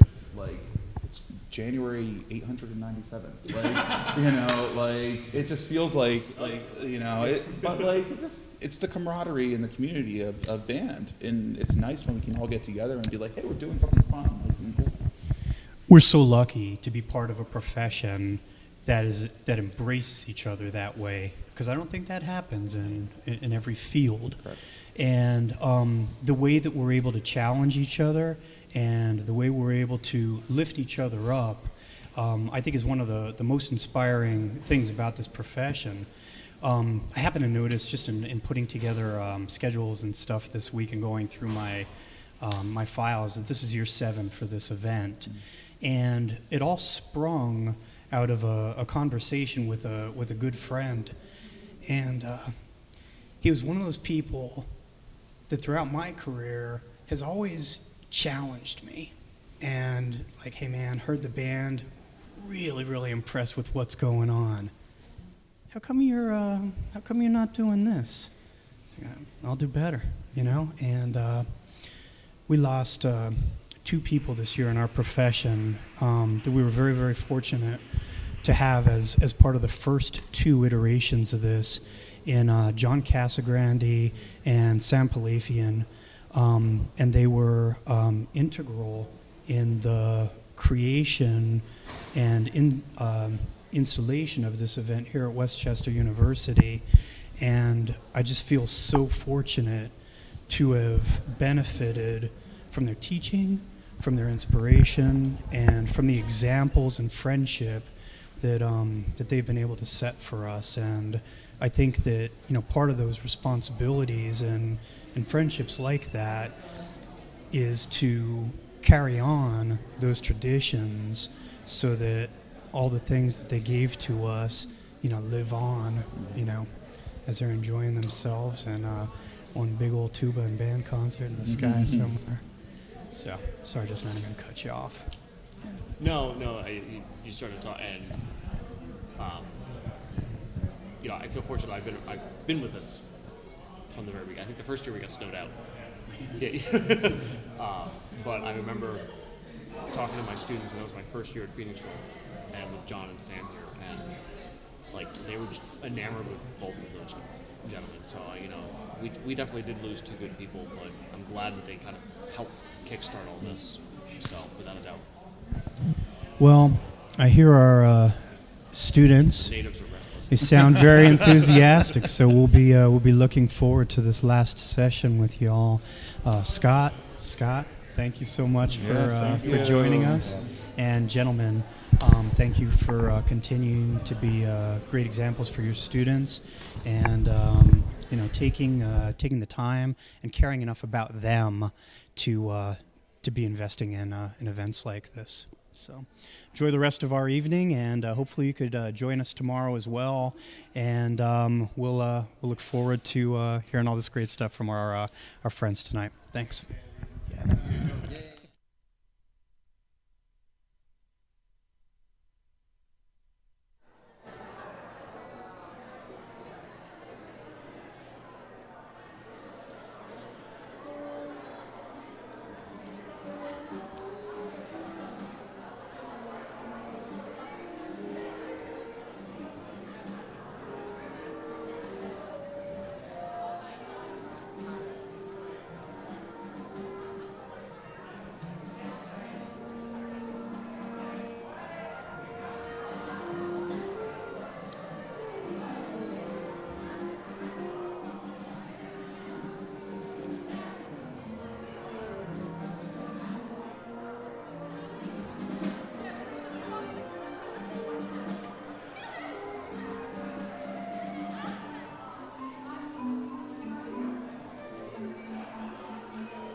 my fault.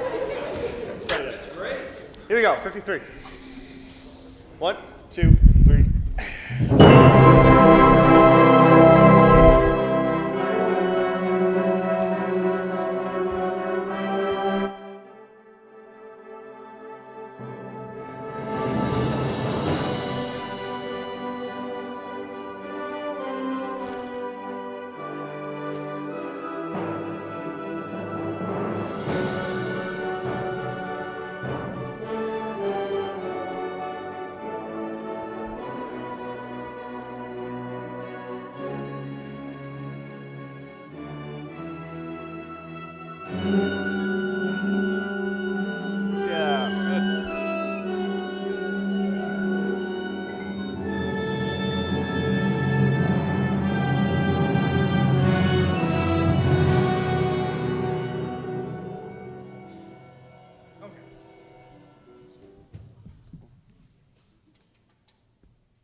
Yeah, it's really cool. All right, great. So yeah, we like this piece, yeah?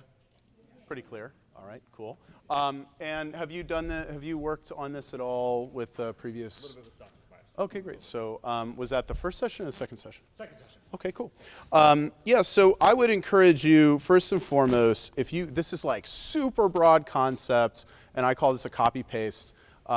The black notes, if we could have the black notes be a bit more present than the white notes, that'll be helpful, all right? So if you have white notes, which a ton of you do through this entire segment, if you could just be aware of who has the black notes and make sure that you are listening louder than you are playing all the time, that'll be helpful. Okay, and really appreciate a lot of the fundamentals that are going on. We sound really good. There's some really good energy happening here, right? It's appropriate energy. We need to make sure that the front ends of our notes are congruent, so that we're all approaching them the same way. But yeah, that's a really, really nice start. Two things, real quick. In a Roland Condo situation, or Richard Condo situation, when you have 2 8 notes or what might be 2 moving points, which one is in most danger of being played too soon? First or second? Always the second. Always the second. And that just happened. I don't know if it's 8 notes or quarters. Yeah, jump, bum, bum, right there at that moment. A lot of people jump to that second 8 note too soon. So make sure that's a moment he needs to drive the bus. You need to get your eyes up to him, and so we can all be together and then go back to playing and you driving. The other thing is woodwind. My woodwind friend, I was a clarinet. It's the thing, and we all do this. When notes start getting faster in rhythm, we tend to die and pull away because we don't want anybody hearing us play the wrong note, right? We do this. We all do it. Most of the time when composers write, most of the time, this is not all true all the time, most of the time when composers write fast notes, they're not exactly after the exact note all the time, but in effect. So it's important that you all put some action energy behind those. Yeah, so broad stroke here. Long notes tied to short notes equals release on me. That would be, I mean, if that's cool with you, great. Making sure everybody's buying into that concept. Same thing here, right? Are you gonna, is this gonna be smooth and connected, or is there gonna be a little bit of point? Sounds like they're putting a little point on it. Cool, great. As long as everybody's doing it the same way. You're gonna do that same chunk again, yeah? Yeah, we can. Cool. And if you get a wrong note, the next time you'll get it right. Cool. Hey, let's do that same chunk again. A couple big things also from my end. Measure 58. Those of you that are melody, we put a little bit of space on beat 1. The tie note over. Yeah. Yeah, good. All right. 62, same idea. 68, same idea. 70, same idea. Long note tied to short note equals breathe on the short note. All right, put some space on the short note so that there's a little bit of space there that's going to add clarity to what's going on with such a thick texture. Okay, you do that same chunk. Yeah, Jack, I could use more. Word. Here we go. Yeah, it's really good. Percussion sounds really musical. Congratulations. Now you did it, dude. Yeah, now and this is the License to obliterate. So you guys understand how we rehearse. I have one period of winds and one period of percussion. This is the first time we've put all this together. So that changes things, doesn't it? It's the first time you're hearing it as it's supposed to. 53. Enjoy it. 2, 3.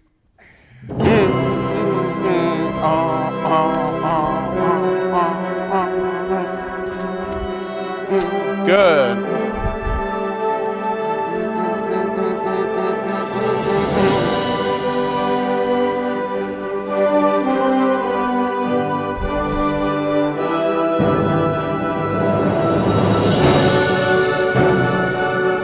Good. Hey. Oh, super cool. Super cool. Doing a lot of the things that we just talked about. Great. If you have the black notes, the eighth notes, can we just give a little bit of a push, a little bit of a crescendo into the notes that change? Okay, so and that's accompanied by like some percussion growth most of the time, right? But if we can get everybody to grow the same way at the same time, I think this will be even more effective, more impactful. Okay, so running it or eighth notes that are repeated, right? They're stagnant for a little while, but then the last bar before the change, just a little bit of growth would be really cool. So, real quick, is this an emotional part of the music here? Really? You sure about that? Yes. Show it, because this is what I see. I'm a big clarinet player. I'm not picking on you all. I'm a big clarinet player. He's totally picking on you all. How many of you have heard this before? It's almost like you go into this zombie-like state, and I see individuals, I see a couple of people in here actually moving a little bit with this. But folks, it will make a huge difference. We listen sometimes with our eyes. And if we're looking on stage and you're playing beautiful, emotional music, and we see Band bots. then we don't get it. We don't understand. You understand? That's a dichotomy. That doesn't make sense because we're hearing something that we're not seeing. Now, I'm not saying you all have to like do modern dance or anything, but allow the music to get inside your minds. Because right now, you're only experiencing it externally. Allow yourself to feel what's going on here. You all know he just recently passed away. Maslenka. No. Yeah. Not yet. Yeah. This would be super impressive if that was, I mean, really. Hologram, yeah. hologram, thank you. No, he's good. He's all good. Yeah. But I mean, we lost David Maslenka in the last couple of years, and that's a serious loss for the music world. Because his voice was so unique, and everything he wrote was spiritual things, not necessarily religious, but spiritual. It was like a holistic aspect, and that's what's happening here. And when you're just like, I will play all the right notes and all the right rhythms, it doesn't compute. Allow the music to get inside. Can we skip ahead to another different section? You do that one more time and grow through the changing eighth notes? Thanks. Sorry. That's fine. No, I'm just like bugging about it a little bit. Let's do it. This is probably my favorite part of all this here. So, move and grow. 2, 3.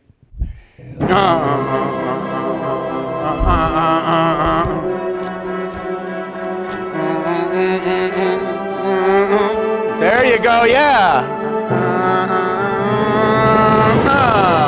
Yeah, doggy. That's it.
What's your name? Leah? It's beautiful. Can you, yeah, yay, Leah! That's great. So that sound, there's a color shift here, right? That goes from the flute, it passes from the flute, and then your sound is born out of the flute sound, right? Can we make that more of a, so one fades out and the other fades in? So it's not an, should be nothing abrupt about it. Leah, your sound is absolutely gorgeous. The pitch is super, like, we're good. Things are cool. It's the sentiment behind it, right? And how that sound is birthed in from silence. That's important. So if that could just be more elegant, that would be unbelievable, right? Cool. I would prefer to move you all, not you can't do it now, but at some point in the very near future, you all can get together. Because you're playing, is it C sharp you're playing through that? All right, so we know what That's good, C man. sharp is on that That's cool. to begin with, but as her notes change, Sweet. Yeah, whatever you want, man. That's good. so you may actually have to flip it up and flip it down a little bit with her notes. You need to be able to know what that is. So at some Where you point, heading? y'all should get together and say, You want to go through this? you know what never lies? Sweet. Chills. Mm. You get chill bumps, right? That's the ultimate truth. I was just Mm. with that. Here's 72. 72. We'll go on. Abby, it doesn't. It just keeps moving back to that. Yep. 72, please. 1, 2, ready, and.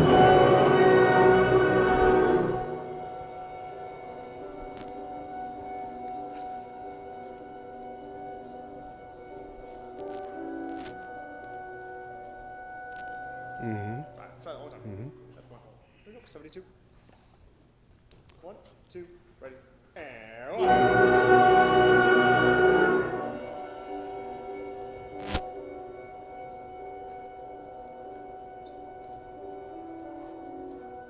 Oh, Leah. Yes.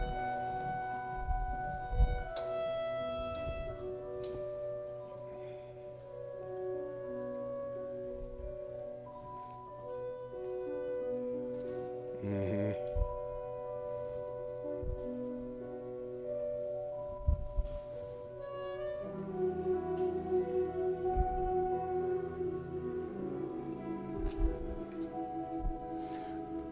Flutes, keep your chins up so the pitch doesn't sag in that register. There you go.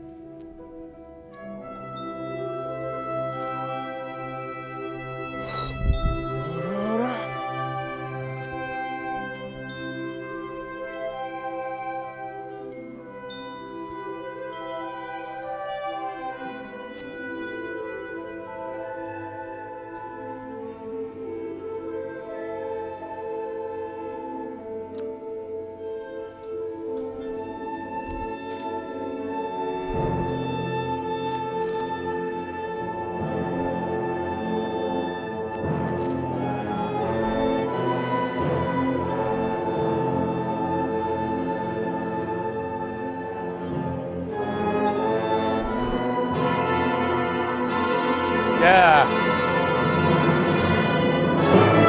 Nice. Ah.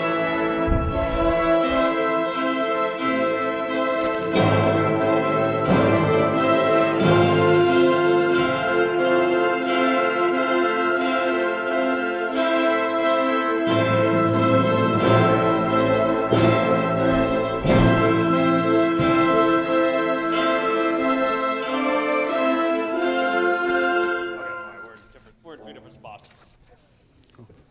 That anvil changes that part, doesn't it? Now you understand. It's like, oh, this is. Now is this the emotional part? Yeah, so just from a technique standpoint, when you add that anvil, you add this percussion in, it starts to really inform your decisions as a wind player, specifically with regard to articulation, all right? And specifically with regard to the front ends of notes, right? So when that anvil adds in, that's going to tell the trumpets exactly what kind of weight to put on the front end of each one of those notes. And everybody else, anyone who's playing accents right along with that anvil, you need to make sure that you're shaping notes the way that the anvil is going to shape the notes naturally. Okay. Hey, flutes and clarinets, you spend a good chunk of this section in the upper register. It's not going to need to be, you need to play, you're not going to need to play loud, okay, for it to be heard. So, yeah, just fight for pitch. Like spend twice as much energy on listening and making sure you match pitch, and half as much energy on trying to project. It's not going to matter. Just support the sound, play in tune, find your friends playing the same pitch, and it's going to work. You don't have to push. When you have high notes, first trumpets, flutes, clarinets, when you have high notes and there is a low note octave that's with them melodically, it's up to the low note people to play strong enough so that the high note people don't have to do anything weird. Does that make sense? Want to do that, Likewise, guys? flutes, when you're down that low E Okay. area, that's going to be what? Sharp or flat? It's going to be flat down. Okay, so they know that if they finish their tuning charts. You need to do things. Especially the longer you hold it, the flatter it's going to go. So you've got to do something to keep the pitch up. And right now, that's a real serious moment that they're on a matching pitch, and it doesn't. All right, can we go 103, please? All right, Chris. We are able to do that thing. Okay, 103, here we go. Support your upper players. Support your upper players. 1, 2, ready, and...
Listen louder than you play.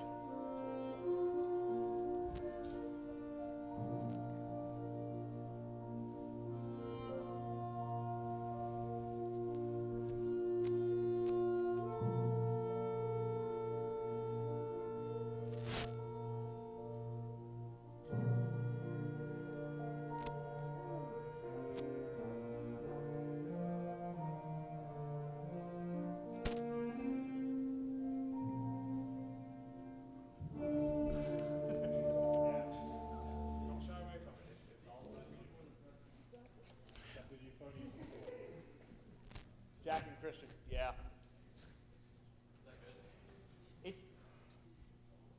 On this, I could use more. I had a Christian smiling inside. So there's a lot of ways that you all are exceptional right now. A lot of ways that you're exceptional. Where you are absolutely like every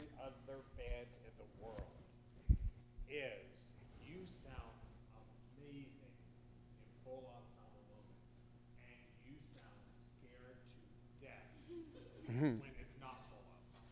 And every band in the world is like that. I talked to my ensemble here at the university about this very thing. When it goes down to fewer players, you have to play competently. When it goes down to fewer players, you can take the dynamic written probably up a level, because it's still going to be the same result out there because there's fewer people playing. Okay, but you've got to be confident, because right now that's the most serious problems that we're having is when we get into more chamber. You understand when I say chamber? More chamber-like areas. That's when things start going really wrong. And you just got to be confident. You can't fix it if you don't play confidently, because when you play confidently, then we can go and say, oh, okay, now we need to address this. We got to do the confident. Yeah, I think if you and the how-to with that, it's tough. Like the hardest thing in the world is when somebody says, "Hey, be more relaxed." It's like, okay, I'm now way more not relaxed because you said that. But when we're moving through those thinner textures and you have opportunities to breathe, making sure that those, like I look around right now and I see some tense, like some of this kind of stuff going on. If you just need to clear out, take relaxed gulps of air, and that's really going to help the situation. Okay, so I think you're moving on to a different thing. Yeah, preludes, Siciliano, Yeah, Rondo. cool. But I think you're doing Siciliano. Speaking of exposed thin texture.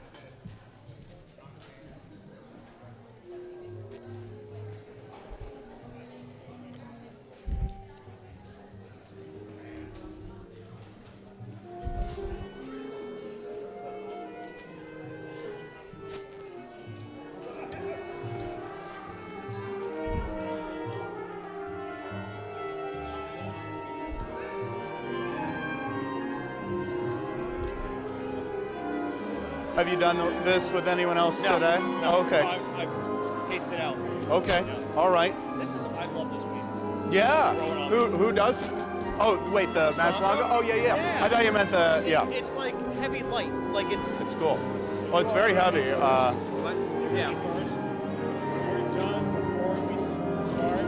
How their stuff, all their stuff has to go over that way. Yes, and then they leave, they grab it, go out that way. Not that way. No, they go that way, and then they come back. That's the other way.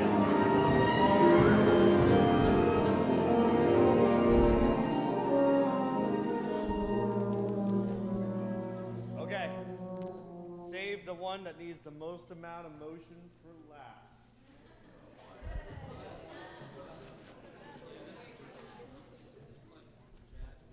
It's jazz, but not. Jazz, but not jazz. I know, man. Bassoons and horns, don't fail me now. All right. Do you want to tell your story of what you just told me first? So, when I was a freshman in high school, yes, we had high school band. When the earth was still cooling. Freshman in high school, my district honor band, the director was John Painter. Does that name sound? Yeah. He's the person that transcribed Arnold. And he handed up this manuscript piece called Little Suite for Band. And the first movement was titled Prelude. The second movement was titled Siciliano. And the third movement was titled Rondo. We were one of the first bands to ever play this piece. That just shows you how incredibly old I am. This was 1970.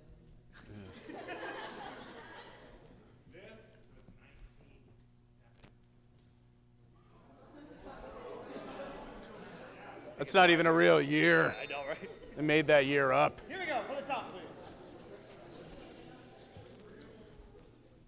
Second movement. There's all the maraca stuff. Oh, I didn't tell you about the maracas underneath all of it. It's not maracas like you think it's going to be maracas. Hey, so Kadar and I say, remember, you're thinking in 6. 1, 2, 3, 4, 5. This is your 8th note. Okay. From the top.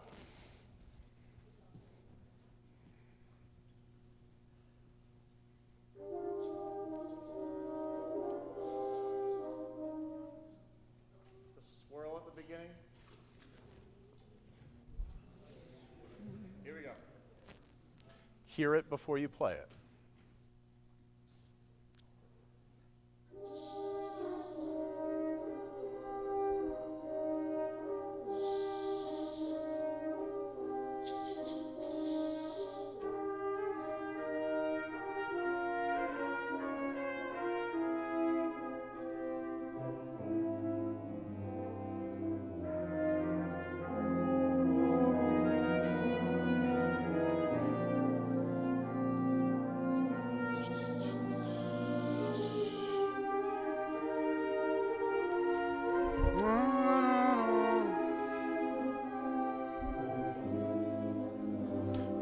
Make it more interesting.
I almost counted. All right.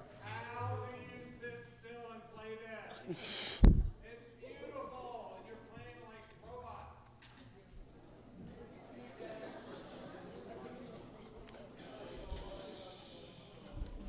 Can we start, please, at letter C? No, clarinets, you don't get away. This is coming up front. Hey, low winds. Low winds. Where do we start at, Jess? Where do we start at dynamically here at C? Yeah, you guys are starting a little too loud. We have nowhere to go. Okay. Here's letter C, please. Letter C. 2, 3.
Yeah,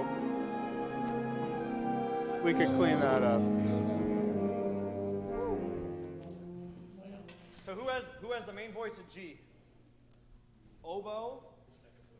Second flute has some of it, and third clarinet too. You have the melody. Okay.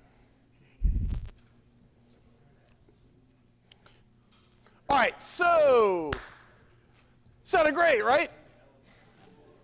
Almost all the time. That's cool. So I think this could be more.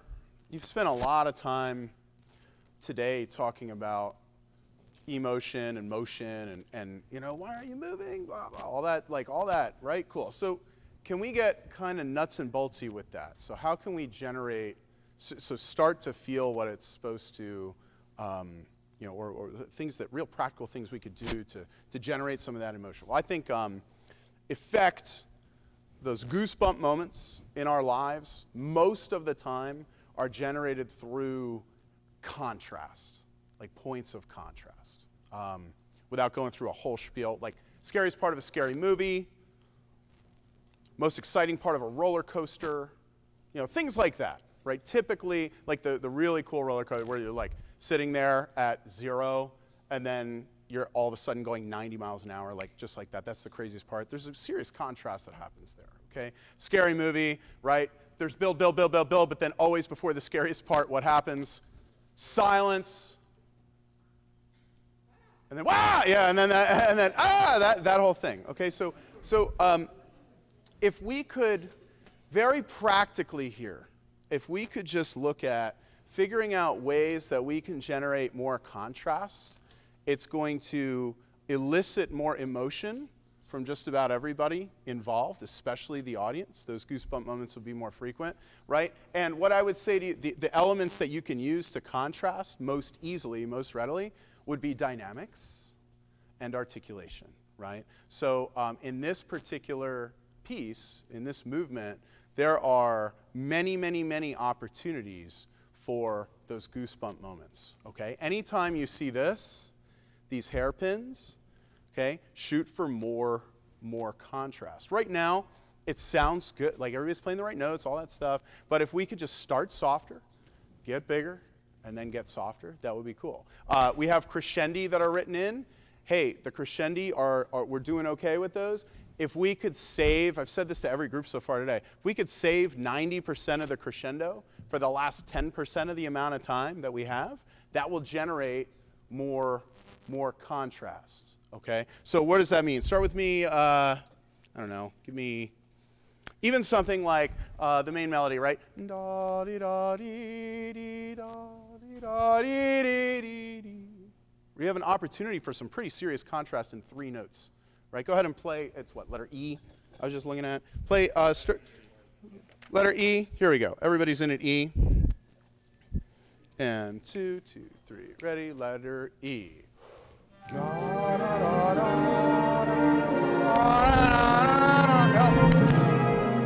Cool. All right, so and this is going to have to be a knowledge is power thing for everybody. All right, know what the melody is, what the shape of that melody is going to be, and then everybody's got to buy into that dynamic too.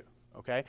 Da dee da dee dee. Get a little softer. Da dee da dee dee dee dee. And even if you don't have those hairpins written in your part, you're expected to play them to support the melody. Dr. Martin was saying before, make sure you're supporting that lead line. Right. Do that again. Here's A, E.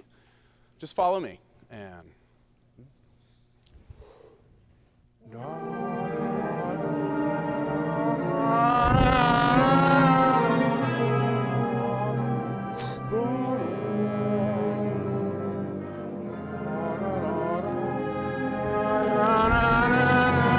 Whoa, that was something different.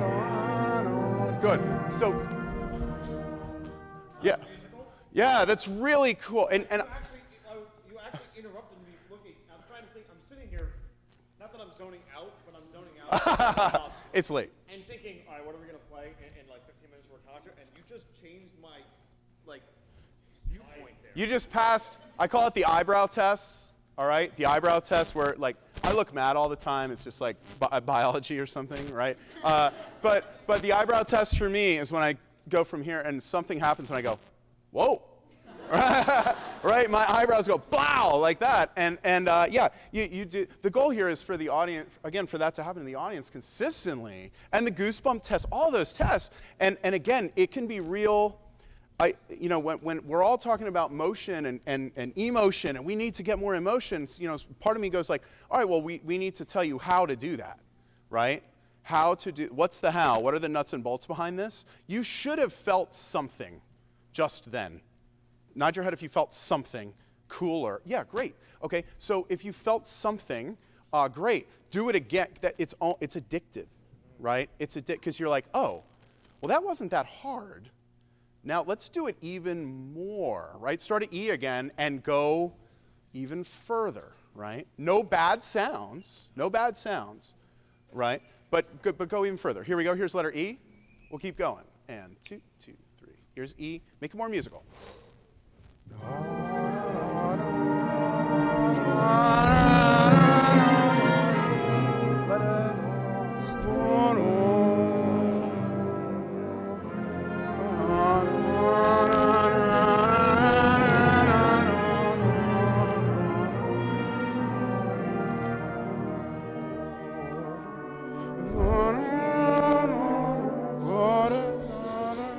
Don't drag.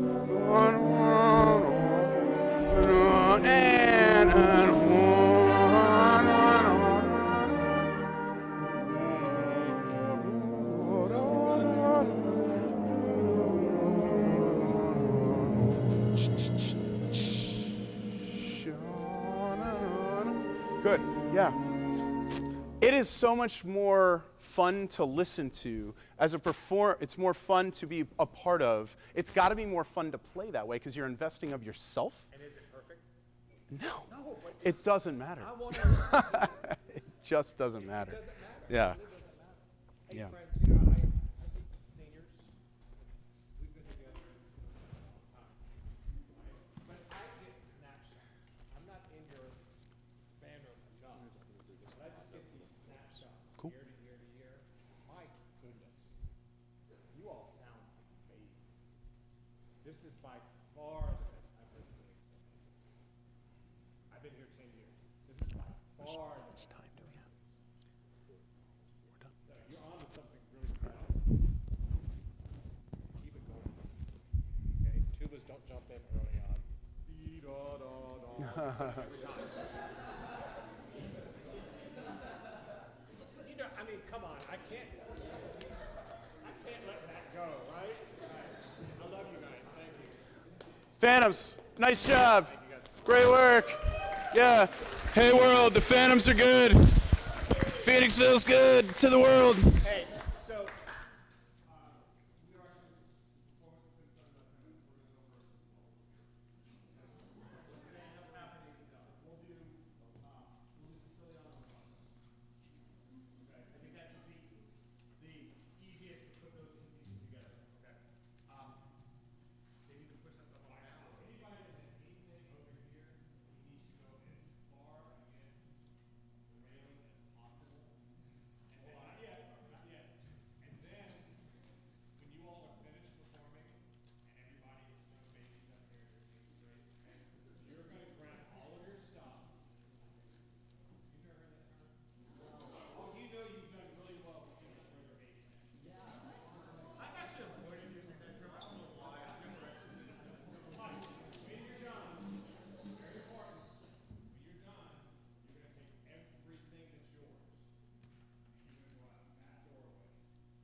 Okay, here we are before the final evening performance, which is going to feature 3 high school groups and then is also going to feature the Westchester University Wind Ensemble, who are our hosts, which is very exciting.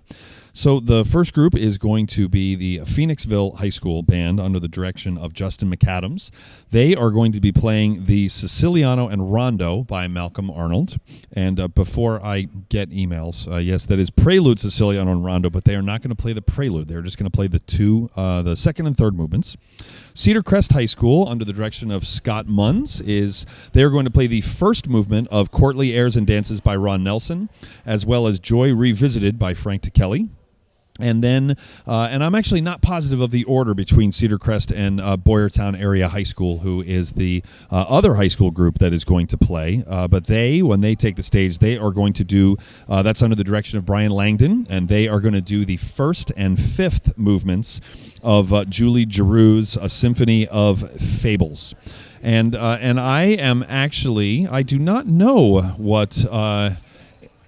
And Dr. Andy Oswiak is going to have the Westchester University Wind Ensemble play. But I actually forgot to ask him about that. But I do know that it's going to be fantastic. This is my 5th year here, and it's always awesome to get to hear them perform. And we're going to do all of this again, by the way, tomorrow. We are going to do this again starting at 9 a.m. is when the welcome address will happen, and then we are going to have 3 more high schools. We're going to have Central Bucks East under the direction of Jason Morehouse, Blue Ridge High School under the direction of Vince LaRusso, and Unionville High School under the direction of Eddie Otto. And they are going to all be working with the same clinicians that we have had today, which have been Scott Tobias, Scott Borma, and then, of course, Greg Miller here of Westchester. And it's been a wonderful day. I wanted to be sure to thank Peak Group Travel, who is sponsoring this stream on banddirector.com. We would not be here on air without them. I also wanted to thank Jonathan Fowler, who is the tuba euphonium professor here, for having me in yesterday to work with all of the tuba euphonium and brass students. I worked with them on I did a standard master class with players playing solos and excerpts, and then I also did an entrepreneurship talk with them last night in addition to a recital. So thank you to Jonathan and to Andy for having me in. And boy, it has been a treat to hear. If you've been watching all day, we have heard this same band on stage. That's on stage right now, the Phoenixville High School.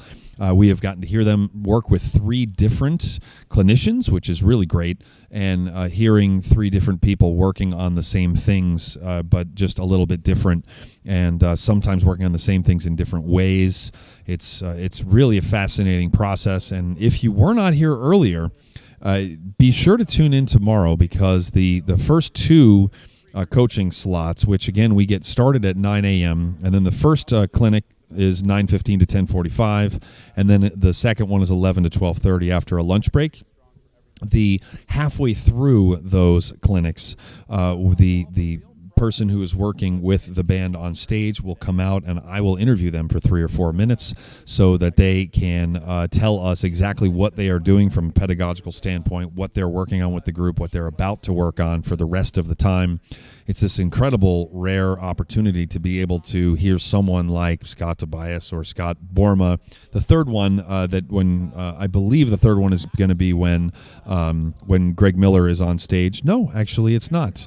We are going to get to hear from I think Greg and Scott Tobias tomorrow in terms of the of what they're doing in the middle. The third clinic.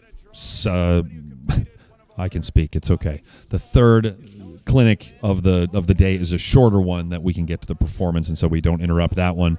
But it's a rare look at what is happening, and I'll ask them some specifics about what they've been working on, and getting to talk to pedagogues of that level about what they are actively doing in terms of in the middle of the pedagogy is really a rare thing. So All right, we are going to go now live to the performance for these three wonderful high school bands and the Westchester University Wind Ensemble, and we will see you again tomorrow morning at 9 a.m.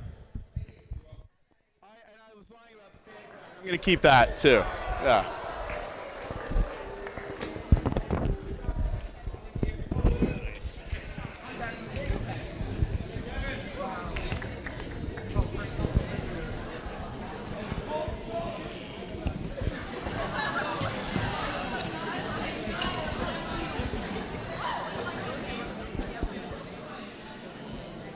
Yeah, you do not want to miss the incomparable fanny pack. So, all right, we're going to begin the part of our evening that is our show and tell, and we just kind of term it that way because one of the unique parts of this particular event is this is a front end focused event, and what we mean by that is that a lot of the pieces that the bands brought this weekend. They're just starting the learning process, so just starting to study these pieces. So we've gotten to spend a little bit of time with a number of clinicians this evening, and this is going to be just kind of the start of where they will be in a couple weeks for a concert or for their adjudications or assessments or whatever they have on their plate for their spring semester. So the first ensemble we have to perform this evening is the Phoenixville Area Symphonic Band under the direction of Mr. Justin McAdams, and they'll be performing the Siciliano and Rondo from Malcolm Arnold's Little Suite for Band. So please welcome them.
again.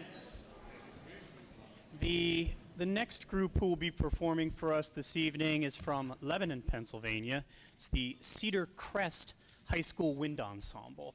They'll be performing the first movement from Ron Nelson's Courtly Airs and Dances, Entrada, and Frank Kelly's Joy Revisited. Please welcome their director, Scott Muntz, and the Cedar Crest High School Wind Ensemble.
off switch tonight. Thank you, ladies and gentlemen.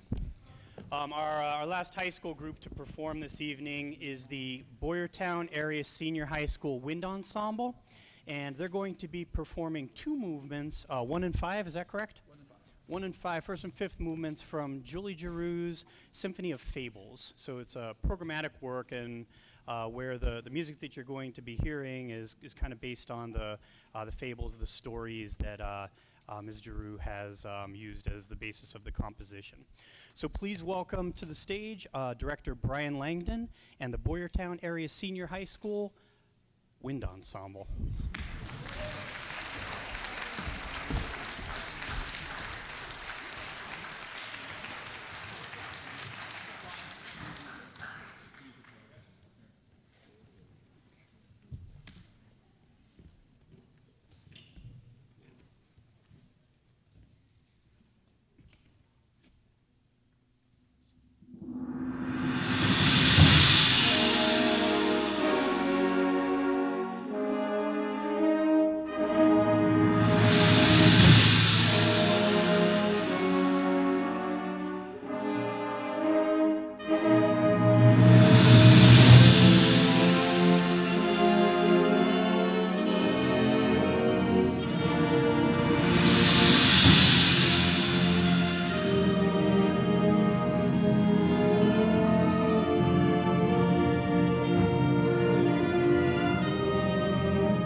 Thank you for joining us this evening. Before we perform a little bit for you, and we get to finish the evening hopefully strong. This is a front-end process for us as well, so what we're going to perform for you this evening is based on 3 rehearsals because we just started back to classes last week. But I'd like to take the time to thank our guests, Dr. Scott Tobias from West Virginia University.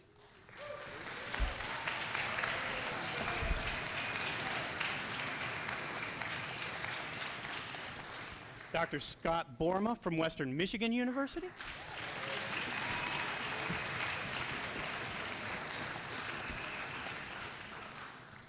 Our home team, Greg Martin and Adam Gumbel.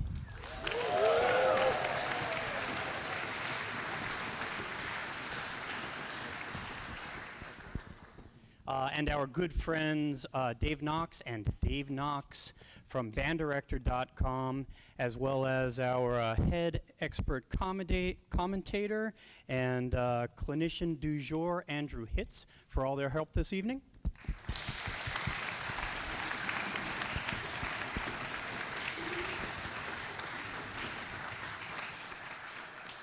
And we don't get to have events like this without help from people who care a lot about doing good things for music programs and allowing kids to have great musical experiences. So we're very grateful to the National Band Association, Jupiter Music Instruments, and Peak Travel Group for their support of this event. So thank you.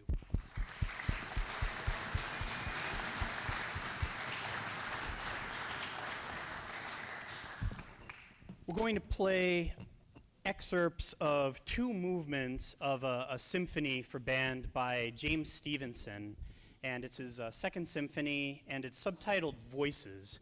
It was written for the United States Marine Band. I guess it's about 3 years old now, and his idea for the piece was he was sitting in an airport, and he heard all of these different sounds kind of in and around the airport while he was waiting for his flight, and he noticed that, in spite of all the different things going on, they all kind of united to form like one basic hum and this buzz that was going on in the airport. And right around the same time, he also lost his mom, and he started thinking about this idea of voices and what they mean to us and how we respond to them. So you're going to hear a lot of different things in these 2 excerpts that have to do with different feelings, different memories that he had, different disparate elements coming together to unite as a single force. And we're pretty excited to be studying this symphony right now and kind of getting our hands dirty in the thick of things right now. But I know the performances that I've heard of the work have been extremely powerful, and we're looking forward to continuing our study and work on it. Should you have the time and you want to hear the whole thing, we have a concert here on Sunday, March 1st, and we'd love to see you come back to hear all of the work that we will be working on in this first part of the year. Thank you all so much for taking the time out of your schedule. There are probably any number of things you could be doing on a Friday night, and do you care enough about what's going on in your music program and the way you relate to your friends and that community of people to be here for a day and be working with some great people for 6, 7, 8 hours really speaks highly of you and the work that you're doing in your home programs. So we're grateful for your attendance, and we hope you enjoy these portions of James Stevenson's Symphony No. 2.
Thanks so much, ladies and gentlemen. Safe travels home. We hope you can find your way back to Westchester very soon.